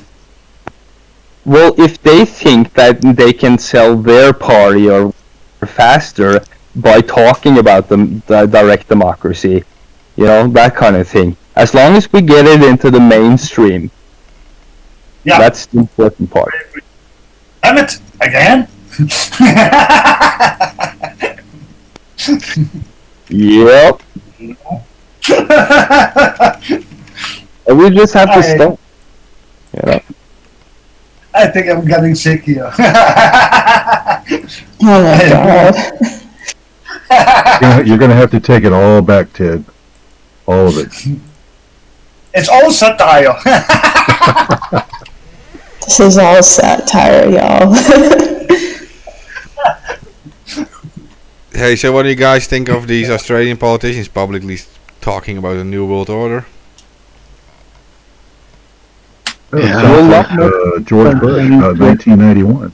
Yeah, you beat me to it. Damn it. But yeah, George Bush said the same thing, and everybody was, but this term has been used since World War One, and it's come and gone in politics, and everybody wants to have order. It sounds nice, so yeah. Yeah, but even Hitler said like my new order and everything in his second book. Yeah. Well, he kind of had the idea with the Third Reich, right? Like a new world order. It's always order. Well, yeah, but it was also a callback to the whole Roman Empire and Germany when it was first united under Bismarck. So it was like a callback to that, but also New World Order. Yeah, I know that Hitler was also fascinated by the Roman Empire, and yeah, he did copy some of his strategies and everything on based on that, right? Yeah. Napoleon. Like how to get fucking wrecked. Yep, Napoleon as well. But yeah, he made the same mistake as Napoleon, invading Russia. I mean, yeah. I mean, dumbass. Not that I'm pro-Russia or something, but it's just such a big country and such a rough terrain. It's really hard to invade it, right? Yeah, well, I mean, I have nothing nice to say about the Soviet Union, but like the people of Russia are fucking resilient ass people to be able to live through those winters. So like, I'm not like, you know, if I'm a general, I'm not gonna try and test that anytime soon. The Germans tried, and that pretty much cost them the war. Trying to fight the Russians in Siberia on their own ground during winter is what cost them the war. Yeah. And like people rewrite history books here in America just to make it seem like, you know, the Americans and anything like bitch, please. we came in so right, and we were just like, yeah, you can thank Americans for liberating Europe. Yeah, no, fuck that. Like, let's be real. Let's be real. America ain't doing shit compared to like the Soviet Union during that war. Okay, but that was hella funny. Bitch, please.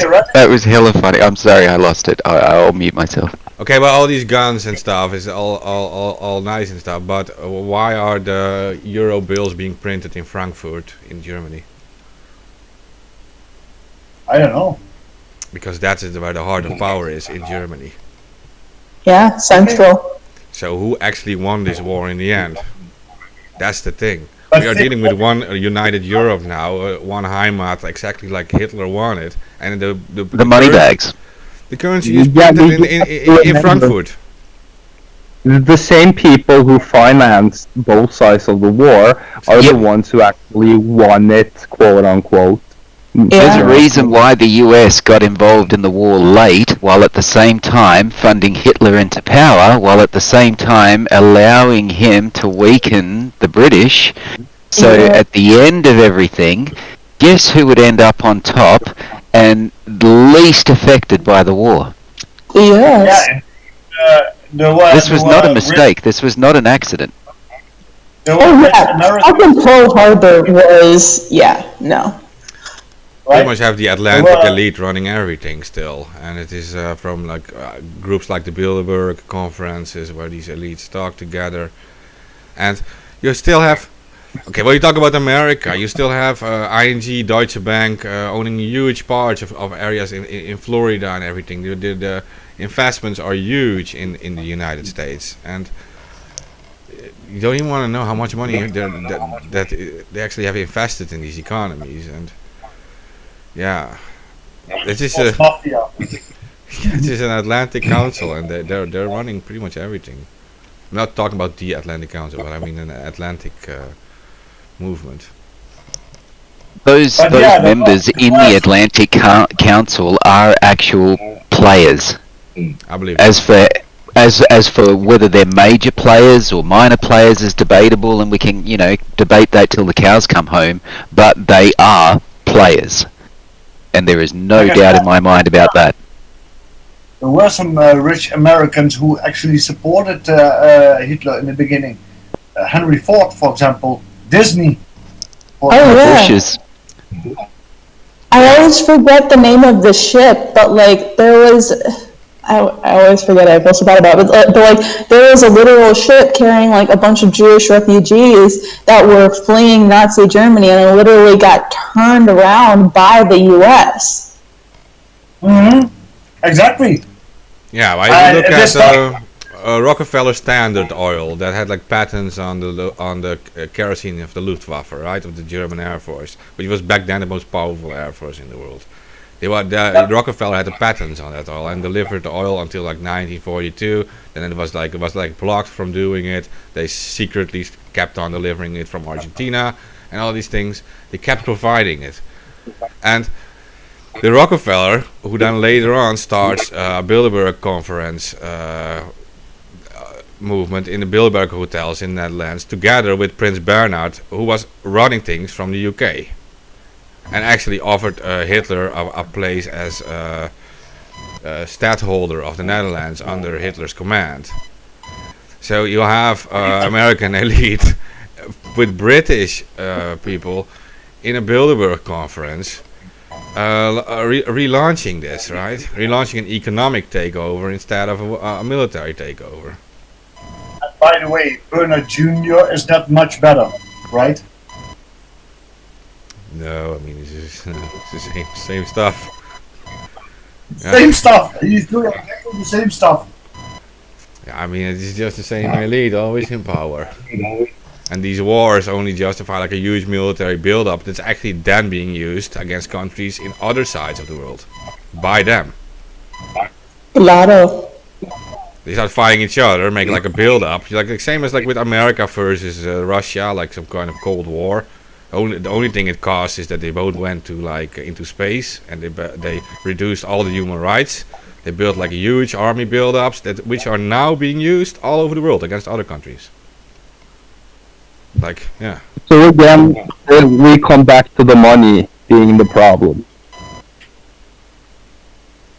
Well, as Hans said, hate and anger in all men. Money is the source of all evil, right? At least in our system. I only look at the end results, right? And I mean, like, it's all like, yeah, you have World War II, World War One, you have the Cold War and everything, and wow, this is the end result. What we now have. We also have to look at the mechanism in itself. How money is always like a thing that you can fight over back and forth like that, like gold and like meaningless stuff like this. You know, even the Civil War was about money because slavery was free labor, which was money, right? Yeah. When we have an international standard of money or gold or something of value, that means you can, you know, ship it back and forth and buy and sell it, and it becomes an international commodity. You know, that's a problem in itself.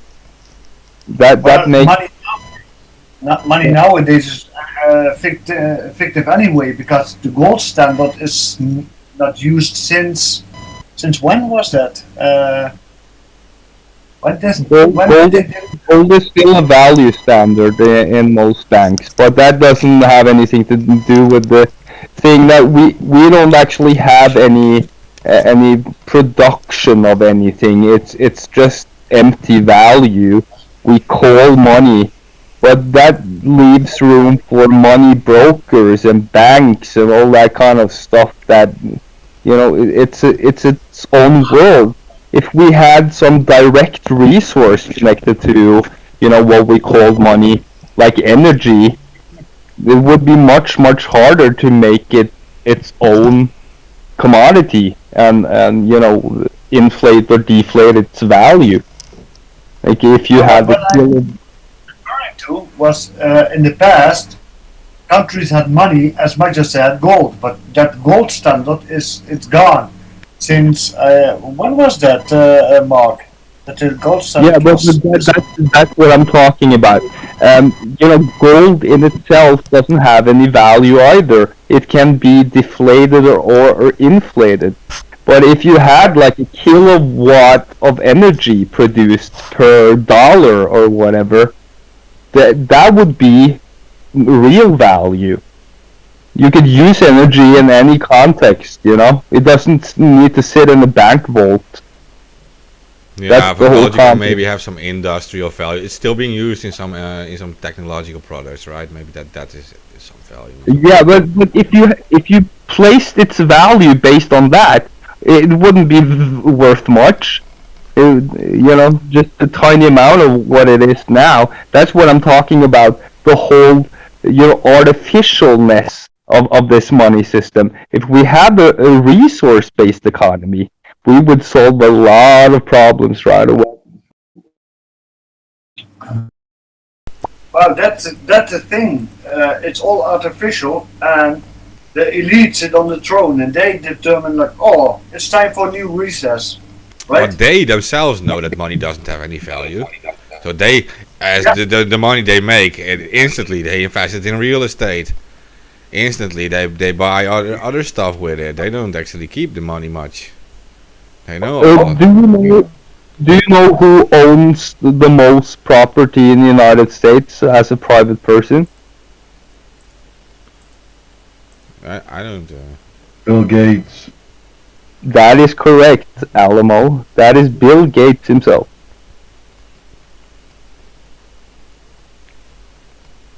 Why am I not surprised? Well, he's not that. I'm not sure if he has that much anymore because since his divorce, I think he had to give half of it to his ex-wife, right? He is definitely, one of the richest persons. I think it's number 4 or something. Bezos is the richest one on the planet, but when it comes to assets, Bill Gates is definitely the richest because he owns all that fucking land. Yeah, but didn't he have to give part of it away to his ex-wife? That was nothing for his economy. This is a new acquisition. He recently became the largest landowner in the States. You can Google it. Okay. Yeah. Sorry. Yeah. Because these people understand that money doesn't have actual value. It is real estate and tangible value, like real value is what you need. Yeah. And that's actually what China is doing too, right? They're giving loans to Africa and they can pay it back. So what they take, the real estate, land. Yeah. Right?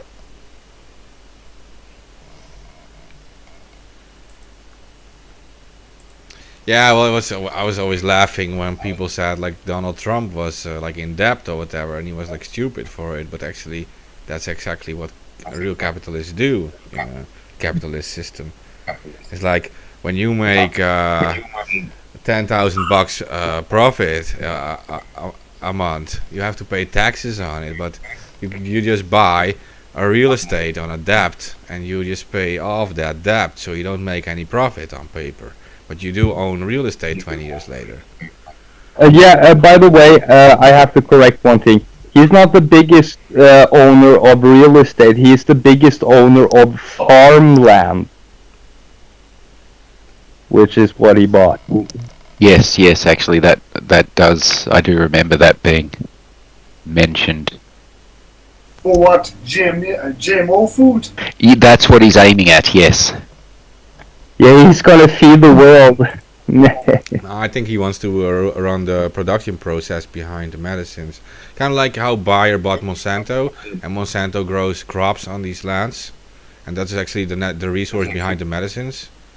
So if he gets, maybe he's aiming for that, or GMO food, yeah. Okay, why are you buying so much farmland? Post by one Reddit user. Gates indicates that seed science and biofuel development were major drivers of the acquisition. Well, yeah, it's to get a head start on the, quote-unquote sustainable technology and fake meat or whatever. Yeah, he's gonna own the biofuel industry. That's gonna be big. But seed science, we're talking GMO seeds, and he's also moving into fake breast milk as well. Yeah. Yeah, fake everything pretty much. He's the actual devil incarnate. Yeah, it's pretty. He just closes the gas to the actual devil. That guy. Funny, I never actually pictured him looking like that, though. I was kind of waiting for the horns and the tail and the red skin and all, but it really... I knew it when I saw that Hall of the Tortured Souls, though. It's never supposed to be what you expect. It's always supposed to sneak up on you. That's the whole thing, Well, it definitely did that. I didn't expect him to be 5'0", wearing glasses and built like a stick. They say the devil has many faces, right? So, there you go. A man who had control everything is communication and info when it was in its infancy is of course going to be one of the powerful people on the planet today when everything is info. So, yeah. I knew that this guy was going to be a problem. So didn't we already know that with like the Hall of the Tortured Souls back then? Well, Microsoft was, of course, a behemoth when I got into computers, and I just understood the whole context of it. Yeah. Microsoft wasn't even a thing when I got into computers. Michael Crab. Sorry, but I'm not a big Microsoft fan at all. Well, I don't think many people are, but they do have a lot of power, or had. Now, of course, he put the power in everything else. And he's talking about changing the world, and people are listening. And this guy was just a computer nerd, And not a very good one. He stole other people's ideas. Yeah. For example, from Apple, right? Yeah. He stole everything. The whole interface that became Windows was actually stolen from, I think it was Macintosh, right? These people allowed each other to play, though. You're saying. But I think it was Macintosh who came up with that whole clickable Mouse. operating system. Mouse and the Windows thing, yeah, they were, and he stole it and then took off. It was actually his mum begging, because he didn't come from a poor middle class white collar family. He's a little rich kid, and they don't want you to know that. And his mum and dad have major connections in the finance industry and you name it. And it was his mother that actually approached the guy that's at Macintosh and said, look, I'm sick and tired of my son sitting at home drinking Pepsi and eating pizzas and doing nothing with his life. Can you take him in and, give him a job? And here we are now. I know that Bill Gates and damn it, what was his name again? From Apple. They were friends at one point in their lives, right? But, Steve Jobs? Yeah, Steve Jobs. Yeah, thank you. Forgot his name. May he rest in peace. I think behind this, these people are all friends of each other. Just saying, that's what I think. But actually, the real genius behind Apple was not Steve Jobs. It was Wozniak, or what was his name? Yeah, was the big genius, but he designed Atari chips like from his head. He didn't even use anything to do it.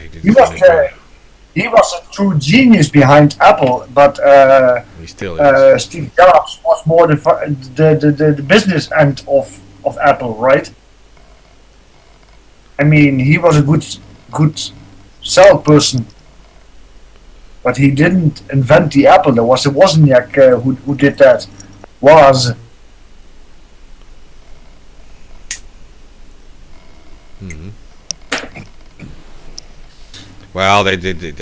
they were also kind of shady kids on campus and stuff.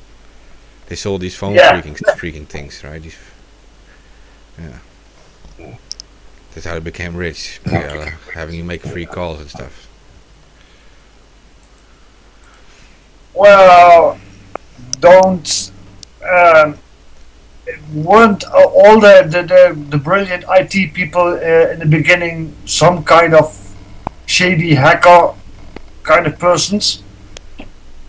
I mean, even nowadays, a lot of IT people have some history in doing hacking stuff, Yeah. I mean, I know that companies actually hire hackers for security nowadays. Mm-hmm. Only then they are not called hackers anymore, but they are called IT people, right? But it's basically the same thing. Yeah, you get paid a lot for bug bounties and things. Yeah. I think Apple pays up to like 250,000 for a good exploit. Yeah, 0 days, right? Yeah. And there are actually 0-day hunters. I guess we got a bit sidetracked here with Microsoft and Bill Gates, but the point was money is really worthless, and he's being smart and buying farmland. Yeah. Because his money doesn't have shit value. He needs real estate and he needs to buy as much stuff with it as possible.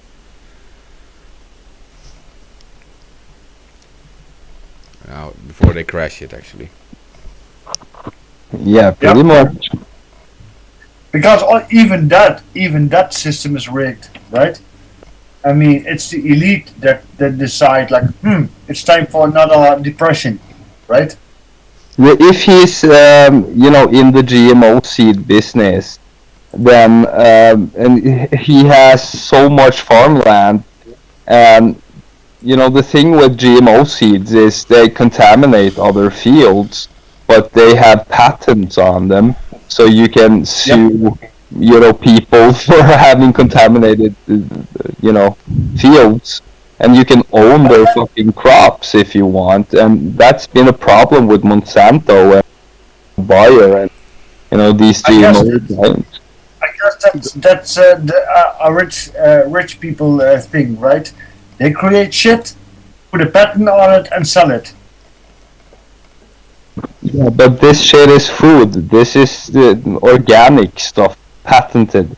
Now there's a law that's saying you can patent anything but a human, and that is scary fucking shit. You can patent any rice or Actually, it gets a little bit more complicated now. What it actually comes down to is you can actually patent something after it's been genetically modified. Such as if it's been genetically modified using mRNA technology, it is now no longer human, it's considered transhuman, and therefore is subject to different laws and has no rights or human rights because the person is no longer human, they are transhuman. Yeah, it's a big mess, and those laws need to be, turned over. And as organic, if something is genetically altered, I don't call that organic anymore. And this is the touchy area that we're in now, because most of these people that have been given this mRNA gene editing therapy to get them to produce a spike protein are now genetically altered. So quite frankly, they can, if they wanted to, argue that the fact that these people now no longer have any rights whatsoever. They are now a product. I'm still 100% human. I didn't get the vaccine. It's still 100% my DNA. Did anybody in here get the vaccine? No. Nope. No, nor do I plan to. No. I'm part of the control group, and as we all know, every experiment needs a control group, and I'm doing this for the species. Yeah, I'm down to be in the control group too. I refuse to be vaccinated. I actually refuse to. Yeah, I wouldn't have taken it if I believed that Corona was a real thing. But I don't even think that, so I'm not going to take it either way. But I'm immune to viruses, actually. I haven't had one since I was a young child. No, my reasons behind it is because I'm not a guinea pig. I don't take any experimental vaccines and be their guinea pig. Yeah, you've seen the side effects. You get like Tourette's syndrome. Like, boom. those are just the short-term side effects. They don't know anything yet about the long-term side effects, right? I mean, and this is of course only speculation, but who knows? Maybe in 10 years, everybody who got the vaccine will have cancer or any other disease. You know, most of us got vaccines when we were children, like smallpox and stuff like that. Yes, but what's got me worried is antibody-dependent enhancement, where basically the immune system of a healthy person is being compromised by the vaccine, making him reliant on drugs and antibiotics from there on in. And the other one is autoimmune disorders, where it actually triggers the body in attacking itself. Mm-hmm. That's also a possibility that will be a long-term side effect. But which is great because it creates more customers. Yeah, for them, yeah, but not for us. But this isn't about us. But like I said, the long-term side effects, that's what's worrying me, you know, and no, I refuse. You know, they can try as much as they want. They have to drag me out here with 10 carbs to get me vaccinated, you know, and then still I will be resistant. The World Health Organization only lists a few side effects like fever, fatigue, headache, muscle pain, chills, diarrhea, and pain at the injection site. So it sounds like it's harmless, but we already have. Yeah, that's funny because they're all the symptoms I get when watching the propaganda on TV. Yeah, that's what I get when when I wake up. But like, that's just stupid. That's not what we're talking. We're talking about the people who got like Tourette syndrome like symptoms, like involuntary spasms and shit like nervous disorder, nervous system disorders, circulatory disorders, cardiac damage. Oh God, the list goes on. Right, liver, kidney. Liver, kidney, yeah, but these are going to come up through long term as they get more booster shots and overload the kidney and overload the liver. I mean, the healthy ones are not going to show signs of this first, right? It'll be the people that are obese, the people that are unhealthy, the people that don't look after themselves as well as they could or should, whether through financial reasons or economic, whatever. The point is, they are the ones that are going to show the symptoms first. The rest of them, they're all healthy, living in denial. They're not going to notice the little damages slowly building up until it hits the tipping point. And then it'll become an issue. Now they are talking about the third vaccination. I was like, yeah, right. Where does it end? How many vaccinations do you want to give the people, right? Well, Moderna just released 6 vaccines in one shot. And they're extremely excited about it. Today we shared a positive preclinical data demonstrating our ability to combine 6 mRNAs against 3 different respiratory viruses in one vaccine. And they called a booster. This crap, right? They overload the body with all this crap. And by the way, the vaccine doesn't help. It doesn't make you immune. It just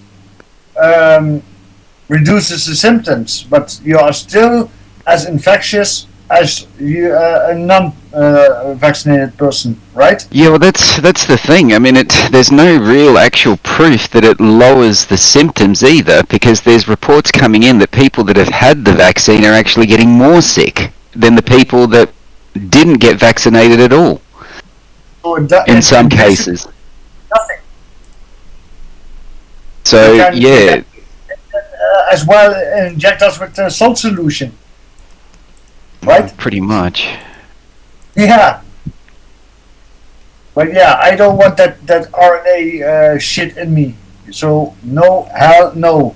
Stick it somewhere where the sun doesn't shine. And if you don't know where, I gladly want to point it out with the tip of my foot.